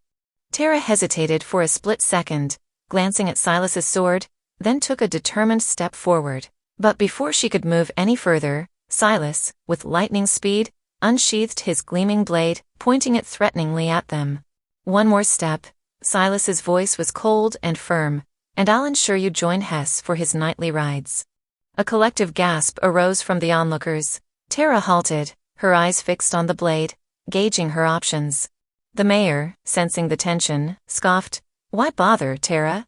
Their fate is sealed anyway." With a dismissive wave, he turned to the group, his eyes cold. "You outsiders think you can waltz into our town and interfere? Soon, you'll regret ever setting foot in Sleepy Hollow." With that, he turned on his heels and walked away, his posse close behind, leaving the streets echoing with his ominous warning. The group's progress was suddenly halted by the shrill voice of an elderly woman, her silver hair glinting in the sun. "Get out! You've no place here," she shouted, her finger pointed accusingly at them. Beside her, a burly man with a rough, bearded face chimed in, his voice heavy with resentment. "You've damned us all. Sleepy Hollow had an understanding, a pact, and now? You've disturbed it. We've lived in peace, in balance. Now you've thrown it all into chaos." Rowan looked around and noticed a small crowd had gathered, many nodding in agreement with the elderly woman and the man. The atmosphere grew thick with tension, and the once joyous sounds of children and tourists felt distant. Declan, always the diplomat, tried to pacify the situation. "Listen, we're here to help, to rid this town of its curse," he began, but Naomi placed a hand on his arm, stopping him. "They're not ready to hear it," she whispered to him. Louder, addressing the crowd, she said, "We understand your fears. Change is difficult, especially when it threatens long-standing beliefs and ways of life. But sometimes, to move forward, we must confront the shadows of our past." The elderly woman spat on the ground, her eyes fiery. "You know nothing of our past or what we've endured. Leave, before you bring more trouble upon us." Silas stepped forward, his imposing figure creating a shadow that seemed to silence the murmurs. "Whether you believe us or not, we're here to end the curse, not perpetuate it. Sleepy Hollow deserves to be free, and if we must become the outcast to ensure that, so be it." The group, united in their purpose, moved forward, leaving behind the murmurs and the doubts. Their journey was not to be swayed by public opinion. They had a greater mission, and every second counted. Preparing the battleground. The church stood tall and solemn, a beacon of sanctuary amidst the impending darkness. Its thick stone walls and tall spires had witnessed centuries of history, and would now be the stage for their crucial stand against the Crone. Declan laid out their plan. "We'll keep Rowan inside the church. Its consecrated grounds should offer an added layer of protection against dark entities, and we can utilize its structure to our advantage, creating choke points if they try to get in." Leela chimed in, "The Crone will feel Rowan's presence. She'll come for her." Rowan, trying to mask her unease, nodded. "I'm ready. We can do this." Declan hesitated for a moment, his protective instincts flaring. "There's one more thing," he said, pulling out Hess' severed head from the bag they had carried it in. The head, although detached and seemingly lifeless, still held an eerie aura around it. "We should keep this with you, Rowan. It's both a deterrent and a beacon. If the Crone sees it, she might think twice about approaching, or at the very least, it could buy us some time." Rowan took a deep breath, her hand hovering over the head. "Okay," she whispered, determination in her voice. "Let's do it." The group went to work, fortifying the church's entrance, setting up traps, and positioning themselves for the impending confrontation. The sun dipped below the horizon, casting long shadows across Sleepy Hollow. The night of All Hallows' Eve was upon them, and with it, the promise of a battle between light and darkness. The Forsaken Night returns. As dusk draped Sleepy Hollow in twilight shadows, a chilling wind blew, and the echo of galloping hooves broke the silence. Emerging from the fog was Hess, astride a spectral steed that seemed to emanate an eerie, ghostly glow. His ethereal form was now adorned in battle-worn armor, remnants from an era long gone. His presence was both haunting and awe-inspiring. Rowan, looking at the transformed apparition, whispered in awe, "Is that Hess?" Silas nodded, clearly impressed. "It's him, but not the restless spirit we've seen. This is the Hess from his living days, the formidable knight." Hess dismounted, drawing a gleaming blade from his side. Even in his spectral form, the sword looked deadly, its edge honed to perfection, shimmering in the dim light. The headless knight approached the group, his purpose clear. "I promised protection," his voice boomed, seemingly coming from the ether around them. "Tonight, I will stand with you against the darkness." Declan, stepping forward, extended his hand in gratitude. "We are honored to fight alongside you, Sir Hess." Hess nodded in acknowledgement, his stance rigid and regal. "Tonight, we fight not just for Rowan, but for all the souls lost to the malevolence of the Crone." Leela, always one for strategy, quickly chimed in. "With Hess on our side, we have a formidable advantage. We need to utilize this." Hess, holding his sword aloft, declared, "Lead the way. I am ready." The atmosphere was thick with anticipation. The stage was set, the players assembled. With Hess, the Forsaken Knight, back in his warrior form, the group felt a renewed surge of hope. They were prepared to face the Crone and the terror she would unleash upon Sleepy Hollow. The battle for souls and redemption was about to begin. Night of Terror. The heart of Sleepy Hollow was alive with a festive spirit that belied the impending doom. Strings of jack-o'-lanterns hung from porches and balconies, their carved faces casting flickering orange glows. Cobweb-covered bushes and ghostly decorations danced in the breeze. The town square was transformed into a Halloween wonderland. Children, dressed as witches, goblins, superheroes, and fairy princesses, roamed the streets in giggling groups, their candy-filled bags growing heavier by the minute. Laughter echoed through the air as the younger ones excitedly compared their treats, showing off the most coveted items. Tourists, having heard tales of Sleepy Hollow's legendary Halloween, flocked the streets, clicking photos and marveling at the authenticity of it all. Street performers added to the ambience, enacting scenes from the famous tales of the town, with many posing as the Headless Horseman, to the delight and mild fear of onlookers. Street vendors hawked Halloween-themed treats and trinkets, and the aroma of fresh apple cider, pumpkin pie, and roasted chestnuts wafted through the crisp autumn air. In the midst of all the joy and celebration, none could predict the tide of terror that was about to sweep over them. The townsfolk were oblivious to the shadow slowly stretching across the horizon, eager to engulf Sleepy Hollow in a night of pure terror. From the edge of the town, a chilling wind began to sweep in. The jovial laughter and chatter gradually gave way to uneasy murmurs as the temperature dropped noticeably. The festive lanterns flickered, some even extinguishing, replaced by an unnatural luminance emanating from the forest's edge. Emerging from the thick tree line was Hilara. Her presence was undeniable, an all-consuming aura of malevolence that demanded attention. Her dark, flowing gown seemed to merge with the very shadows, and her eyes shone with a malefic light. She walked with purpose, each step leaving behind a frosty footprint on the ground. As she entered the town, she extended her arms, and with a sweeping gesture, the sky darkened further. Out from the shadows and from the corners of the town, creatures of myth and nightmare came to life. Gargoyles detached themselves from stone walls, taking flight with heavy wings. Spectral wolves, their eyes aglow with blue fire, prowled the streets. Grotesque trolls and goblins clambered out from sewers and alleyways, their laughter more terrifying than their appearance. People screamed in terror, the stark contrast from the festivities mere moments ago, making the situation even more surreal. Parents grabbed their children, pulling them close, as tourists and townsfolk alike looked around in panic, searching for an escape from the impending chaos. Hela, in the center of it all, stood tall and unyielding, a smirk playing on her lips as she relished the terror she was instigating. The once joyful streets of Sleepy Hollow were now a scene of chaos and desperation. The echoing laughter of children was replaced by their terrified screams. As spectral wolves chased after them, parents scooped up their children, clutching them tight in protective embraces. A gargoyle swooped down, its claws extended, targeting a small group of tourists who had been too paralyzed with fear to seek cover.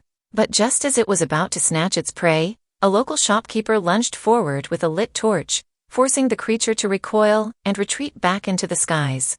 Elderly residents, who had seen many Halloweens but none like this, formed protective barriers in front of their homes, attempting to shield the younger ones. But despite their best efforts, not all were spared. A woman's cry echoed through the night as a goblin snatched her young son, disappearing into the shadows before anyone could react. Overwhelmed families made desperate attempts to barricade themselves inside their homes, but the creatures, empowered by Halara's dark magic, seemed unstoppable. Windows shattered and doors were ripped from their hinges as the mythical beasts sought out their prey. In the town square, a large troll cornered a group of teenagers who had been trying to document the festivities for their social media. Their phones, now forgotten, lay scattered on the ground as they backed away, their faces pale with horror. But just as the troll lunged, a strong net, thrown by a quick-thinking resident, ensnared the creature, buying the teens just enough time to flee. Despite the small victories, the overwhelming sense of dread persisted. Halara's laughter, cold and haunting, could be heard above the din, a constant reminder of the true power orchestrating the night's terror. Amid the chaos, the silhouettes of Silas and Hess stood out. Like two seasoned warriors of old, they faced the onslaught of creatures head-on. Silas, with his silver sword, moved with a fluidity and precision that seemed supernatural, each strike felling a creature. His blade, reflecting the moonlight, created an eerie dance of light in the darkness. Hess, on the other hand, had transformed. No longer the mournful ghost of legend, he embodied the fierce knight he once was. With every swing of his massive axe, enemies were thrown back, their evil cries echoing through the night. His ethereal form seemed to flicker and change, reflecting the tormented warrior who once fought so bravely, only to be cursed for eternity. But for every creature they took down, two more seemed to take its place. Silas found himself surrounded by a group of shadowy wraiths, their ghostly fingers reaching for him. With a roar, Hess charged into the fray, his axe creating a barrier of spinning steel. Together, they formed an impenetrable wall, back to back, fending off the relentless assault. As they battled, a banshee's mournful wail cut through the night, disorienting and staggering both of them. It was a sound that could chill the bravest of souls, and for a moment, the tide seemed to turn in favor of the creatures. But as Silas and Hess fought, they drew the attention of many of the creatures, creating a brief respite for some of the townsfolk. Parents used the distraction to pull their children to safety, while others regrouped, finding whatever makeshift weapons they could to join the fight. From amidst the cacophony, a distinct sound roared into the foreground, the ignition of Elias's makeshift flamethrower. A searing trail of blue and orange flame lit up the night, cutting through the shadows like a beacon. The townspeople, recognizing the weapon's familiar hum and the distinct fiery glow, rallied around its source. Elias, though aged and blind, seemed to have an innate sense of where the creatures were. Guided perhaps by sounds, by intuition, or some other hidden sight, he unleashed fiery torrents upon the oncoming wraiths and beasts. His flamethrower, while not a precision weapon, was immensely effective in creating barriers and buying time. Creatures that dared get too close were met with searing fire, forcing them to retreat or be consumed. Seeing Elias's bravery, many of the townsfolk were inspired. Those who had been hiding emerged with renewed vigor. They began to form a protective circle around the children and the elderly, fighting with everything they had, from kitchen knives to baseball bats. Among them, some even wielded more arcane artifacts, perhaps heirlooms passed down, whispered about but never used, until now. A particular group of townspeople, having formed a small battalion of their own, charged into the fray alongside Silas and Hess. They fought with the kind of ferocity that only arises when one's home and loved ones are under threat. The tide seemed to turn, if only slightly. However, as the night wore on, it became clear that they were still outnumbered. While they had heart and determination, the supernatural beings had the advantage of raw power and numbers. Chapter 9, Showdown at the Sanctuary. With her horde of creatures wreaking havoc and terror upon Sleepy Hollow, Alara, the dark enchantress behind it all, marched with purpose towards the church. Each step was measured, deliberate, echoing her confidence. She was a sight to behold, her dark hair floating as if caught in an eternal wind, her gown shifting and undulating with shadows.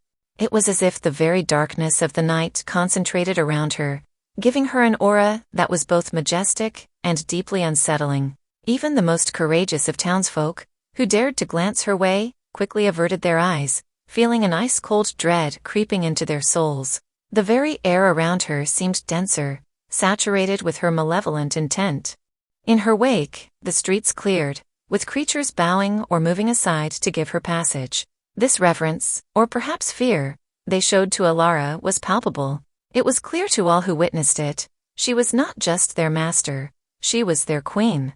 Her path was unmistakably directed towards the church. Those defending it could see her approach, her form illuminated occasionally by the stray fires and the eerie glow that seemed to surround her. The church's old bell tolled, though no one was at its ropes, its somber chimes resonating with the dread of the impending confrontation. Rowan, from her sanctuary inside, could feel Alara's approach even without seeing her, a deep unease growing within her. And as Alara drew nearer, the very foundation of the church began to subtly vibrate, as if the ground itself was protesting her presence. The dim light from the church's stained glass windows cast multicolored patterns onto the old wooden pews, setting a stark contrast to the growing darkness outside. Naomi, Declan, and Leela took their positions at the entrance of the church, each holding an artifact imbued with protection spells. They had prepared for this moment, and now it was time to put their plan into action. Naomi began to chant, her voice rising and falling in a rhythmic cadence that echoed through the church. Leela joined in, her voice harmonizing with Naomi's, while Declan traced intricate patterns on the ground with a piece of chalk, sealing the entrance with powerful warding symbols. A visible barrier of shimmering light began to form in front of them, a protective shield that would be their first line of defense against Alara's dark magic. Leela, holding a talisman, whispered incantations that caused it to glow brightly, strengthening their shield. Declan, meanwhile, held a crystal that pulsed with energy, ready to deflect any direct magical assaults. Outside, Alara's approach became more deliberate as she noticed their defenses. She paused for a moment, a smile playing on her lips, as if amused by their resistance. "Did you really think these parlor tricks would stop me?" she called out, her voice dripping with scorn. But Naomi remained resolute. "We stand for Sleepy Hollow and all its innocent souls," she shouted back, determination evident in her voice. "You shall not pass." The atmosphere grew tense as the two forces, light and dark, prepared to collide. The town, its people, and its very history, hung in the balance. The chilly night wind carried the scent of autumn leaves, momentarily masking the sulphurous odor that heralded Alara's transformation. The seemingly graceful figure began to twist and contort, her shadow stretching grotesquely on the cobblestone path leading to the church. Her once radiant skin grew pallid, marked with dark, veiny patterns that pulsed with an unsettling energy. Declan's eyes widened in horror as he whispered to Naomi, "The legends didn't do her justice." Naomi, her face pale but her expression unyielding, responded, "Legends rarely capture the true nature of monsters."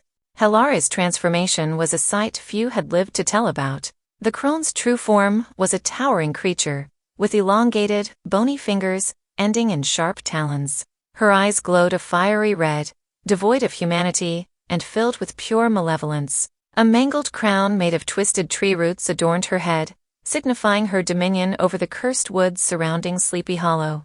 The ground beneath them trembled slightly, and the protective barrier shimmered more intensely. Leela, beads of sweat forming on her brow, concentrated on maintaining the shield. "I don't know how long I can hold this," she gasped, struggling to keep her voice steady. The townsfolk, peering from windows and hiding spots, watched in paralyzed terror. Some whispered prayers, clutching onto their loved ones, while others, braver souls, joined the group in front of the church, adding their own energy to the barrier. Hela let out a piercing, otherworldly shriek that rattled the windows of nearby buildings. Birds took off in chaotic flocks, filling the darkening sky with a cacophony of panicked cries. With each step she took towards the church, the ground cracked, as if the very earth was protesting her advance. The barrier pulsated violently, echoing the heartbeat of those standing resolutely behind it. With a wicked grin, Alara reached out, her talons making contact with the shimmering shield. A shower of sparks erupted on impact, creating a spectacle of light and shadow that painted the scene in stark contrasts. With each assault, Elara tested the group's defenses, seeking a weak point. Waves of dark energy cascaded against the barrier, causing ripples that made it feel as if it could shatter at any moment. Naomi, Leela, and Declan held their ground, hands linked, their combined willpower feeding the barrier's strength. Every hit drained a bit more of their energy, and they could feel the weight of the impending doom if they faltered. Hela, growing impatient and infuriated by the resistance, conjured a vortex of dark wind, sending it spiraling toward the church. As it collided with the barrier, there was an explosion of light and sound, causing the church's stained glass windows to tremble and sending the onlookers to their knees. A few courageous townspeople, seeing the trio's exhaustion, joined in, lending their voices in chants and prayers, bolstering the defense. The gusts of the vortex threatened to rip the trees from their roots, sending debris and leaves swirling in chaotic patterns. Yet, the church remained a beacon of hope amidst the chaos, its spire pointing defiantly into the darkened sky. Suddenly, a bright ray of light shot forth from the church's steeple, cutting through the darkness and momentarily halting Elara's advance. It was the combined energy of the townsfolk, their prayers, and the powerful artifacts that Naomi had strategically placed within the church earlier. The crone recoiled, hissing in anger, her skin sizzling wherever the light touched. It was evident that while she wielded formidable power, she was not invincible. Declan, eyes still locked onto Elara, shouted over the din, "We have to keep her at bay until Silas and Hess are in position." Using the momentary distraction caused by the light, Hess charged forward, his spectral form a blur, engaging Elara in direct combat. The church grounds became a dance floor of light and shadow, as the headless horseman clashed with the crone. Sparks flew with each blow, illuminating the surroundings with an eerie glow. Silas, seeing his opportunity, moved stealthily, his silver blade reflecting the sporadic light from the combat. He circled, looking for an opening, as he remembered the lore about striking the crone in her true form. Hela, with all her might, tried to fend off Hess, hurling dark energy orbs at him, but the headless horseman parried and dodged skillfully. The diversion was working. With a roar that shook the very foundations of Sleepy Hollow, Elara sent a shockwave that knocked Hess back, causing him to momentarily lose his footing. But this left her exposed, and Silas seized the moment. With a determined yell, he lunged, thrusting his silver blade towards her heart. The crone, sensing the danger too late, attempted to deflect the blow with her dark magic. Their powers met in a cataclysmic clash, producing a brilliant flash of light and darkness that blinded everyone momentarily. Hela screamed in pain and rage, a sound that resonated with centuries of bitterness and malice. The two continued their fierce duel, with Elara retaliating with all her might against Silas's unwavering determination. The balance of the battle seemed to shift with every passing second. The earth trembled beneath their feet, as the energy from their duel sent ripples throughout Sleepy Hollow. The townspeople, even those fighting bravely alongside Silas and the group, could only watch in awe and horror, praying for a favorable outcome. Amidst the relentless clashing, Hess rejoined the battle, his strength renewed. Together, he and Silas coordinated their strikes, using both brute force and strategy to overpower the crone. Helara's shrieks of anger echoed throughout the night, a testimony to the threat she felt from the combined might of Silas and Hess. In the midst of this intense face-off, Rowan, from within the safety of the church, began to chant an old incantation, her voice clear and strong. She was amplifying the power of the protective spells Naomi, Declan, and Leela were casting, creating a force field around the battleground. Cornered and increasingly weakened, Elara's defenses started to crumble. With one final combined effort, Silas and Hess charged at her, with Silas's silver blade leading the way. The energy around them peaked, and with a swift, decisive motion, Silas's blade pierced through, finding its mark. Hela let out a soul-piercing scream, her body convulsing in pain and rage. The dark aura that once surrounded her began to dissipate, replaced by an eerie calm. The force of their final move created a shockwave, pushing everyone back, leaving a temporarily deafening silence. As the dust settled, Elara's once menacing figure lay incapacitated on the ground, her power significantly diminished.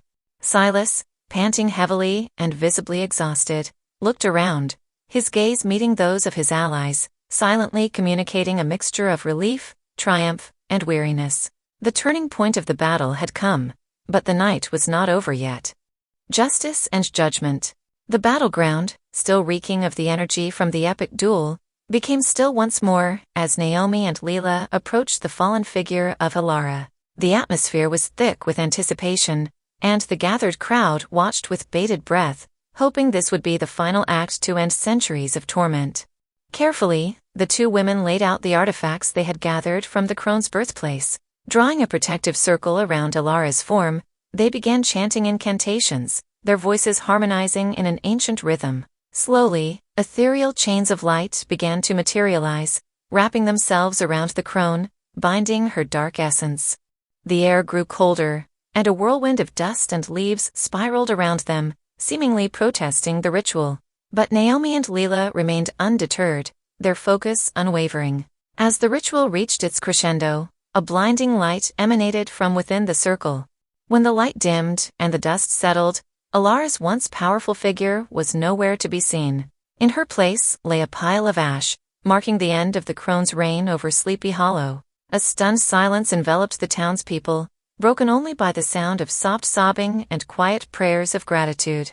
The dark era of Sleepy Hollow seemed to have finally come to an end. From the shadow of the church's grand entrance, Rowan emerged, the pale glow of morning light washing over her. Clutched under her arm was the recognizable form of Hesed, its expression somber yet peaceful. As she walked steadily towards the center of the chaos, her footsteps echoed with determination. The townspeople parted, making way for her, their eyes fixed on the head she carried. All conversations halted, and even the gentle breeze seemed to hold its breath. Stopping a few feet from the spectral form of Hess, Rowan gently lowered his head to the ground, then carefully placed it upon his waiting ethereal neck. There was an immediate shimmering glow surrounding Hess, as if the very fabric of time and space were mending themselves around him. His form, which had always been somewhat translucent, became more solid, more real. His eyes, filled with gratitude and relief, met Rowan's. "Thank you," Hess murmured, his voice now full of warmth and life. Rowan nodded, tears glistening in her eyes. "You're free now, Hess." With a gentle smile, he mounted his ethereal steed, which had been waiting at a distance. As he rode, a soft light began to envelop him, and with each stride, he started fading, blending into the rising sun, leaving behind the land of the living and the memories of his cursed existence. The townspeople, witnessing this departure, stood in reverence. Many crossed themselves, whispering prayers of thanks and redemption. Hess, the forsaken knight of Sleepy Hollow, had finally found his peace. As the ethereal silhouette of Hess faded from view, the town's attention quickly shifted to a more earthly concern. From the corner of the square, there was a commotion. The mayor, sensing the shift in the winds of fortune and the end of his reign of deception, was attempting to make a hasty retreat. His face was a mix of desperation and fear, as he pushed his way through the gathered crowd, trying to escape the judgment that was inevitably coming for him. Jed, however, had been keeping a watchful eye on the mayor ever since the confrontation began. Swiftly, and with purpose, he cut through the throngs of people, positioning himself directly in the mayor's path. Using his size and strength, he easily apprehended the fleeing man. "You're not going anywhere," Jed growled, his grip firm on the mayor's arm. Around them, a chorus of jeers and angry shouts erupted from the townspeople. They had long been deceived and manipulated by this man, and now they were ready to see justice served. "Let me go," the mayor hissed, his voice dripping with venom, but his protests fell on deaf ears. The once powerful figure was now powerless, surrounded by those he had betrayed. Silas approached, looking at the captured mayor with a mixture of disdain and pity. "You thought you could control the dark forces, but in the end, they controlled you. It's time to answer for your crimes." The townspeople nodded in agreement, their anger palpable. The mayor's reign of deceit had finally come to an end. With the mayor firmly in Jed's grasp, a temporary tribunal was quickly formed right in the town square. Some of the elder townspeople, those who had seen the longest stretch of Sleepy Hollow's cursed history, took charge. The whispers and murmurs that had always surrounded the mayor's actions were now loud and clear, shared openly among the town's residents. Elias, using his exceptional hearing, began recounting tales he had overheard through the years, tales of the mayor's clandestine meetings, of rituals held in the dead of night, and of alliances forged in shadows. His words painted a picture of a man who, instead of protecting his people, had used them as mere pawns in a dangerous game with the supernatural. Others soon joined in, adding their own accounts and grievances. It became evident that the mayor, with Tara's assistance, had orchestrated many of the tragic events that had plagued Sleepy Hollow, all to serve the Crone and his own thirst for power. As the accounts poured in, the mayor's demeanor changed. The arrogant, defiant mask slipped away, revealing a man overwhelmed by the weight of his sins. Yet, instead of seeking repentance, he spat defiantly at the ground. "You think this ends with me? The forces we played with, the power we harnessed, it's larger than any of you can comprehend." Rowan, watching the proceedings, stepped forward, her voice steady. "We have faced the very heart of the darkness you aligned yourself with, and emerged victorious. The people of Sleepy Hollow are strong and united, and we will heal and rebuild. As for you, it's time you faced the consequences of your actions." The townspeople nodded in agreement, their resolute faces reflecting the collective decision that the mayor's deceitful reign was at an end. Justice, long evaded, would finally be served. Across town, another form of reckoning was unfolding. Tara, her face pale and drained of its usual confidence, was being escorted by a few brave townspeople to the sheriff's office. Their destination was a thick iron-barred cell, traditionally reserved for the worst of lawbreakers.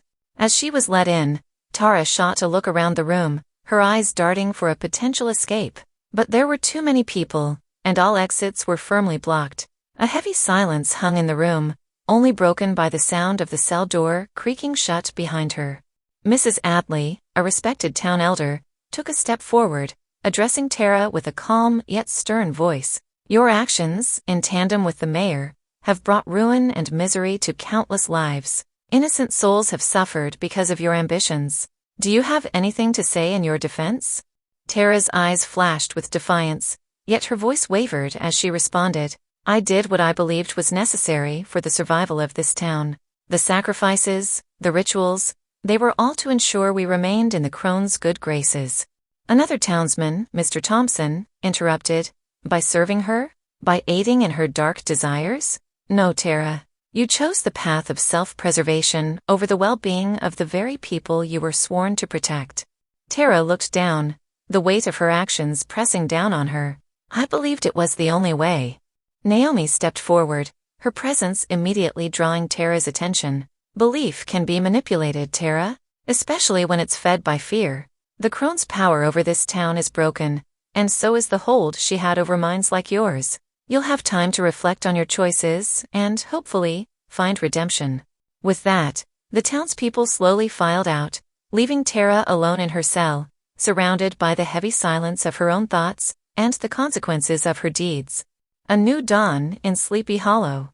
As the first rays of dawn pierced the horizon, the town of Sleepy Hollow slowly awoke to both the beauty and chaos of the aftermath. Buildings bore scars from the battle, streets were littered with remnants of the night's horrors, and a few plumes of smoke still rose from fires that had been hastily put out. But, as the golden hue of morning painted the town, there was an undeniable air of hope and resilience.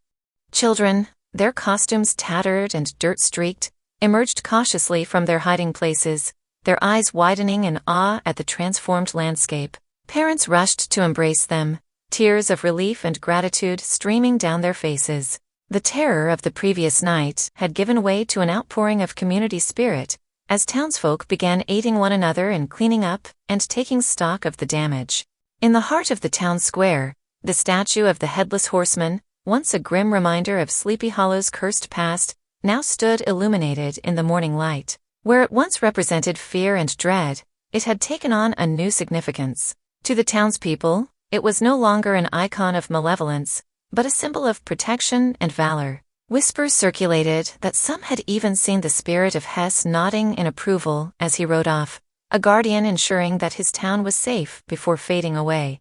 Nearby, Elias, with his ever-present walking stick, stood talking to a group of children.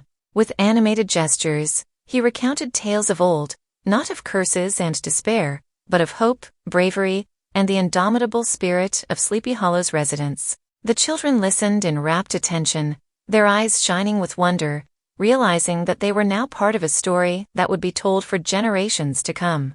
The town square was filled with a cacophony of laughter, music, and chatter, as the residents of Sleepy Hollow eagerly gathered to celebrate their newfound freedom. Center stage, Rowan, Declan, and the rest of the group were the heroes of the hour. They were showered with applause, gratitude, and tokens of appreciation.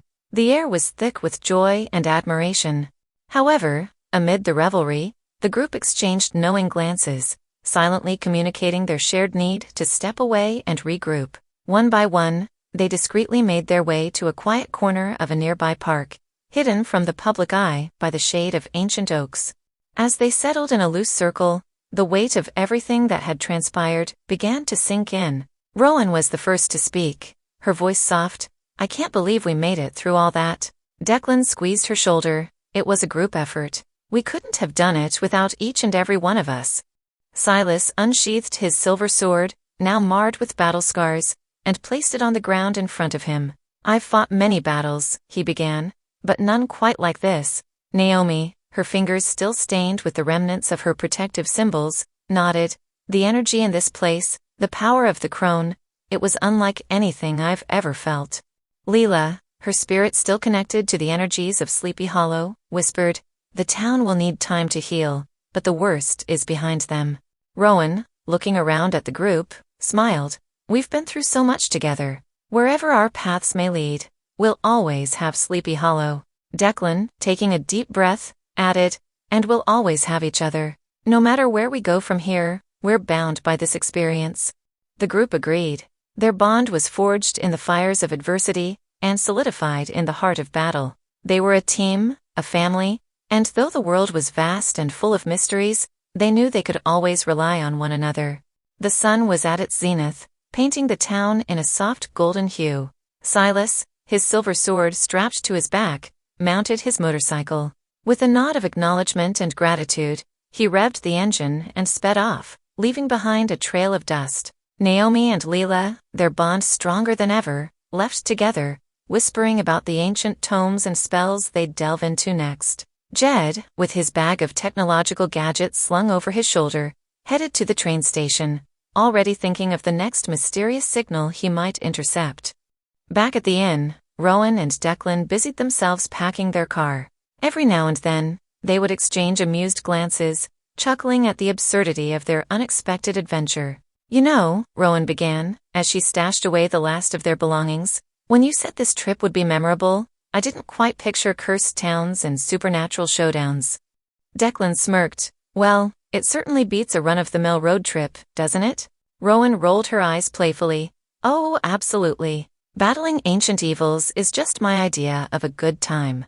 She paused, her expression becoming more serious. "Promise me one thing though, Uncle Declan. Don't mention a word of this to Mom."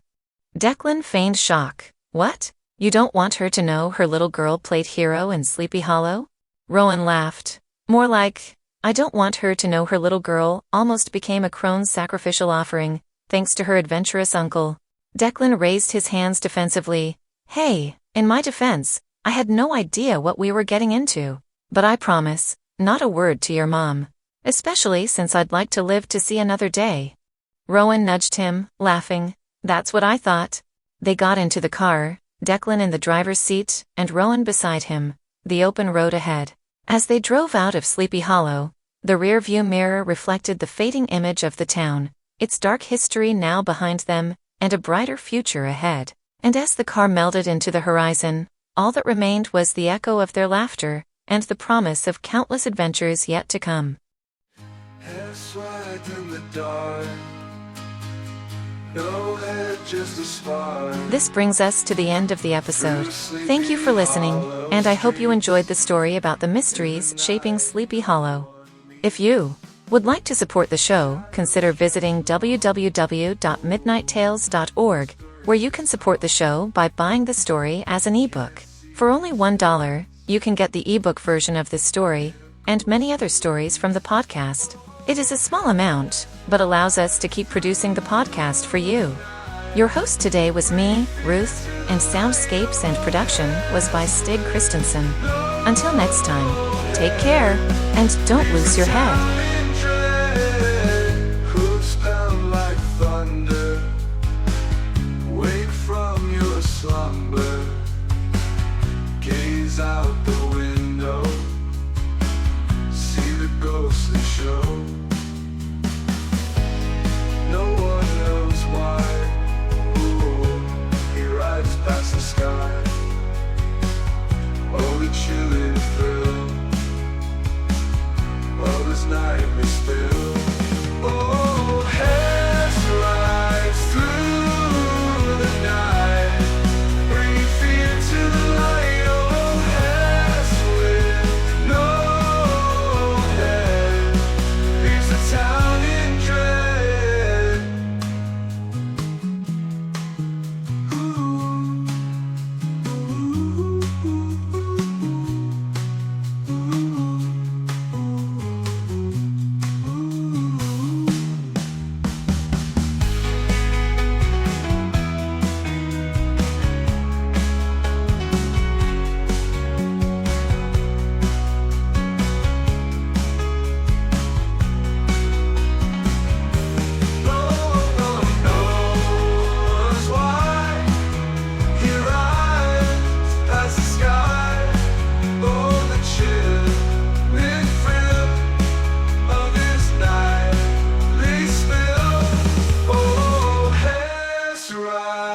Through the night, bringing fear to the light. Oh, Hess with no head, leaves the town in dread.